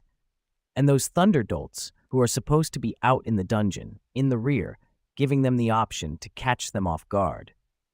They've been waiting to spring this perfect trap of theirs the moment she infiltrated, and like a fool she fell for it, and at that moment, Will appeared behind her like a strike of lightning and then attacked her with a powerful slash, sending her away through the walls. After recovery from the momentum of the attack, the puppeteer shouted, clever little rats. Guess now they think they are one step ahead of them, huh? Then she casted a spell that dig a hole in the roof and then used her chains to run away through it. Seeing this, Will shouted, she's running away, to which Lihanna said again, they were so close, then asked him what's the plan. Do they chase after her? And to this, Will said that he would say yes, but they can't leave the Collis panel unprotected. But at that moment, a communication drone appeared behind them, transmitting a voice that told them to go. The panel will be safe. Hearing this, Will said that voice and asked if he is Paramount Kreutz, to which the voice said a significant number of their mages are under the control of that puppeteer. Nothing will do more to sway this conflict in their favor than incapacitating her, and seeing as their synergy is effective against her, he shall leave her to them. This floor is now under his protection. And to this, Lihanna asked, how do they know he is not a puppet? Can he prove to them that he is not one of the traitors? To which he said that he is the Paramount. If he was working with the enemy, they can be sure that the Collis panel would have already fallen. Just once he wished they barbarians would use their heads. They should go hurry. And to this, Will said that he understood, and told Lihanna to go with him. Meanwhile, at another place, while watching over whatever was happening below, Saradwin said, Gotia seems to think that they are the only ones capable of plotting in the dark, but they are sadly mistaken. If only they know how long this has been in the works, circulating intel about the traitor, having factions monitor each other, tasking Will and his cohorts with espionage. The events at Terminaria may have put all of this into motion, but Iran has been conducting clandestine investigations into hostile forces within the tower long before that. Once they skim the scum off the surface of this simmering soup, all that's left to do is eat it. But she believes one more trap is in order before indulging in the final super. It will be simple, as long as they are wary of their enemies' eyes and ears. After that, the scene shifts to an office where a man was busy monitoring multiple conversations, expertly filtering out the noise to extract crucial information, and then relaying vital news to someone when the door suddenly burst open. Theon strode in, accompanied by two mages, and his eyes scanned the room with interest. "Ah, an interesting operation you have here, Bernthal," Theon remarked, his gaze lingering on the various magic spell in the air. One of the mages looked around in awe, turning to Theon with a question. Did Reiser's boutique always have this secret room? Meanwhile, the other mage turned to Bernthal, suspicion etched on his face. Are you listening in on us? After that, Theon smiled, seemingly amused by the scene unfolding before him, and said, Every new entrant into the tower goes in wearing two things, the Gloria they are now dressed in, and this brooch. The only way one could feasibly listen in on the conversations of mages from different factions is through the brooches they all wear. And the only person that could have affixed these brooches to their Gloria is the trailer who made them. Isn't that right? Please say he is wrong, that the man who taught him about the wonders of magic isn't a traitor. Tell him he isn't working with Gotia. Blood be damned, he had always thought of him as his brother. So what is it? He must give him the truth. And to this, Bernthal smirked.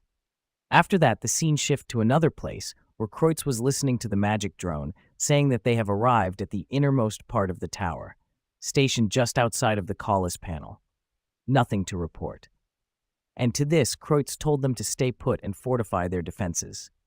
Friend or foe, do not let anyone pass. They must trust no one he have not personally approved. Then, from behind him, Charles asked him if doesn't he think they should be doing more to help? The enemy has mage killers. Their mages are facing an uphill battle here. If there's any time to deploy the protective gear he developed, it's now. And to this, Kreutz said that with the Earth Princess at the front, their forces are putting up a respectable resistance. They can help them by leaving them alone. Hearing this answer, Charles said that he can't be serious. How heartless is he? And to this, Kreutz told him to look at the board. They are playing a game of shadows. Attacking the tower, the home of the Madia Vander, is a death wish. The enemy would not commit such a foolhardy act without a strategy. They are deliberately draining their resources to ensure whatever contrivance they have planned deal a lethal blow. It would behoove them to keep their cards close to their chest. These mage killers they wield have been downsized. And not only are they simple enough for the rank and file, they seem to be mass-produced, a far cry from the weapon they recovered at Terminaria. That pseudo-intellectual Walther is far too much of a fool to accomplish this. Also, he highly doubt Arvin or Monica could do it either. Excluding their obvious advertisers like Headless, he suspects that there is at least one more mastermind, likely with an intellect that mirrors his own, if not greater. But who? Where could he be? The remaining conspirator has to be, and at that moment a cold voice whispered to him, saying right behind him. And before he could react, a sword pierced him from behind, its blade emerging bloodied on the other side. Seeing the confused look on Kreutz, Charles said, ever the distrustful, cautious man, if only he weren't the paramount of the Upper Institute, they could have carried out this plan much, much sooner. It's curious. He would think someone as skeptical as himself would suspect their right-hand man. But he didn't, or perhaps he couldn't, to which Kreutz said with difficulty, how but his tracker? And to this, Charles said, Belladors. He put them into these little crystal drop candies and hid them in his body. Can't very well smell them from inside him, can he? Hearing this, Kreutz asked him if he is under the puppet spell. And Charles's answer was that he is sharp as ever. Shade worked her puppet magic on him, and he became Charles, deputy of the paramount. Arvin, the poor unstable man, also ingested one of these candies, putting himself under the influence of Shade. In doing so, he entrusted a part of his consciousness to her, and now he's the dashing and daring mage he's always longed to be. And then there's him, Charles, a man befret of even a hint of ill will, a meek mage with no desire to get ahead, an ever-loyal ally who serves his paramount not out of duty but respect. He played his part well, didn't he? Hearing this, Kreutz couldn't control his anger, but with that injury, he couldn't do anything, so he just used whatever ounce of power he can master to just crawl away. Seeing this, Charles started to laugh and said that he is amazed he can still move. Well, he is nothing if not persistent. It takes great tenacity and brains to develop a counter to the slam and keep it under wraps from even his deputy. That was the one thing he wished he could have destroyed. He just loved to make things so difficult, don't he? He, his dear paramount, is paranoia incarnate, a mage with more than just a potential to be a thorn in his side. So he is going to kill him first before exterminating the root of his unease. And just as he was about to cast a spell, there a sudden light on the floor, then Kreutz disappeared from his place. Meanwhile, at another place, Kreutz appeared there in front of a woman, to which he asked her about her identity, and to this, she said that she would rather be with Colette right now. But her grandfather told her to make sure that fussy man with the glasses is well protected, and it appears that this woman is Rose Preknight. Meantime, at Charles's side, as he was looking at the empty floor in front of him, he said, "What was that? A new spell from an unknown pioneer of magic? Was it a transportation spell?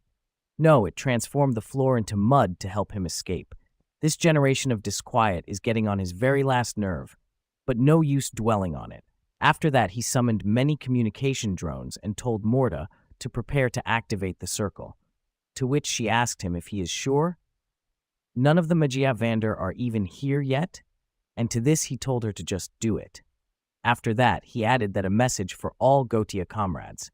In a short time, he will release the mana creatures, so they should watch for Morta's circle. As soon as it activates, they need to obliterate the mages.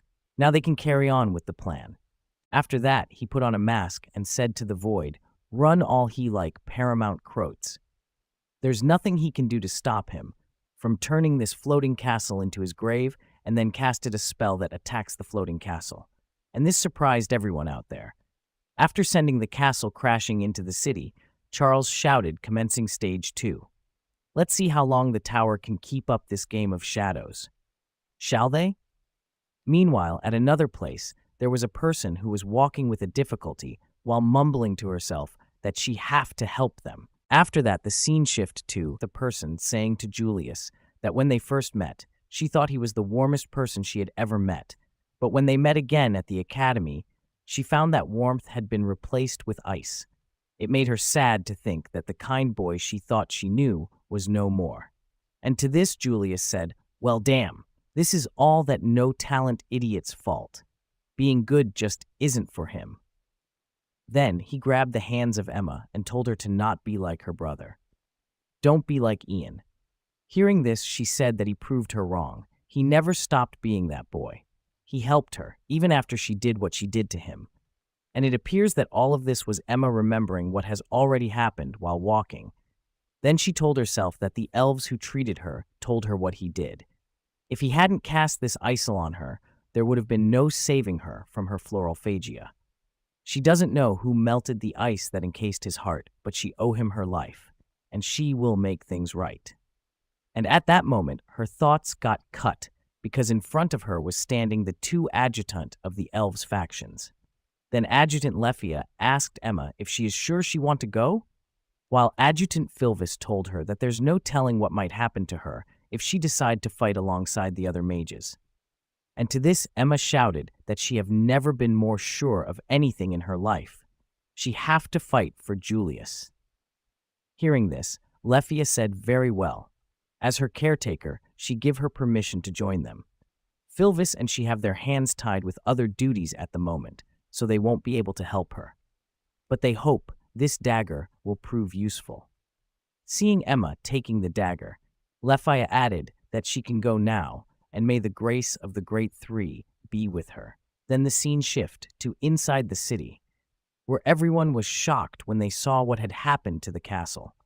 And while some high mage were calling for the backup because there are many injuries, Shade, who was running away from Will, and Lihanna started to laugh, and then shouted that he did it. He actually brought down that floating heap of junk.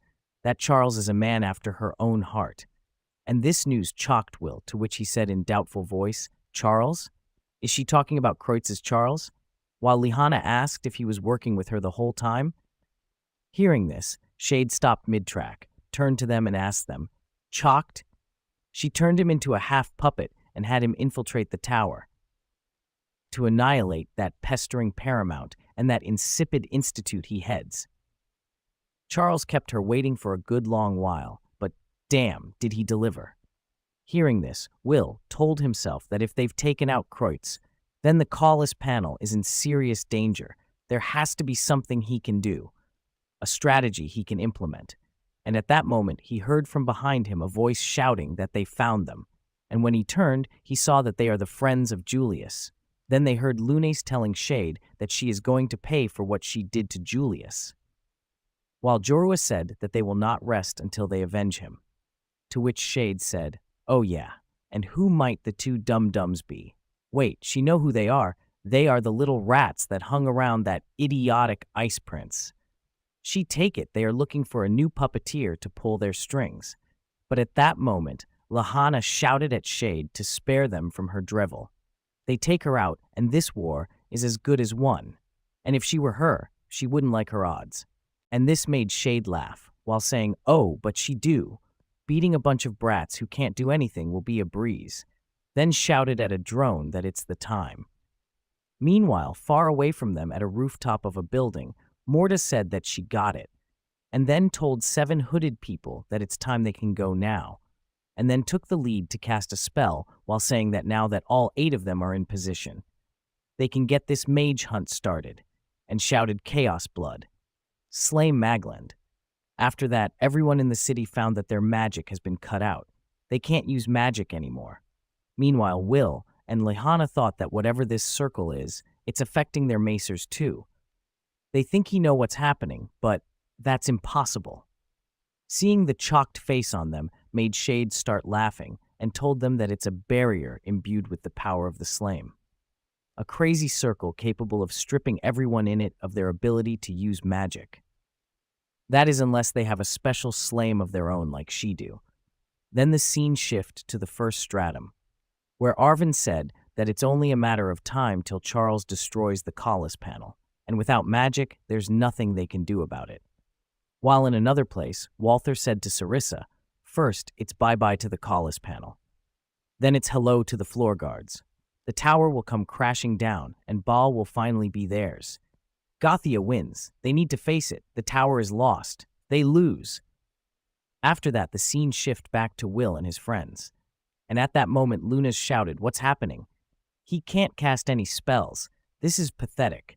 Julius Killer is right in front of them, and they can't do crap." While Will thought this is Gautia's plan to bring down the tower is unfolding right before their eyes, and they mean to take the Magia Vander with it. Then he heard Shade telling them that originally the plan was to lure the Magia Vander out and blast him to bits. But she couldn't give a rat's ass if they show or not.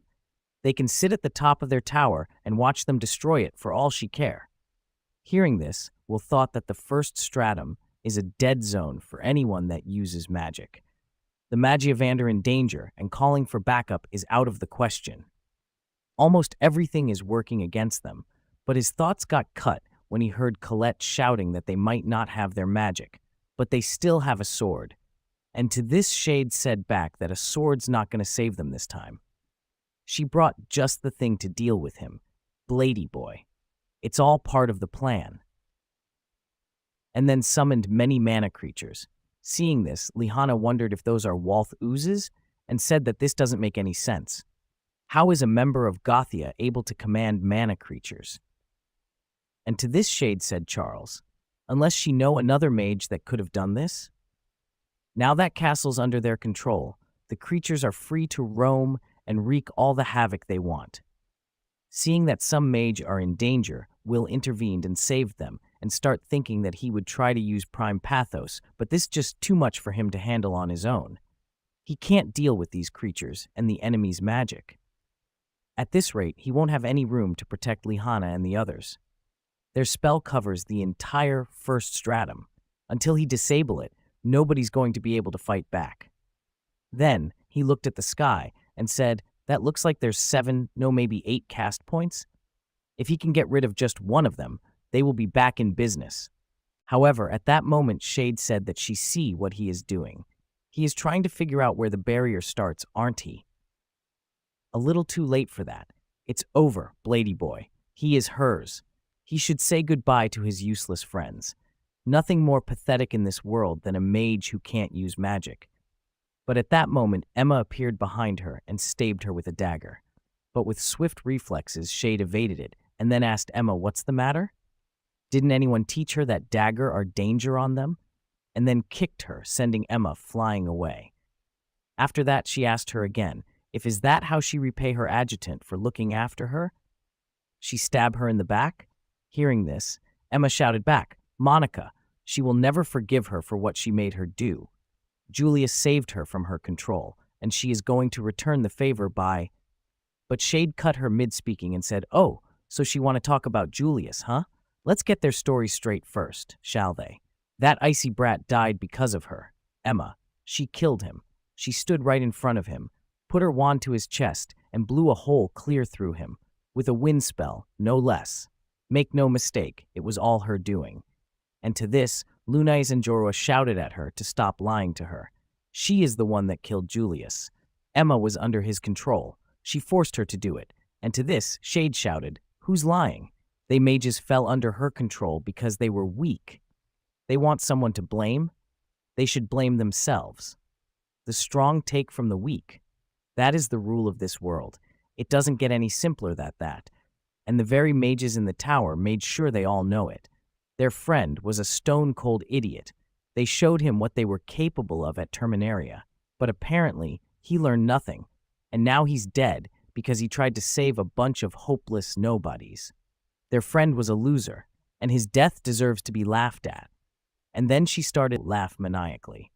Hearing this, Emma said in a deep voice that she is wrong. Julius was not a loser. He was a proud mage who people cared about. And the tears they shed in his memory are proof of that. He wasn't always the nicest person, and he was more sarcastic than most, but they wouldn't be here if it weren't for him. Julius Rainberg was the warmest person she had ever known, and she won't stand here and let a monster like her tell them any different. Hearing all of this, Shade said, "Boo-hoo, enough with the sob story. Crybaby, why don't she have her dear friend save her again, huh? Go ahead, call out to her oh-so-kind and oh-so-dead pal Julius. She is sure he will come running to the rescue." And then rushed at her direction, intended to cleave her, while saying, "Now enough babbling. Her friend's grave is going to get a lot warmer when she joined him." But just when she was almost about to hit her, one hooded person from Gothia casted a spell, hitting Shade with an ice spell. After that, he removed his mask, and it appears that he was Julius. Then he said that he have got lot of choice words for her, but first he gotta say, she really kicked herself in the ass by practically asking him to show up. Then he turned to Will and the others and told them to rejoice, peasants. Their heroes back from the dead. After that, the scene shifted back to many days in the past when Julius was about to die. He told himself that it's so cold. Everything looks so cloudy. So this is what dying's like. Huh. Then two-person reached him, and at that moment, Julius heard one of them said that they were too late. Frightening how easily puppeteers can make their victims commit such heinous acts.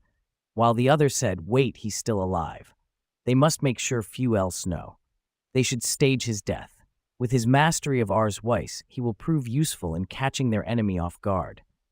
With a big difficulty, Julius asked them about their identity, but all what he got back was the men telling him that he will keep his talisman safe for the time being.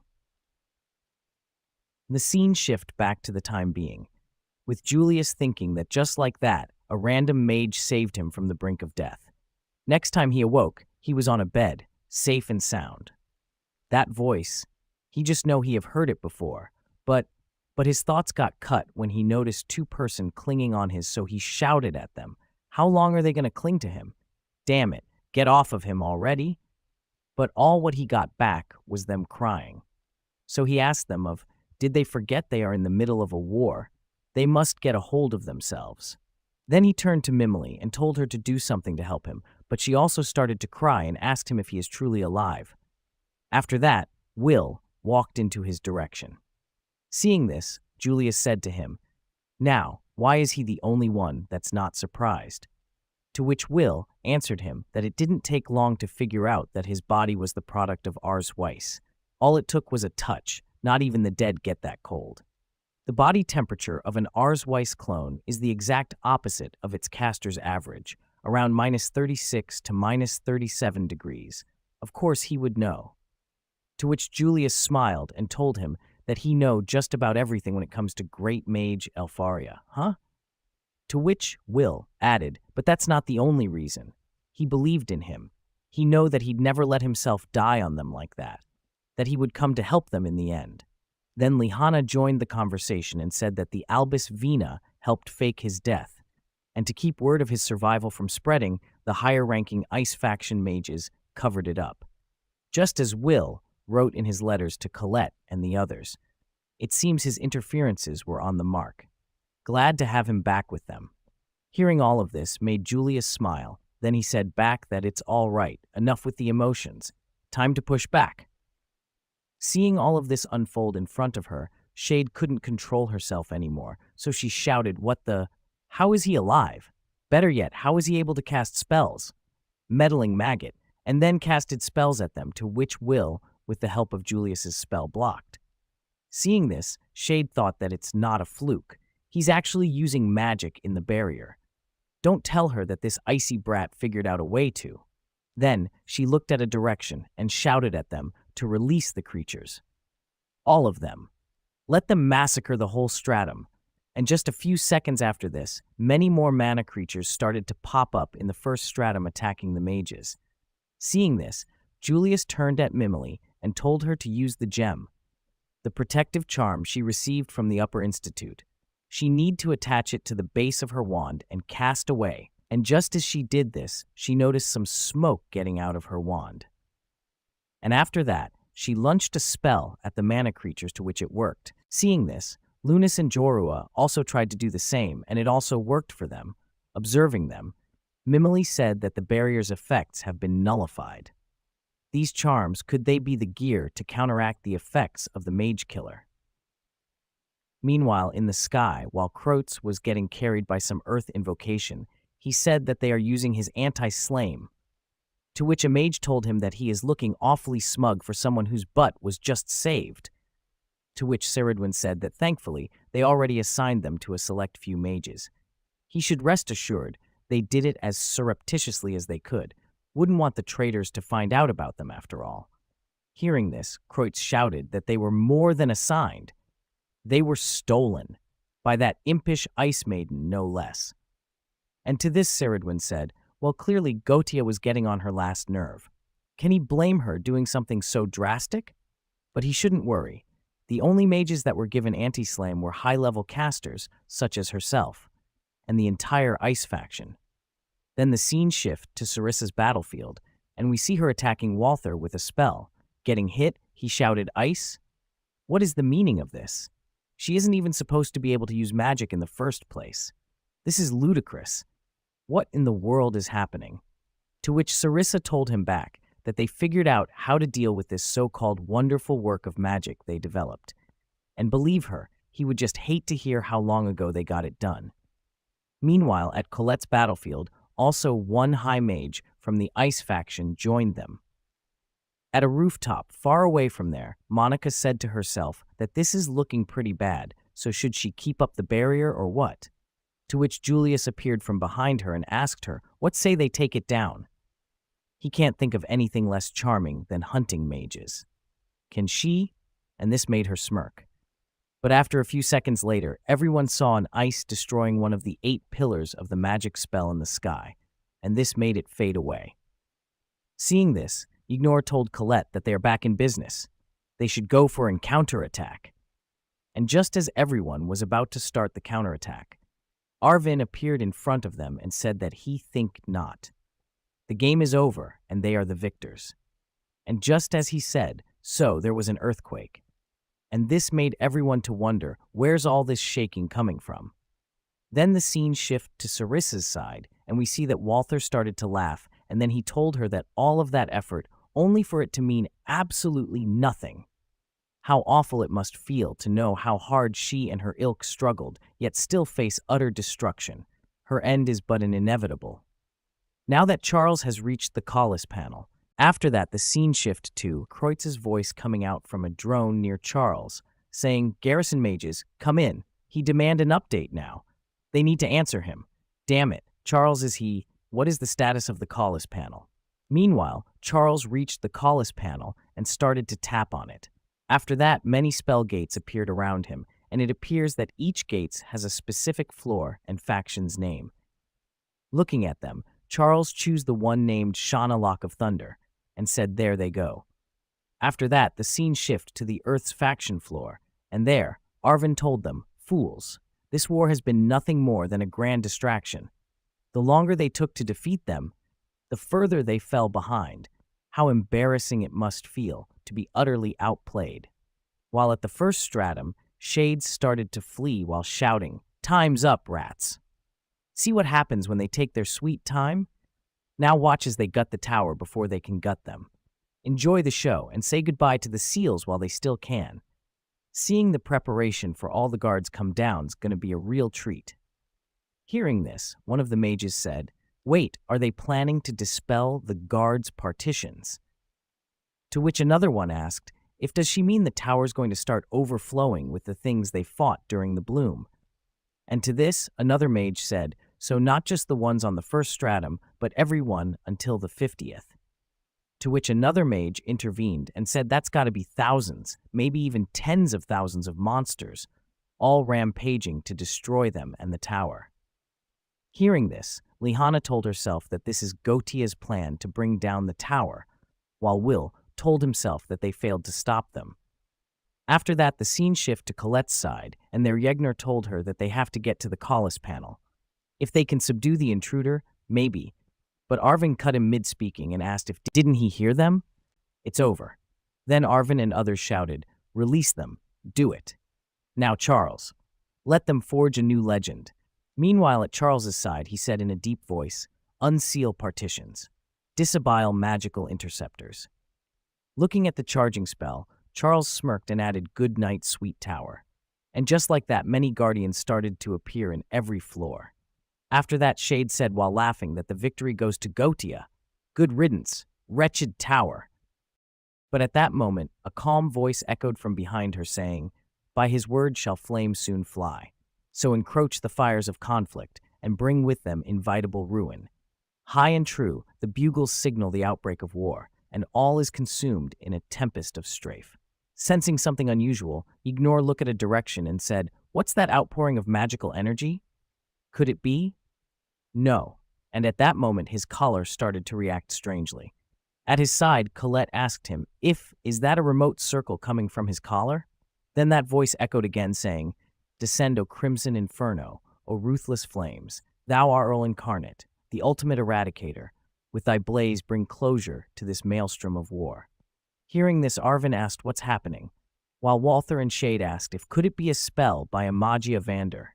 And then that voice said again, in a deep voice, "Scorch and sear, O sword of Surtur, in the name of Alf, rain down." And it appears that it was the wand of the elf Eleanor that was casting this spell, and the spell is called Ria Leva Tain. And just like that, many pillar of fire descended from the sky, hitting the ground. Looking at this, Saradwin murmured, "Wonderfully done." Now that was a performance fit for a princess, though she'd expect no less from a grand high elf with mastery over every form of magic. Then another mage said that the flames, they only targeted the guards and completely avoided mages. How? While Lihanna said a grand incantation? But where did it come from? There's no way. Did it come from the top of the tower? Meanwhile, on top of the tower, the princess of the elf said, "They lowborns are good at one thing, wasting her time. Perhaps a royal decree will kick their wands into motion. After that, she said in a steady voice that they must dispose of these writhing maggots. Now, meanwhile, at one of the stratum, one adjutant of Eleanor said that guards has been eliminated, commencing provisional seal as planned, and then casted a spell called Alf's Ringhul that summoned a big tree to shield the tower. Seeing this, Colette said, "What's going on?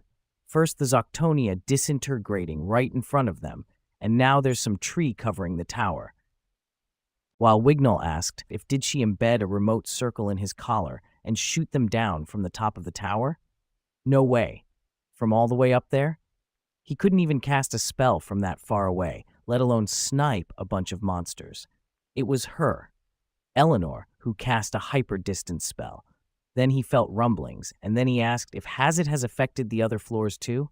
Then the scene shifted to another place where one elf heard from the drone near her that the remote circles has been activated on each floor. Fourth stratum guards eliminated, commencing provisional seal. Then another one reported to her that guards eliminated on the 30th as well. After that, the scene shifted to another adjutant who said to someone that the 45 strong of the elf faction have cleared every stratum up to the 45th. She believed that's mission complete, and it appears that she was talking to the Magia Vander Eleanor. Hearing this, Eleanor murmured, "Ancient Whitebeard, the nerve of him to task her with such a trifling matter. The question is, can she trust the remaining 5 to him? Dear swindler?" And to this, another Magia Vander in another place said, "What a silly thing to ask. It's already taken care of." Looking at this, Walther shouted, "Their wonderful plan turned to nothing in mere seconds. Impossible. Wretched Magia Vander. Their supremacy is nothing but a blight on them all. Must they all be great to experience greatness? How dare they steal their moment from them? From him?" While at the gate of Pruning Grand Pass, one hooded man asked if the guards have been annihilated. All of them? To which another hooded said that can't be, and then asked Arvin about what they should do now. Hearing this, Arvin said that they are kidding him, right? They put their blood, sweat, and tears into this damn plan, and it's already been thwarted? This is a joke. It's gotta be. Do they have any idea how many days it took to flesh out every detail? It's over. It's so over. The Magia Vander are just too strong. He hate them. Why are a bunch of monsters allowed to lord over them anyway? They have no idea what it's like to be average, to be bound by being mediocrity. And they never will. The only thing they are guaranteed in life is suffering, suffering, and more suffering. After that, he grabbed the nearest puppet near him and shouted, telling everyone to not move. He won't hesitate to kill a puppet, and trust him, they have got plenty of them. If they value the lives of their friends, they should drop their wands. Right now. Seeing this, Wignall asked, "Taking hostages? Coward."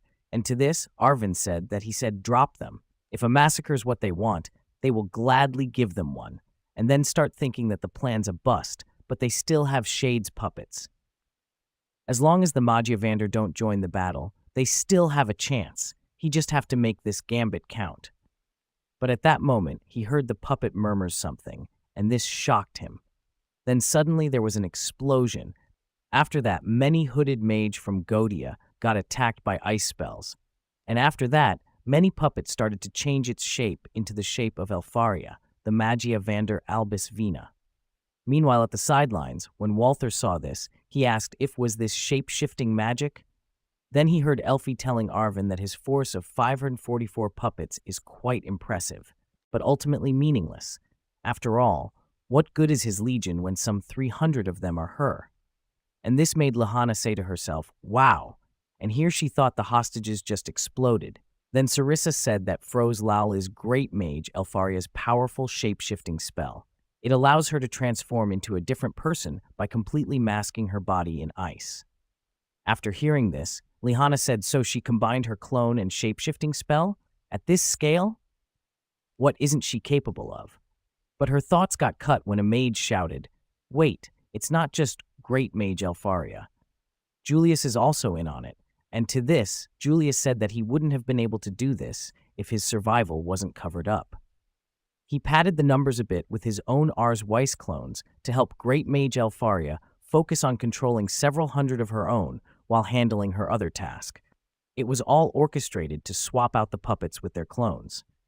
Then Elfaria told Arvin that judging by how many puppets there are, she assumed they can't be controlled like Ars Weiss clones.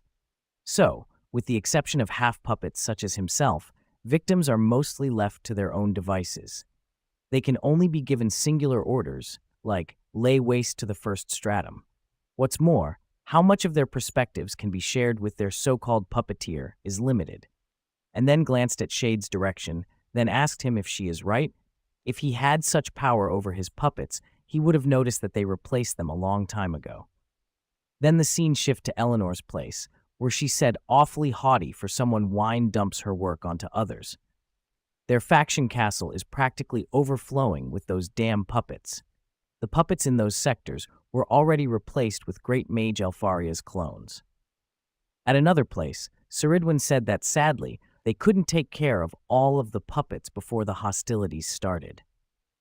But as long as they quelled the remaining ones in the north and east sectors, there's no way they wouldn't been bested.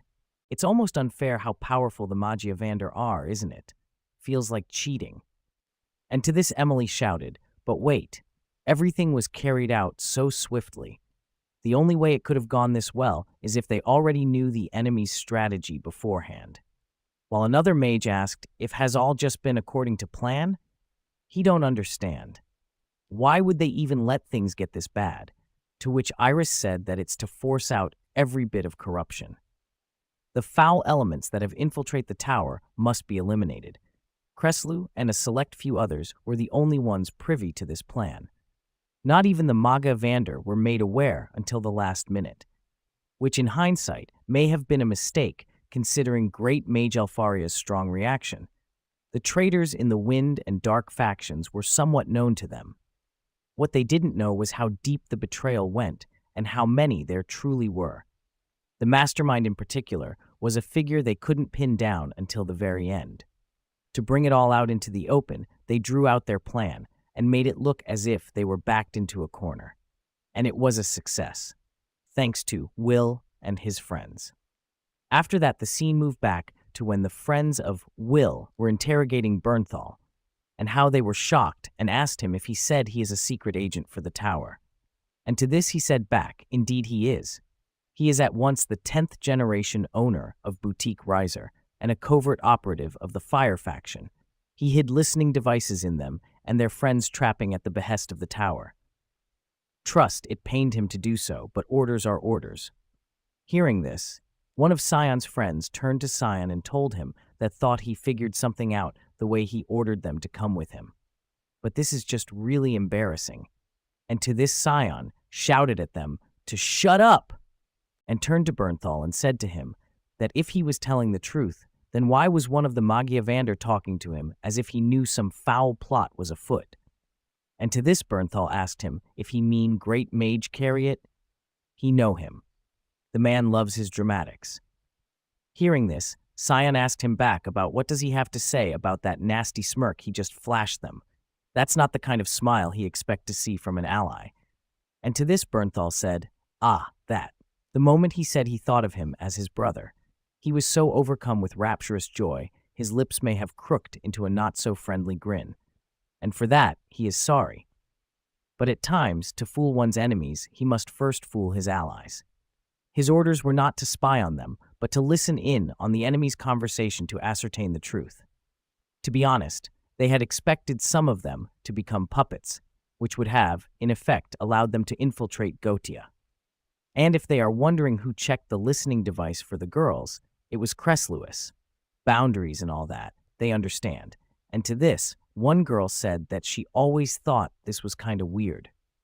While another mage said, right? Like who'd give newcomers to the tower such an important task in the first place? Hearing this, Bernthal said that there were some protections been put in place to keep them from harm, but nevertheless, they exposed them to all sort of dangers. And for that, he offered them an apology on behalf of the underhanded, more grown mages in the tower. And to this, Sion said back that he don't need to apologize. They are adults of the institution just like they are. He was only doing his job. To which Bernthal said that he is glad he understand.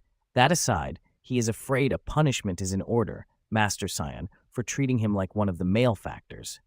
From now on, he must call him Big Brother Bernie, just as he did when he was little. And to this Scion shouted never. Meanwhile, on top of a roof of a building, Shade and other pillars of Gotia were listening to the reporters of their subordinates. After that, Shade said to herself, there it is again, that awful feeling she got when she first met that rat with the sword. She can't believe it. The tower, have they been in the palm of their hand the entire time? Then she shouted at a drone calling the name of Charles. Then she told him that he is the one who moved up the timing of that stupid barrier. He must do something. And to this he answered her by asking her, why should he do something? She need to open her eyes. The fate of their comrades is sealed. Count them, 100 members of Gotia, 500 puppets, 12,000 guards. All those pieces needed to be forfeited to make room for the one to take the board. Allow him to thank her for playing the game, just as he desired. He promised her he will not let their brethren's sacrifice be in vain. He shall be the one to unseal the heavens. Hearing this has enraged Shade. Seeing her reaction, one of her subordinate asked her about what are they supposed to do now. And to this she shouted, everything. They need to destroy everything.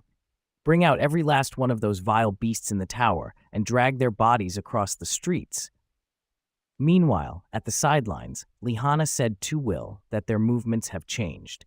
They are bot organized like they were before, like they've lost all sense of self-preservation. They've gone completely mad. Hearing this, Will told himself, what could have been communicated to make them act this way? Have they broken ranks?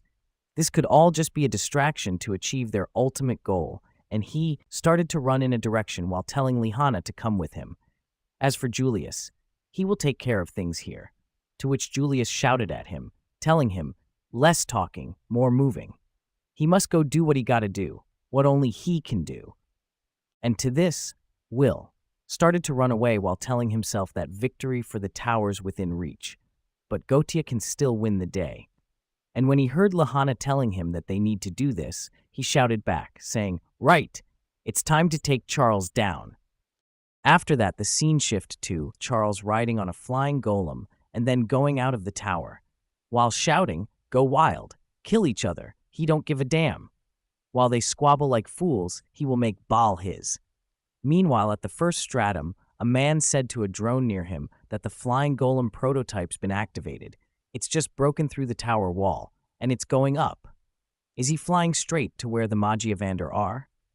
After that, from all the drones that were spreads on the city, came a voice shouting, someone stop him. Hearing this, Will said a flying golem. Charles has got to be using it to get to Baal at the top. While Lihanna said that's impossible, the Magiavander's spells on the outside of the tower will take care of him before he even gets close. And to this, Will said not anymore. They won't. He didn't deactivate the Collis panel to release the guards. He did it to disable the spells that protected the tower. To which Lihanna said, so weakening the tower's defenses by forcing the Magiavander to deal with the guards was only a part of his plan. That devious snake. Hearing this, Will said it was all calculated from the very beginning down to the smallest detail. While they thought they were one step ahead, he went another step further. Cresslewis and Miss Ceridwen have their hands full fighting the crazed Gotia mages. She and him are likely the only ones with enough time to go after him. But then he spotted a person on top of a building. Then he said to himself, wait, who's that? Could it be the mage who's been watching them? The source of the bizarre hide spell? And at that moment, 2 spell attack came from this hooded person and attacked 2 Gotia's mage behind him and Lihanna. Seeing this, Lihanna shouted that the spells hit the mages behind them. He protected them, but why? And at that moment, they heard the hooded man say that he see trouble still follows him everywhere he go. And then he removed his cloak, and it appears that he was Mr. Workner. Seeing this, Will said so this entire time he was the one watching them? And to this, Workner said back, less watching, more guarding. After what happened to Emma, it was decided in secret that the sphere of protection around their young spies would need to be strengthened. There weren't enough mages on hand to take the job as such. They were called forth. He would have been more thorough. if not for one little problem. Hearing this, Will said, "Wait, does that mean?" And to this, Werkner recounted how Edward and Eliza Nosferat destroyed one pillar of the spell that was around the tower, the one that was stopping them from using their magic power. And then he added that it took them some time to destroy that special barrier's spell points. They were late when they were needed most, and for that, he is sorry. But the two of them did a wonderful job holding things down. As he is sure they have seen, their enemy is prepared to fight to the very last. They must help ease the situation on the first stratum, or things will only get worse. After that, he looked at the sky and let out a sound, to which after 1 second a dragon landed in front of them. Seeing this, Werkner said that as for Charles, he will leave him to the two of them. Meanwhile, when Lahana saw the dragon, she screamed excitedly, and then she murmured, "The fabled Werkner dragon, Lindworm. She's so much cooler in person." After that, Werkner said to Lahana, anyone fast enough to smash his sky racing time should be able to catch up with him. "So what does she say, Miss Record Breaker?" And to this, she replied that he should leave him to them. And then they rode on the dragon and took flight into the sky. While flying, Lahana told Will to hold on tight. And just as he did so, she screamed. And to this, Will asked her what's wrong, to which she said that he is holding her too tight. He is not even her suitor. Would it kill him to be a little more considerate? To which Will asked her what is she talking about. She should hurry up. They have to go. And after a few seconds, he told her that she should wake up. Those missiles are coming right for them. While evading them, Lahana said to herself if she don't get herself together, Will's gonna fly right off. She is an honorable knight of House Owenzaus, not some dew-eyed lady. Then she shouted, telling Will to hold as tight as he can. To which he asked her back if she is sure that's what she want. Is she positive? And to this, she agreed and told him to just do it already. She is Roche, the noble knight, and he is Princess Henrietta. Grab onto her, my lady. To which Will shouted, okay. Fine. Grabbing on. Seeing that they will fell from the dragon, Will said that they are tilting. She should straighten her out. Come on, she can do it. Meanwhile, on the ground, Finn appeared behind Werkner and said that this is what he needs. He should do as he tell him, and he may just give him a piece of the knowledge he is looking for about will, swords, whatever he want. And to this, Werkner said there, he sent him to the top, into sure peril, just as he wanted. But as treacherous as it might be, he too know there's something they need to see. After that, the scene shift back to Will, where he said that there he is. There's Charles. And to this, Lahana said that they are not much farther from the apex. Lindy will get them right up on him. But at that moment, they heard Charles shouting, saying, the generation of disquiet doesn't know when to quit. And then he shouted, Shana, Lock of Thunder, reactivate, seeing many spell magic appearing in front of Will and Lahana. Will asked, if is he restoring spells he already deactivated? How? Here it come. The might of the Magia Vander raining on them at full force. And to this Will used his sword to block some attacks, but at one moment, a spell sneaked in and was about to hit them. Seeing this, Lahana said that there's no maneuvering around this one, and was ready to take the blow head on, but at that moment, a huge fire falcon appeared and blocked the attack.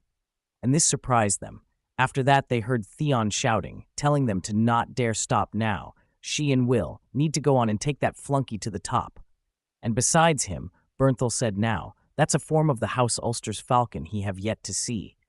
The power of friendship is great indeed, isn't it? And to this, Theon told him to get silent. If he wanted his opinion, he would ask for it. Hearing this, Bernthal replied, Ah, have he already forgotten his punishment? To which Theon shouted at him, saying, Silence, big brother Bernie. After that, he looked at Will and said that he have opened the path for them. Now go, hurry up and finish the job. Hearing this, Lahana said that she didn't know he was capable of summoning such a powerful guardian, while Will said to himself, Amazing, he's gotten stronger, and he have no doubt his strength will only continue to grow. As will his own. There's only one way to go from here. Then he shouted, thanking Theon for the protection, and adding that they will make the best of it, he promised. After that, the scene shift to the top of the tower, where Iris said that Charles, the mastermind, Who would have ever thought, right? And to this, Aron said that he prefer not to praise adversaries, but it's hard to deny the skill it takes to get this close to Baal. To which Iris said that unfortunately for him, he have already anticipated as much. Great Mage Aron. He should bring his hammer of light down upon him. It's time to put an end to this dark chapter. But at that moment, a voice said, "What's the rush?" Seeing the person who spoke up. Iris said, "Inves? What is he doing here?" To which Finn said that seeing as she refused to call him Finn, he refused to give her an answer. Then he looked at Aron and told him that he never get tired of scheming, does he? Anyway, he have got a proposition for him. What does he say to sitting back and watching for a bit? He don't know about him, but he is curious. Just how will Baal react to a sword? After that, the scene shift to the apex of the tower, where Charles said that assuming the info he gleaned from the Collis panel is accurate, it should be. Then he shouted excitedly, "Yes! It's here!" And after a few seconds, Will and Lehana reached there. Then Will said that he just saw Charles, while Lehana said that he got inside, but she think they can still catch up to him. After a few seconds, while going downstairs, they found a door. To which Lehana asked, is this some kind of hidden passageway? To which Will said that there's no time to think they should go, while telling himself that he have never been to the tower before, but still, he can just feel that there's something off about this place, and whatever it is, it's making his skin crawl. Reaching the end of the passageway, Lehana told Will to look, a light ahead, and then they saw a huge beast pinned upside down using many magical weapons. And there, they heard Charles shouting, "Ah, yes, here it is in all its glory, the very key to the end and to the beginning, the king of the celestial hosts and lord of destruction, Baal!" Looking at the huge monster in front of him, Will said to himself that this is Baal, the key to the Great Barrier. No, how could this be a key to anything? Beside Will, Lehana shouted, She can't believe it. This monstrosity is a celestial host? After that, she fall on her knees while blood dripping from her eyes and nose, and then started to scream. Seeing this, Will rushed to her side and asked her what's happening, and when he saw her state and how a drop of blood has fall from him, he said to himself that just looking at it send their veins into a frenzy. Every drop of blood in their bodies is rejecting its existence. What is this thing? Is it really a celestial host? Their one true enemy. And at that moment he heard Charles shouting, asking him if can he feel the fear? Can he hear his body screaming in agony? That, children, is the power of Baal, king of the celestial hosts. Before them hangs the bearer of truth, the very being the magical world captured 5 centuries ago through sheer luck. It is the reason why the tower believes the downfall of this world is inevitable, why they treat the lore as more than mere fairy tale, why they continue to prepare for the day of ruin. Now, witness history as he release Baal and replace the false sky above their heads with a sky of truth. Hearing this, Will shouted telling Charles to stop. Breaking the seal will doom them all. But Charles ignored his words and shouted, "Be free, Baal!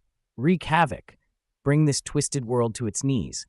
But just as Charles pulled out one sword, a fountain of blood dropped on him. After that, he started to scream in agony, and then his body started to change until it changed into something strange.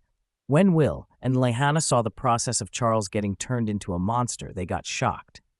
And to this, Lehana asked if did it just turn a mage into a monster? Hearing this, Will shouted at the monster, asking Charles if is he still there, but all what he got as a response was an attack. Seeing the incoming attack, Will managed to evade it.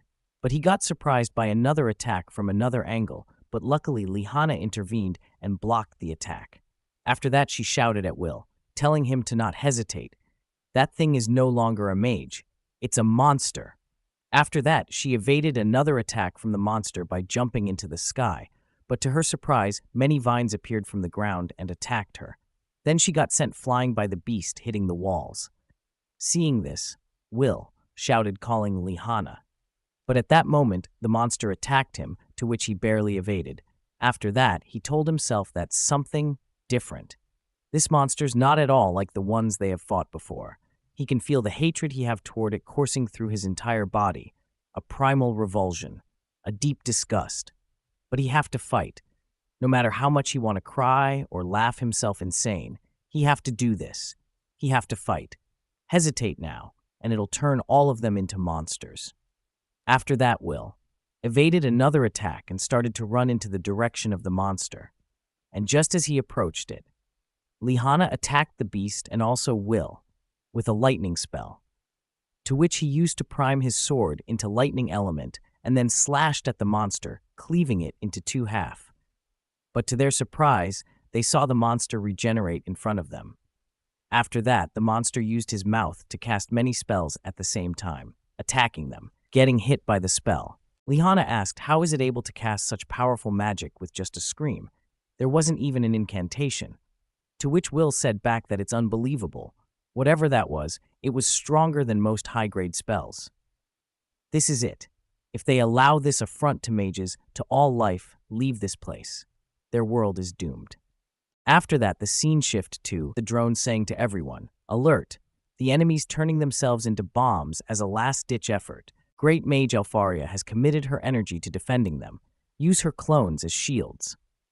Enemy commanders are taking advantage of the chaos and are attempting to flee. Do not let them. Then Sarissa said to herself, well, never took him as one willing to leave behind an arm just to escape. After that, the scene shift to the running Walther, while shouting, ha! This isn't over. He will not let himself fall here, not until he have exacted judgment on the pinnacle of that tower, and the entire magical world for rejecting him.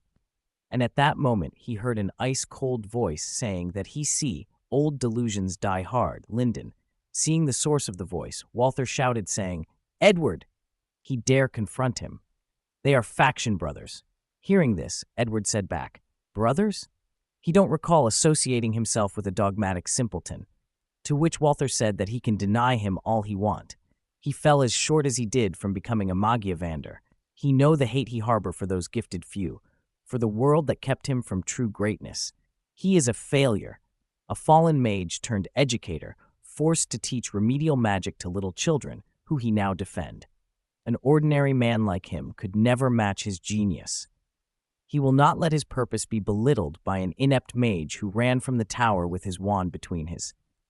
But before he finishes speaking, Edward cut him mid-speaking and said that he is sorry for interrupting, but it's his understanding that he is yet to become an ascendant. Is that correct? Though it pains him to say, he will admit that his aptitudes surpass his own. But a question, how is it that him, an inept mage, was able to reach the top while him, a genius, was not? The answer is quite simple. He is lacking in tenacity, in strength of will, in the courage it takes to challenge the gifted. He is a shut-in, a doorman who would sooner spite the success of others than create his own. In protecting himself from a world he despises, he have become an imbecilic, irrational child. How utterly hopeless. Hearing this, Walther shouted angrily and started to cast a spell magic to attack Edward. But suddenly, many spells gates appeared around him, and then he heard Edward telling him that at the end of the day, he is not even on the level of the contemptible no talent. Seeing this, Walther shouted saying, a chain circle? When did he find the time to, no, that stupid long-winded lecture? He were buying himself time. And to this, Edward replied that he shouldn't need more than one spell to take care of a magic of his caliber. And then said in a deep voice, Dax Darbicans. And just like that, all of the spell's gates attacked Walther. Meanwhile, after getting hit, Walther said to himself, a single low-grade spell. How could he be bested by the artless ascendant? But perhaps he was a fool not to expect this from a mage who's driven him to insanity, from the notorious Viper of Perfection. After that, the scene shifted to another place, to where Werkner was talking to Shades, while on the ground. Shades told him that he enjoy this, don't he? Terrorizing the weak, she told him herself when she was part of a faction. The tower is the zenith of the magical world. It is the arbiter, doing whatever it wants in the name of exterminating the celestial hosts. Dare to question its actions or just be different, and he is killed. Absolutely nothing has changed. In this world, it's always the weak that are left to suffer. After that, the scene shifts to the past and shows when Monica was playing with her little sister. Then their grandfather showed up and gave her a book. And just as she opens it, she got affected by something that changed her deep down. After that, the scene shift to when many people surrounded a platform where all members of House of Burzum executed because it was found guilty of causing insurrection in Tiralis with so-called puppets. All of the members of this house were sentenced to death, but Monica was the only survival. Then the scene shift to the present time, and Monica shouted at Werkner, telling him that he don't know what it's like to be punished for being a bearer of accursed magic that was forced onto him, to have his entire family ripped away for suffering under their wands. They, the weak, should have the right to take from the strong, just as they taken from them. Hearing this, Werkner closed his eyes and let out a sigh. Then, as he was about to say something, Monica shouted again, asking him to tell her, "Is he having fun?" But just as she finished this question, a woman appeared in front of her. Then she pushed her into the ground while saying that she most certainly is. She adored hearing would-be tyrants gripe and grouse about their hardships, watching delusional degenerates get a taste of their own medicine. Nothing brings her more joy than the ridiculous ramblings of a floundering fool. Hearing this, Shades pushed her out and shouted, calling this woman as a blood-sucking harpy. And just as she said so, she got hit by a kick that sent her away. After that, this woman said that she will be the first to tell her. No amount of tears will excuse her from his own misdeeds. She is sure everyone present would agree. Victimhood does not belong to her. So cry all she like, dear puppeteer. She will answer for her actions, and she know the perfect place where she can do just that. In a coffin, silent and dark, where she will stay until she take her last breath. And just like that, this woman made a coffin and got Shades inside it. After that, she turned and walked into the direction of Werkner and told him that not every colleague deserves mercy. Being a bit older than her, she thought he already know that. Hearing this, Werkner murmured softly the name of Eliza, but then this woman cut him mid-speaking and said back, "Indulge a woman and she may ask for more fun he can give her. If he is going to be spoiling anyone, let it be her, and only her." Hearing this, Werkner pushed her hand away and said that he won't be indulging anyone. He never have, and he never will. But just as he said so, a flash of light hit this woman. Then Chrysalis appeared on top of her and told Werkner to not worry. She is here to save him. He must talk. Perfume Head here hasn't taken a bit out of him yet, has she? And at that moment, the woman who was on the ground told Chrysalis to get off her while calling her as her grandma. Seeing this, Werkner let out a sigh. Then he turned into the direction of a drone and shouted, saying that Gotia has been completely routed and all remaining confrontations have been stemmed. The battle for the first stratum is over. All that's left is them. After that, the scene shift to the battle of Will and Lehanna with that monster. After that, the scene shift to with a little boy saying that all he ever wanted was for his mother to be proud of him. And when he saw her in pain, the little boy started to run while saying that he want her to smile. Then he reached a flower. After grabbing it, the boy intended to give it to his mother while telling her to look. A flower, isn't it pretty? But all what he got instead was a slap on the face. After that, she pushed him into the ground and grabbed him from his neck, intending to kill him. Seeing this, the little boy said to himself that all what he wanted from her is to be gentle with him, to be content. Then he heard her shouting, saying to him, "Wicked child, how dare he?" When she step out in the sun, her skin feels like it's on fire. If she don't get to enjoy it warmth, neither should he. This horrible world has done nothing but cast her aside. Why has it blessed him and not her? He don't deserve anything. And at that moment, just as he was breathing his last breaths, a spell circle appeared behind his mother and killed her. Seeing this, he shouted, "No, Mom, Mom," and then he thought that he didn't want to die. His mother's gruesome death, the pain that consumes his very soul, all lie on the shoulders of this world. It deserves nothing but utter destruction, and he wanted to be the one to meet it. In his search for power, he found himself knocking on Gotia's door. Their fellows were unique, and yet not so. A girl whose family was punished, a man bought unlike himself, a talent gone unrecognized. They, the dregs of society, came together as one, all to serve one purpose, to uncover the false sky and deliver unto this flawed realm a world of truth that would allow it to be born anew. If he achieved this, he thought his mother would finally be proud of him. And just like this, it appears that the memories that he just saw was Charles's past. In the present time, Will and Lehana were evading the many spells that got unleashed at them by the monster. But at one point, Lehana got hit by one attack, and this made her fall into the ground. Seeing that she can't outfast him, she rushed into his direction, while unleashing the spell Owen Seek, Lesold Dua, and this made her move at lightning speed and reappear behind the beast. After that, she shouted, saying Patras Eor, and attacked the beast with a beam of lightning. Following this, she also attacked him with her sword, and this destroyed the upper body of the beast. After getting away from what was left of its body, Lehana thought that the resilience of its flesh and mighty attacks are unlike anything she have ever seen. Strength they can try to match, but there's nothing they can do. About its ability to regenerate, everything they throw at it amount to nothing. They brushed it apart, and it just put itself back together. It defies every school of magic. If they can't figure out a way to disable its regeneration, they will never defeat it. But her thoughts got cut when a piece of the beast's flesh that was near her started to change its form, then a flower started to emerge from it. After that, it emitted a faint light, and following this, it explodes, sending Lehana away, hitting the wall. And just as she hit the wall, the beast let out a beam of black light at Lehana. Seeing that Lehana couldn't defend herself from this attack, Will rushed there and used his sword to absorb this attack while saying in a deep voice, "Sword, primed," and just like that, his sword is now a sword made of black substance. After that, Will rushed into the direction of the beast and hits him with his new sword, but at that moment he noticed that his sword was blocked by a barrier.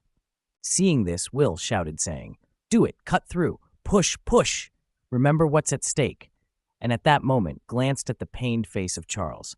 Seeing this, he closed his eyes and said to himself, "Come on, he have to do this," and then remembered when Charles called him after Julius died. He told him that he heard about Julius. He was so young, it's a real shame. It's awful, isn't it?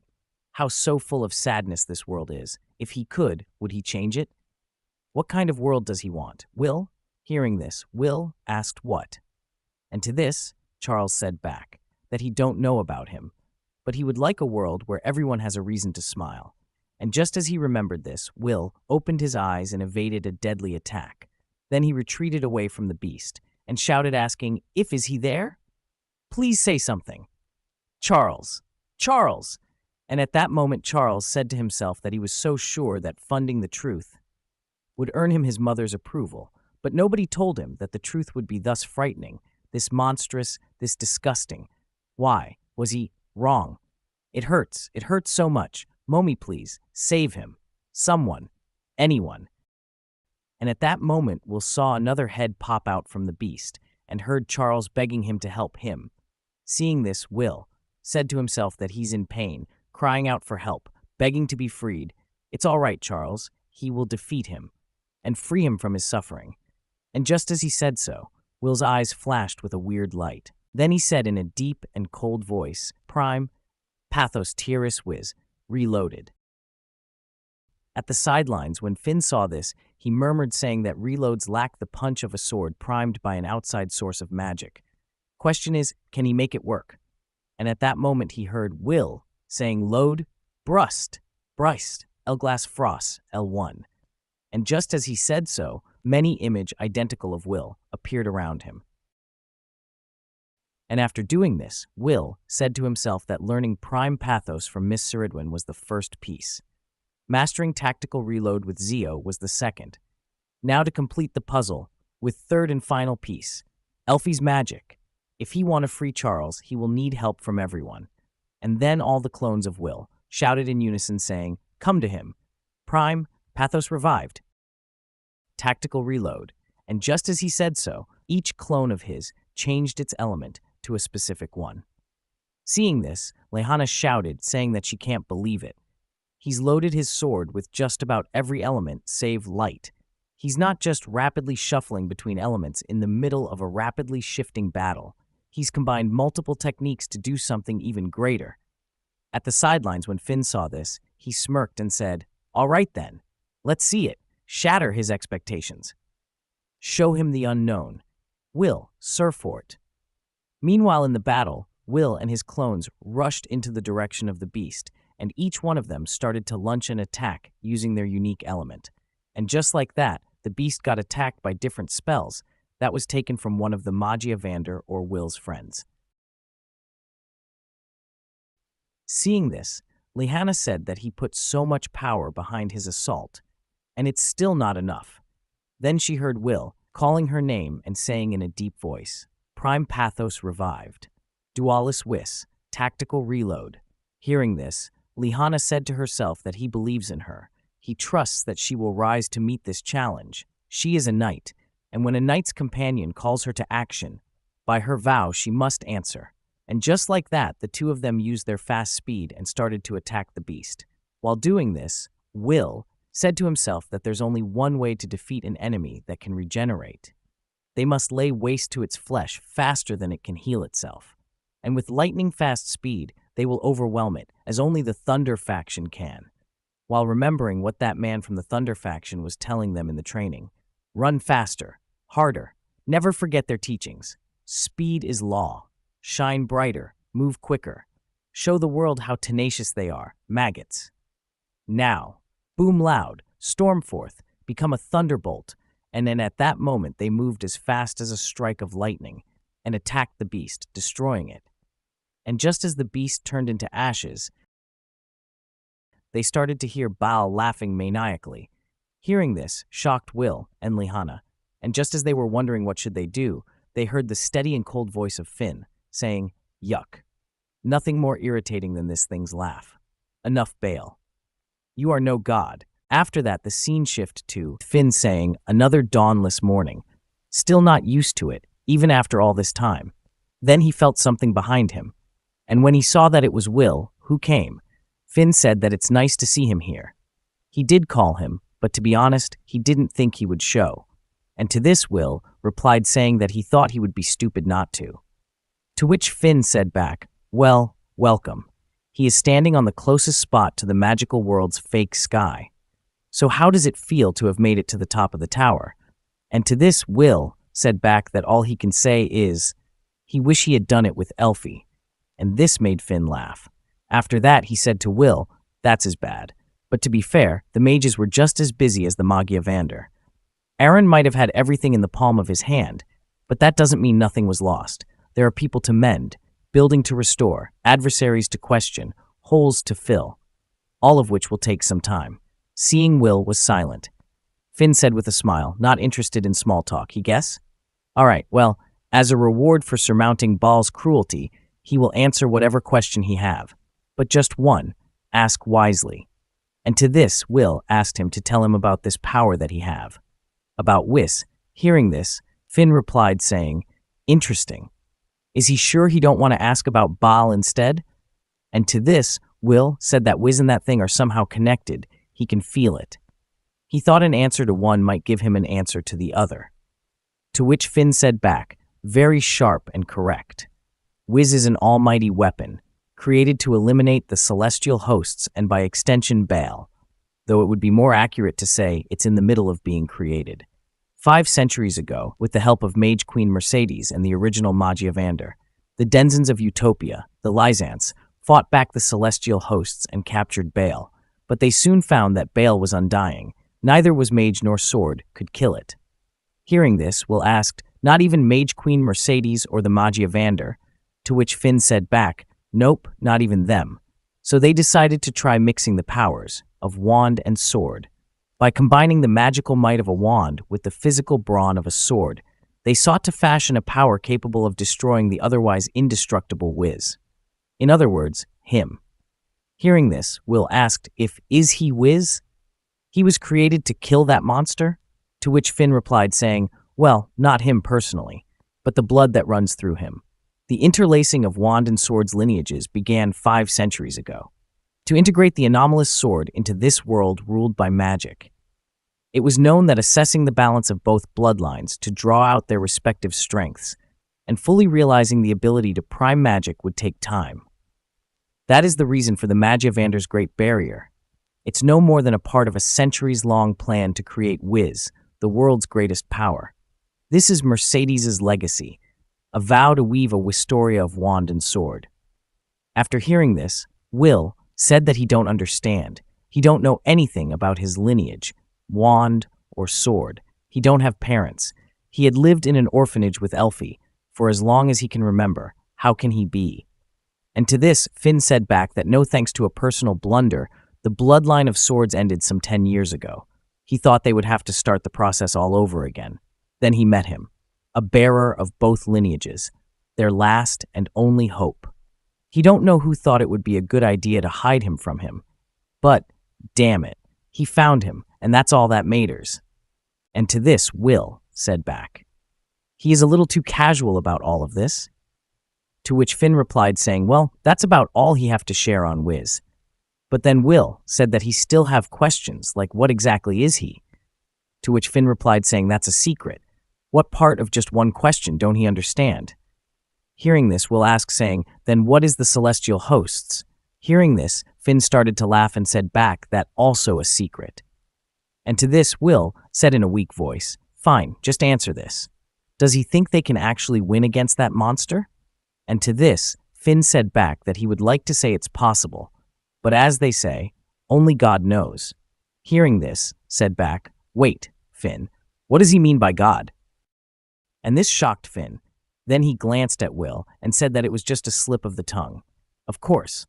What would a world abandoned by God know about God, right? He tend to forget some things when he have been around for more than 5 centuries.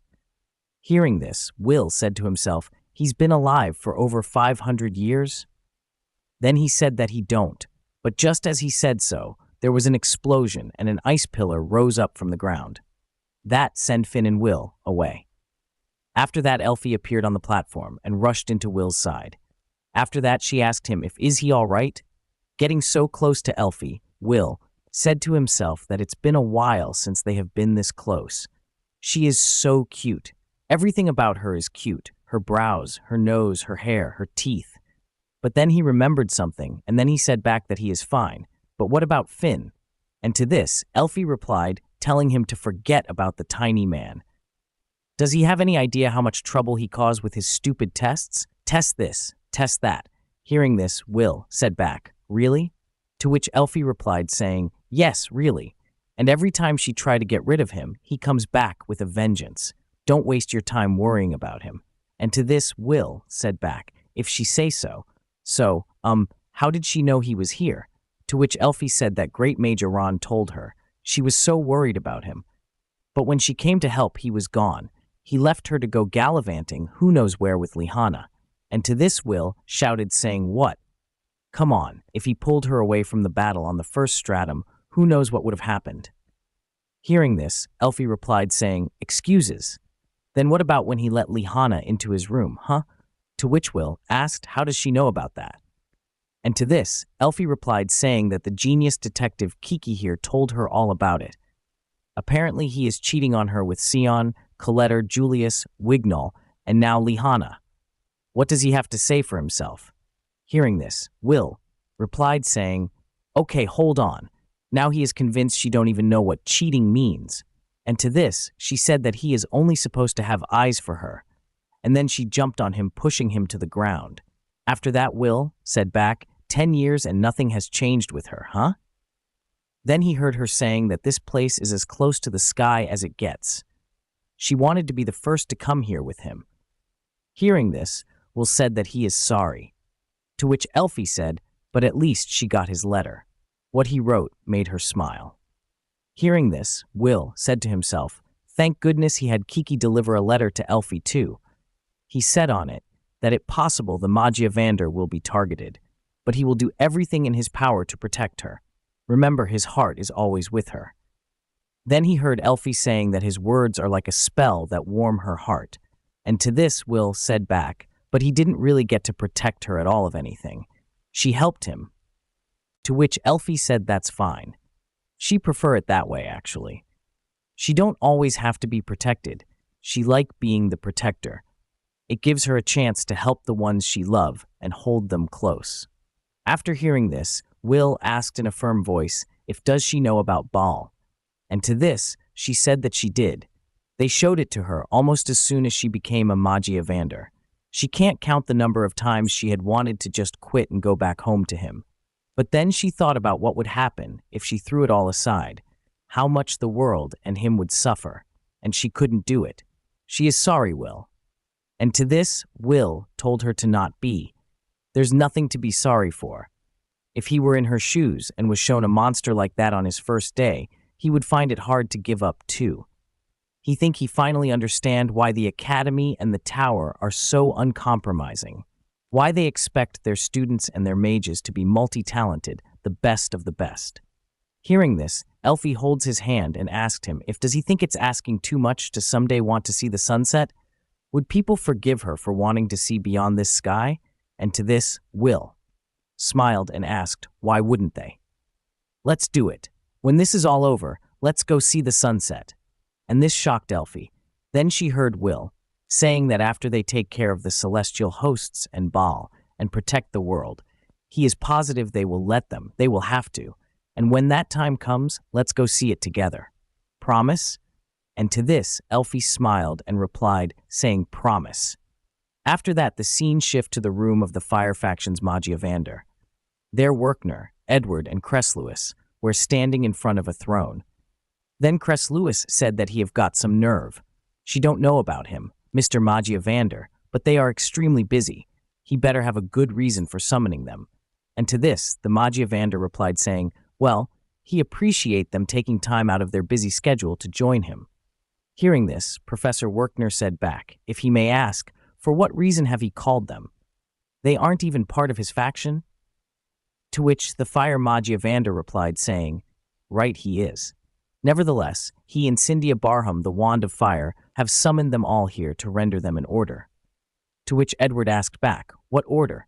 And to this, Incendia Barham said that he hereby order them to take Zio's stray sword east, beyond the bounds of Regarden, to the great metropolis, Samios. And that's the full story of Wistoria Season 2, all in one movie. If you made it this far, you're a real one. And the story doesn't stop here. I'll be posting the next episodes and new chapters as soon as they come out. So if you don't want to miss what happens next, make sure you're subscribed. Drop a comment and tell me your favorite moment from the season. I read everything. Thanks for watching, and I'll see you in the next one.